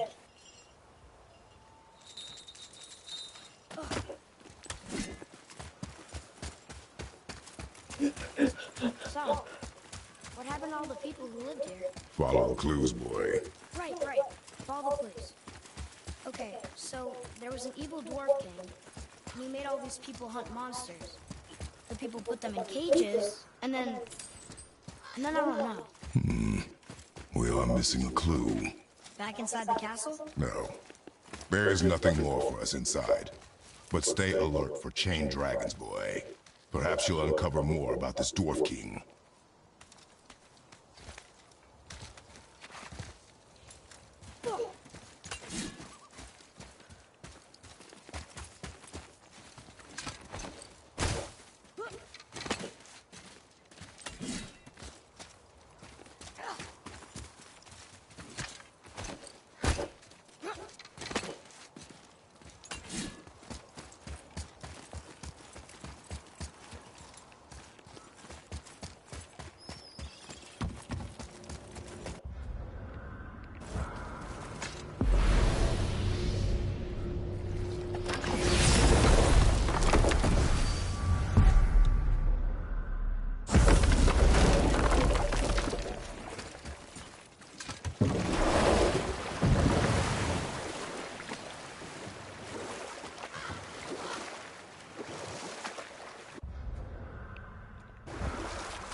Mimir, what can you tell me about that giant lady with the bow?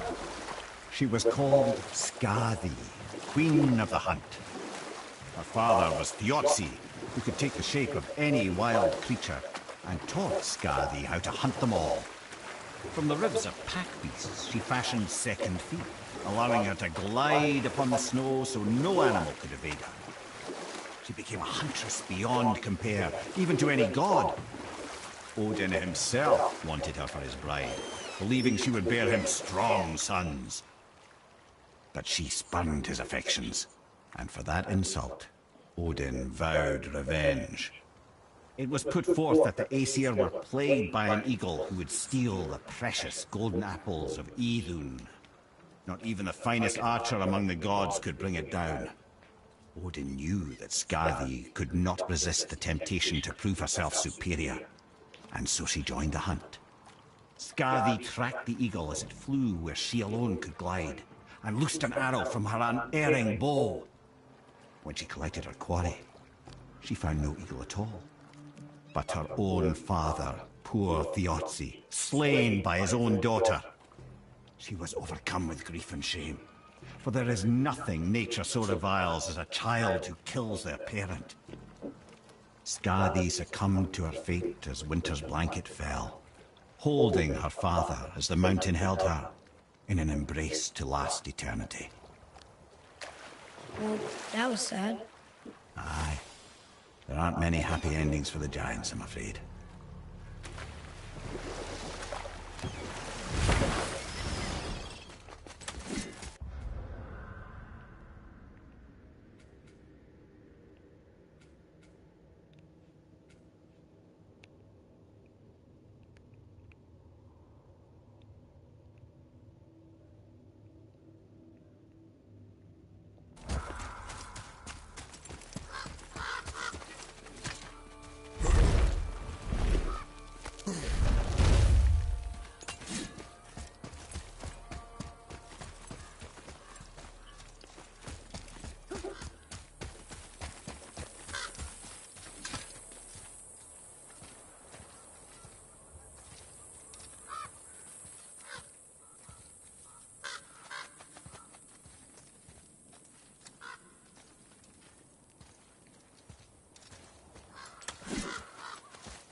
Hey, bro, you ever hear of a dwarf king? I suppose you're talking about O.C.G. Some bitch ruled over the gods once lived in this area. Built himself a castle just north of here. A dwarven castle? What's it like? You got yourself a pair of eyes and legs, ain't you? Might want to stock up before you head that way, though. Old Monsignier's known for collecting all manner of killering creatures. Not sure who's looking after 'em now.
Oh yeah, that's right, I got returned to that guy because I completed his quest.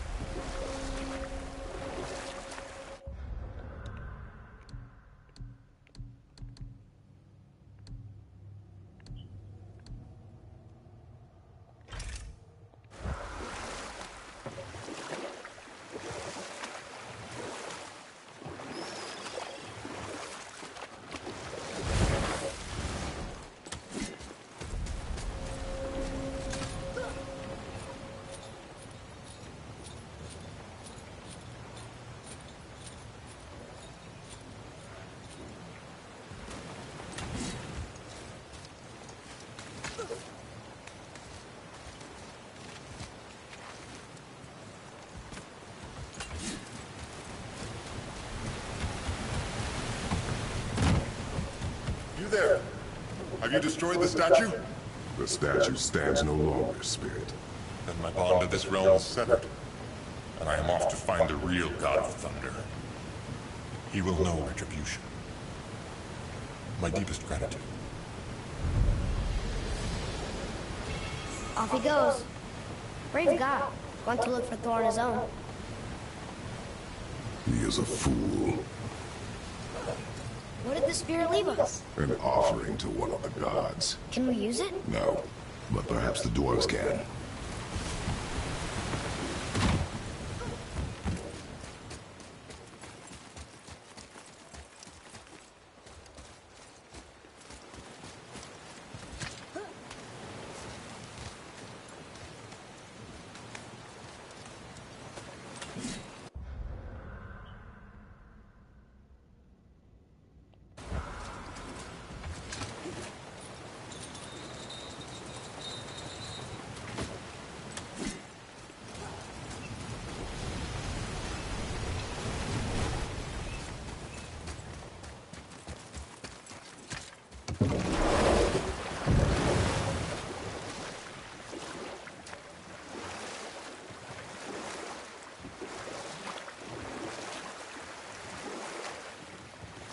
What's that down there?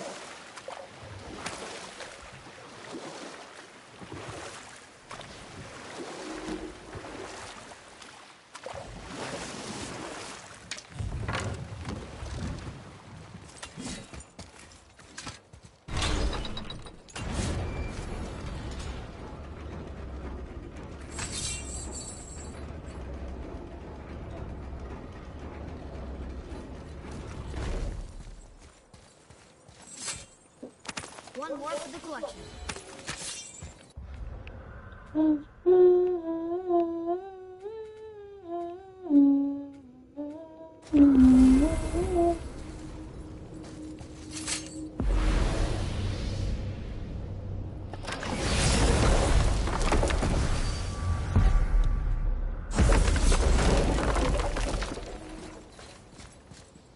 Another name.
Ah, Fafnir.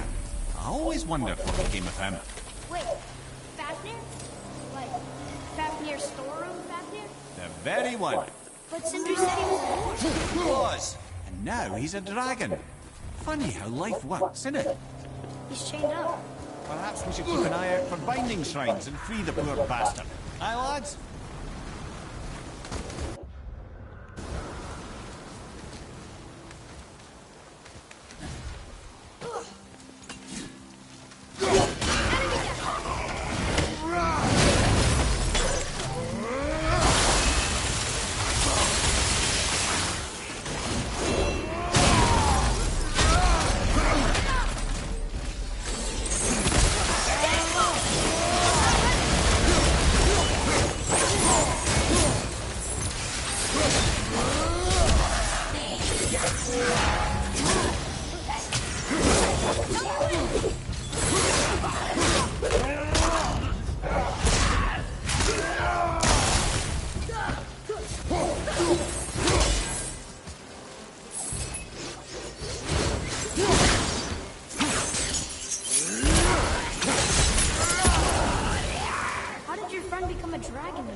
Oh, he's no friend of mine.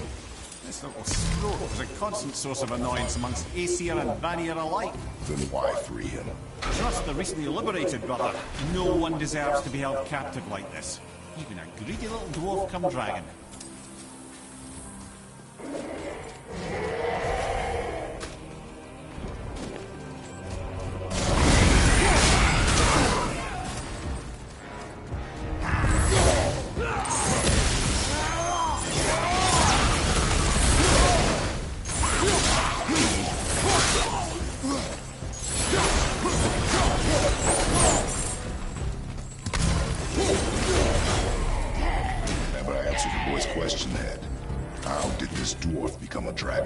I don't know for certain, though I'd wager his penchant for stealing magical artifacts had something to do with it. Must have stolen a trinket from the wrong Vanir goddess.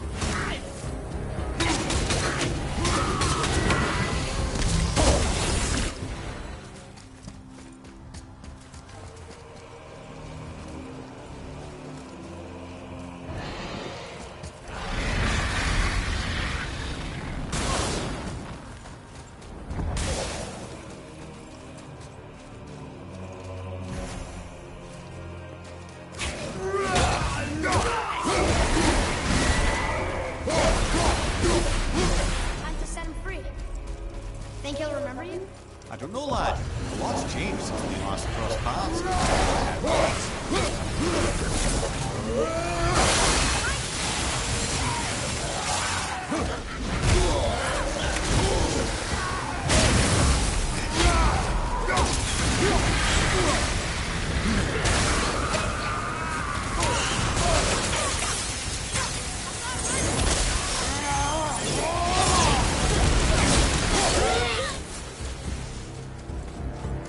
It is over.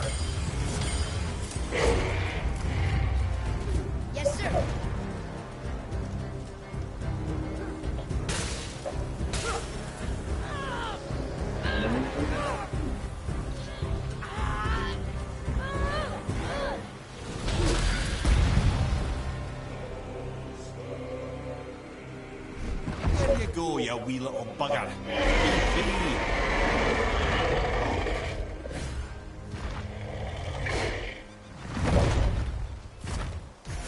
Well, the dragon hasn't done much for his personality.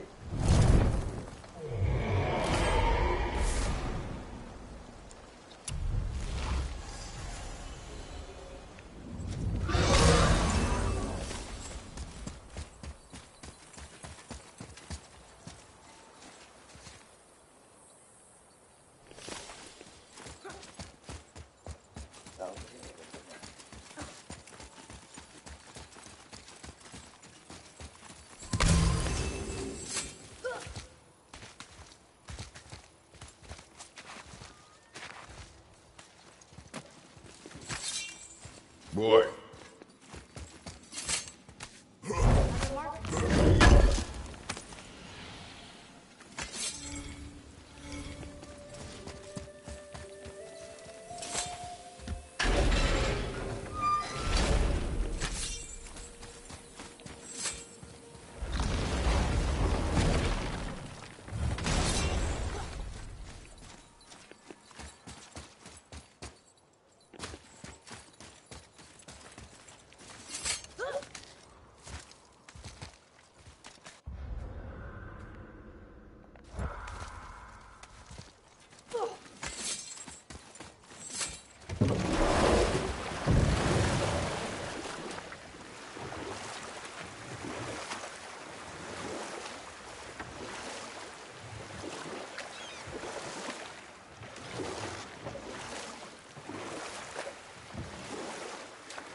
Oh, was that a chest, a golden chest back there? I just want to make sure I didn't miss that.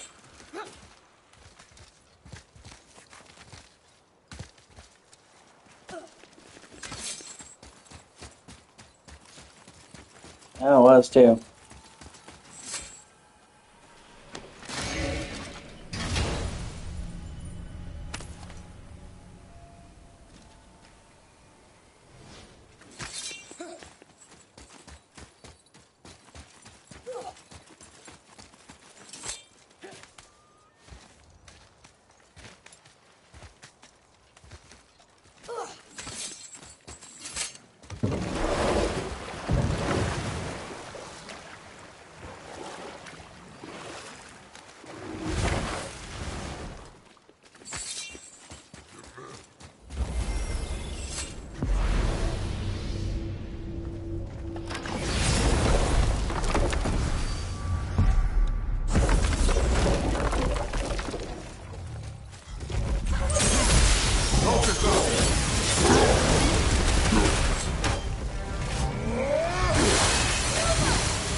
Something. Armor piece?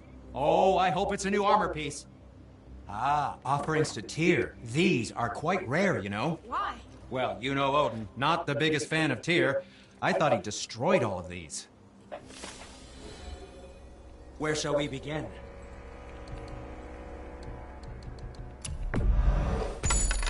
Isn't that neat?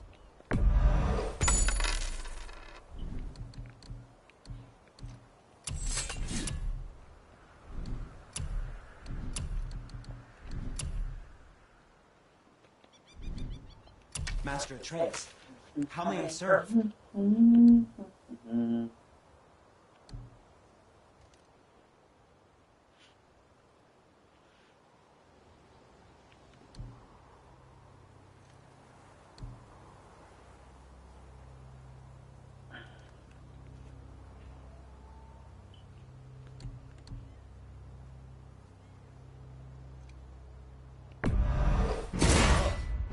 Like you were born in that armor. What did we miss? Come back anytime.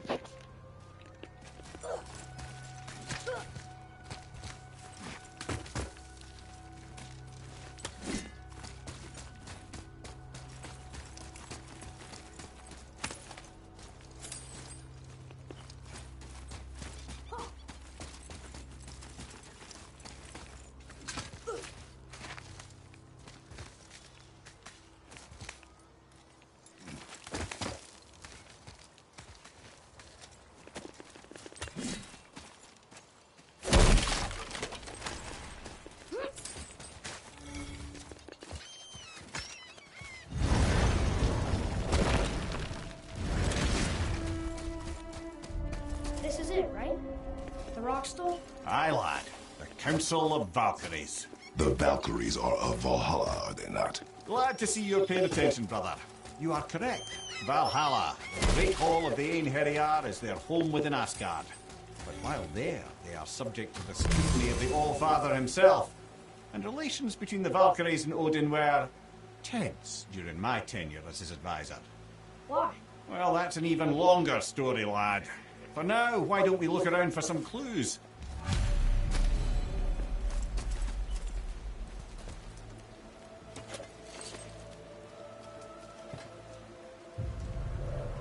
Whoa, you're back. Lemire, who is she? Ah, Gondul. Beautiful. And? Huh? That's it? Beautiful Gondul? No story or anything? Oh, sorry, lad. The sight of Gondul always took my breath away. Gondul had a silver tongue, a sharp wit, and struck a figure so stunning it literally drove men insane. Odin forbid her from setting foot in Midgard after a time, as insanity is not a welcome trait in Valhalla.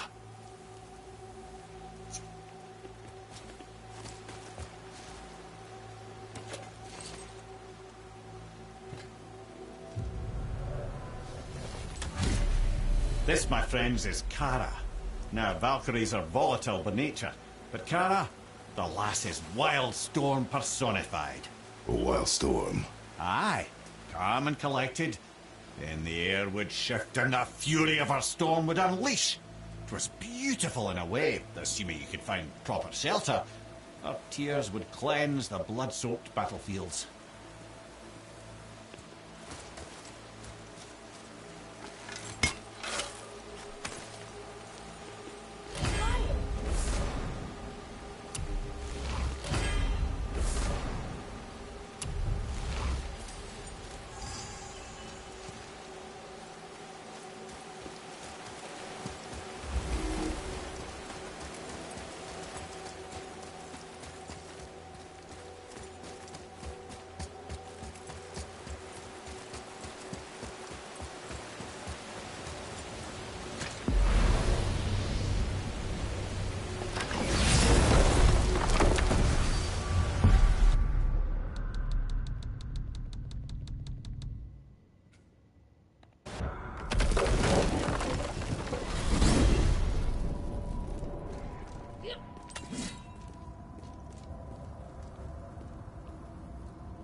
Whoa.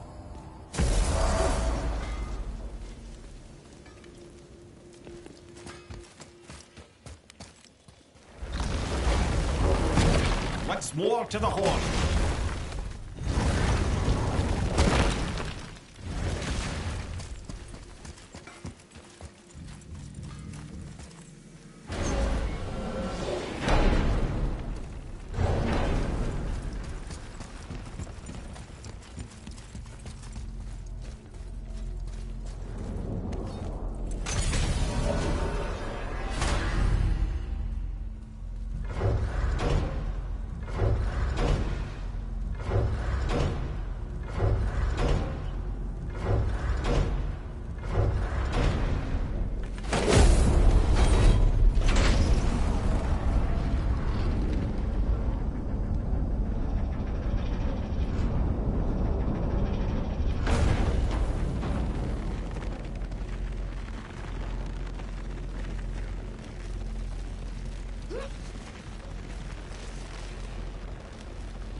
time.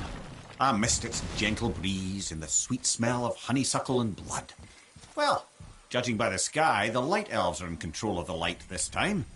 Explain. You see, the light elves and dark elves... are always fighting over the light.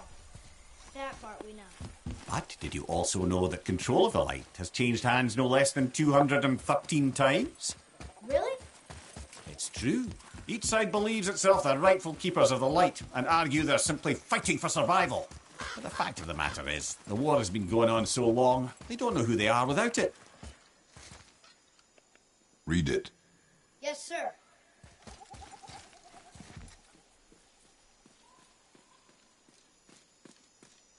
What does it say? It's about the eternal war for the light. Do you think it'll stop now after what we did? Unlikely.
Why? Is that a piece of my braided mistletoe arrow adorning your quiver strap? Oh, a little memento of your good pal Sindri? I'm so terribly touched. So, I heard you and Brock are kind of famous. Well, you're half right. Whatever did you hear? That you made Thor's hammer. Oh. Yes, we did do that. Mjolnir put us on the map. It was a legendary run. Gods and kings knew our brand. We really did make quite a team. So what happened? Oh, well, that's a long story. Things happened that made it difficult to find that certain spark, you know? Inspiration is a fickle mistress. Huh? Oh, enough distractions. You see the mess I have to clean up around here? Did you really make that axe for my mother? Oh, I'd recognize it anywhere. Ask me. It's one of our best. Infused with the echoing screams of 20 frost trolls. Give or take. But why her? How did you know her? She sought us out in the beginning. She was a special woman. She wanted to protect people. I suppose we thought it was a chance to give power to someone who'd use it for good. She even spoke our native tongue. She'd say, Madurin sem Gengur, egen vigum Hans. Gengur I. That's right. That's impressive. I see a lot of her in your eyes. You know? Thanks, Sindri. Don't touch me. What? I didn't. I won't. I'll come back later. Be careful where you're going. There's nobody nice out here anymore since all the people left. I mean, I hate to generalize, but mostly they just try to kill you. Good tip. Sindri, have you always been so... Clean? Huh. Don't I wish. No, I was just as unsanitary as the next dwarf until the day a Vanir witch set me straight. She discovered with her magic there are hundreds of thousands of tiny beasties on everything around us. Oh, so small you can't even see them. No. It's true. And if they get inside you, they make you sick. But the witch told me there's one wood, the oak, that's a natural deterrent. Stops the beasties from spreading. So now, I make all my handles from oak. See? I think of these things. Okay, back to work. So how come Brock's blue and you're not? Boy. Oh, it's fine. Very good question, actually. You see, my brother's not as careful as I am. In fact, he prefers to work with metals using his own bare hands. Ugh. no gloves. Says it's the only way he can hear what it wants to be. Touch enough raw silver and it changes your skin irreparably. That means forever. I wouldn't bring it up to him, though. You know how sensitive he can be. I guess that makes sense. It's true, though. It can even happen in human beings. People who handle too much silver can turn blue, and there's no going back. Once you're blue, you're blue. I will back up and take a short break.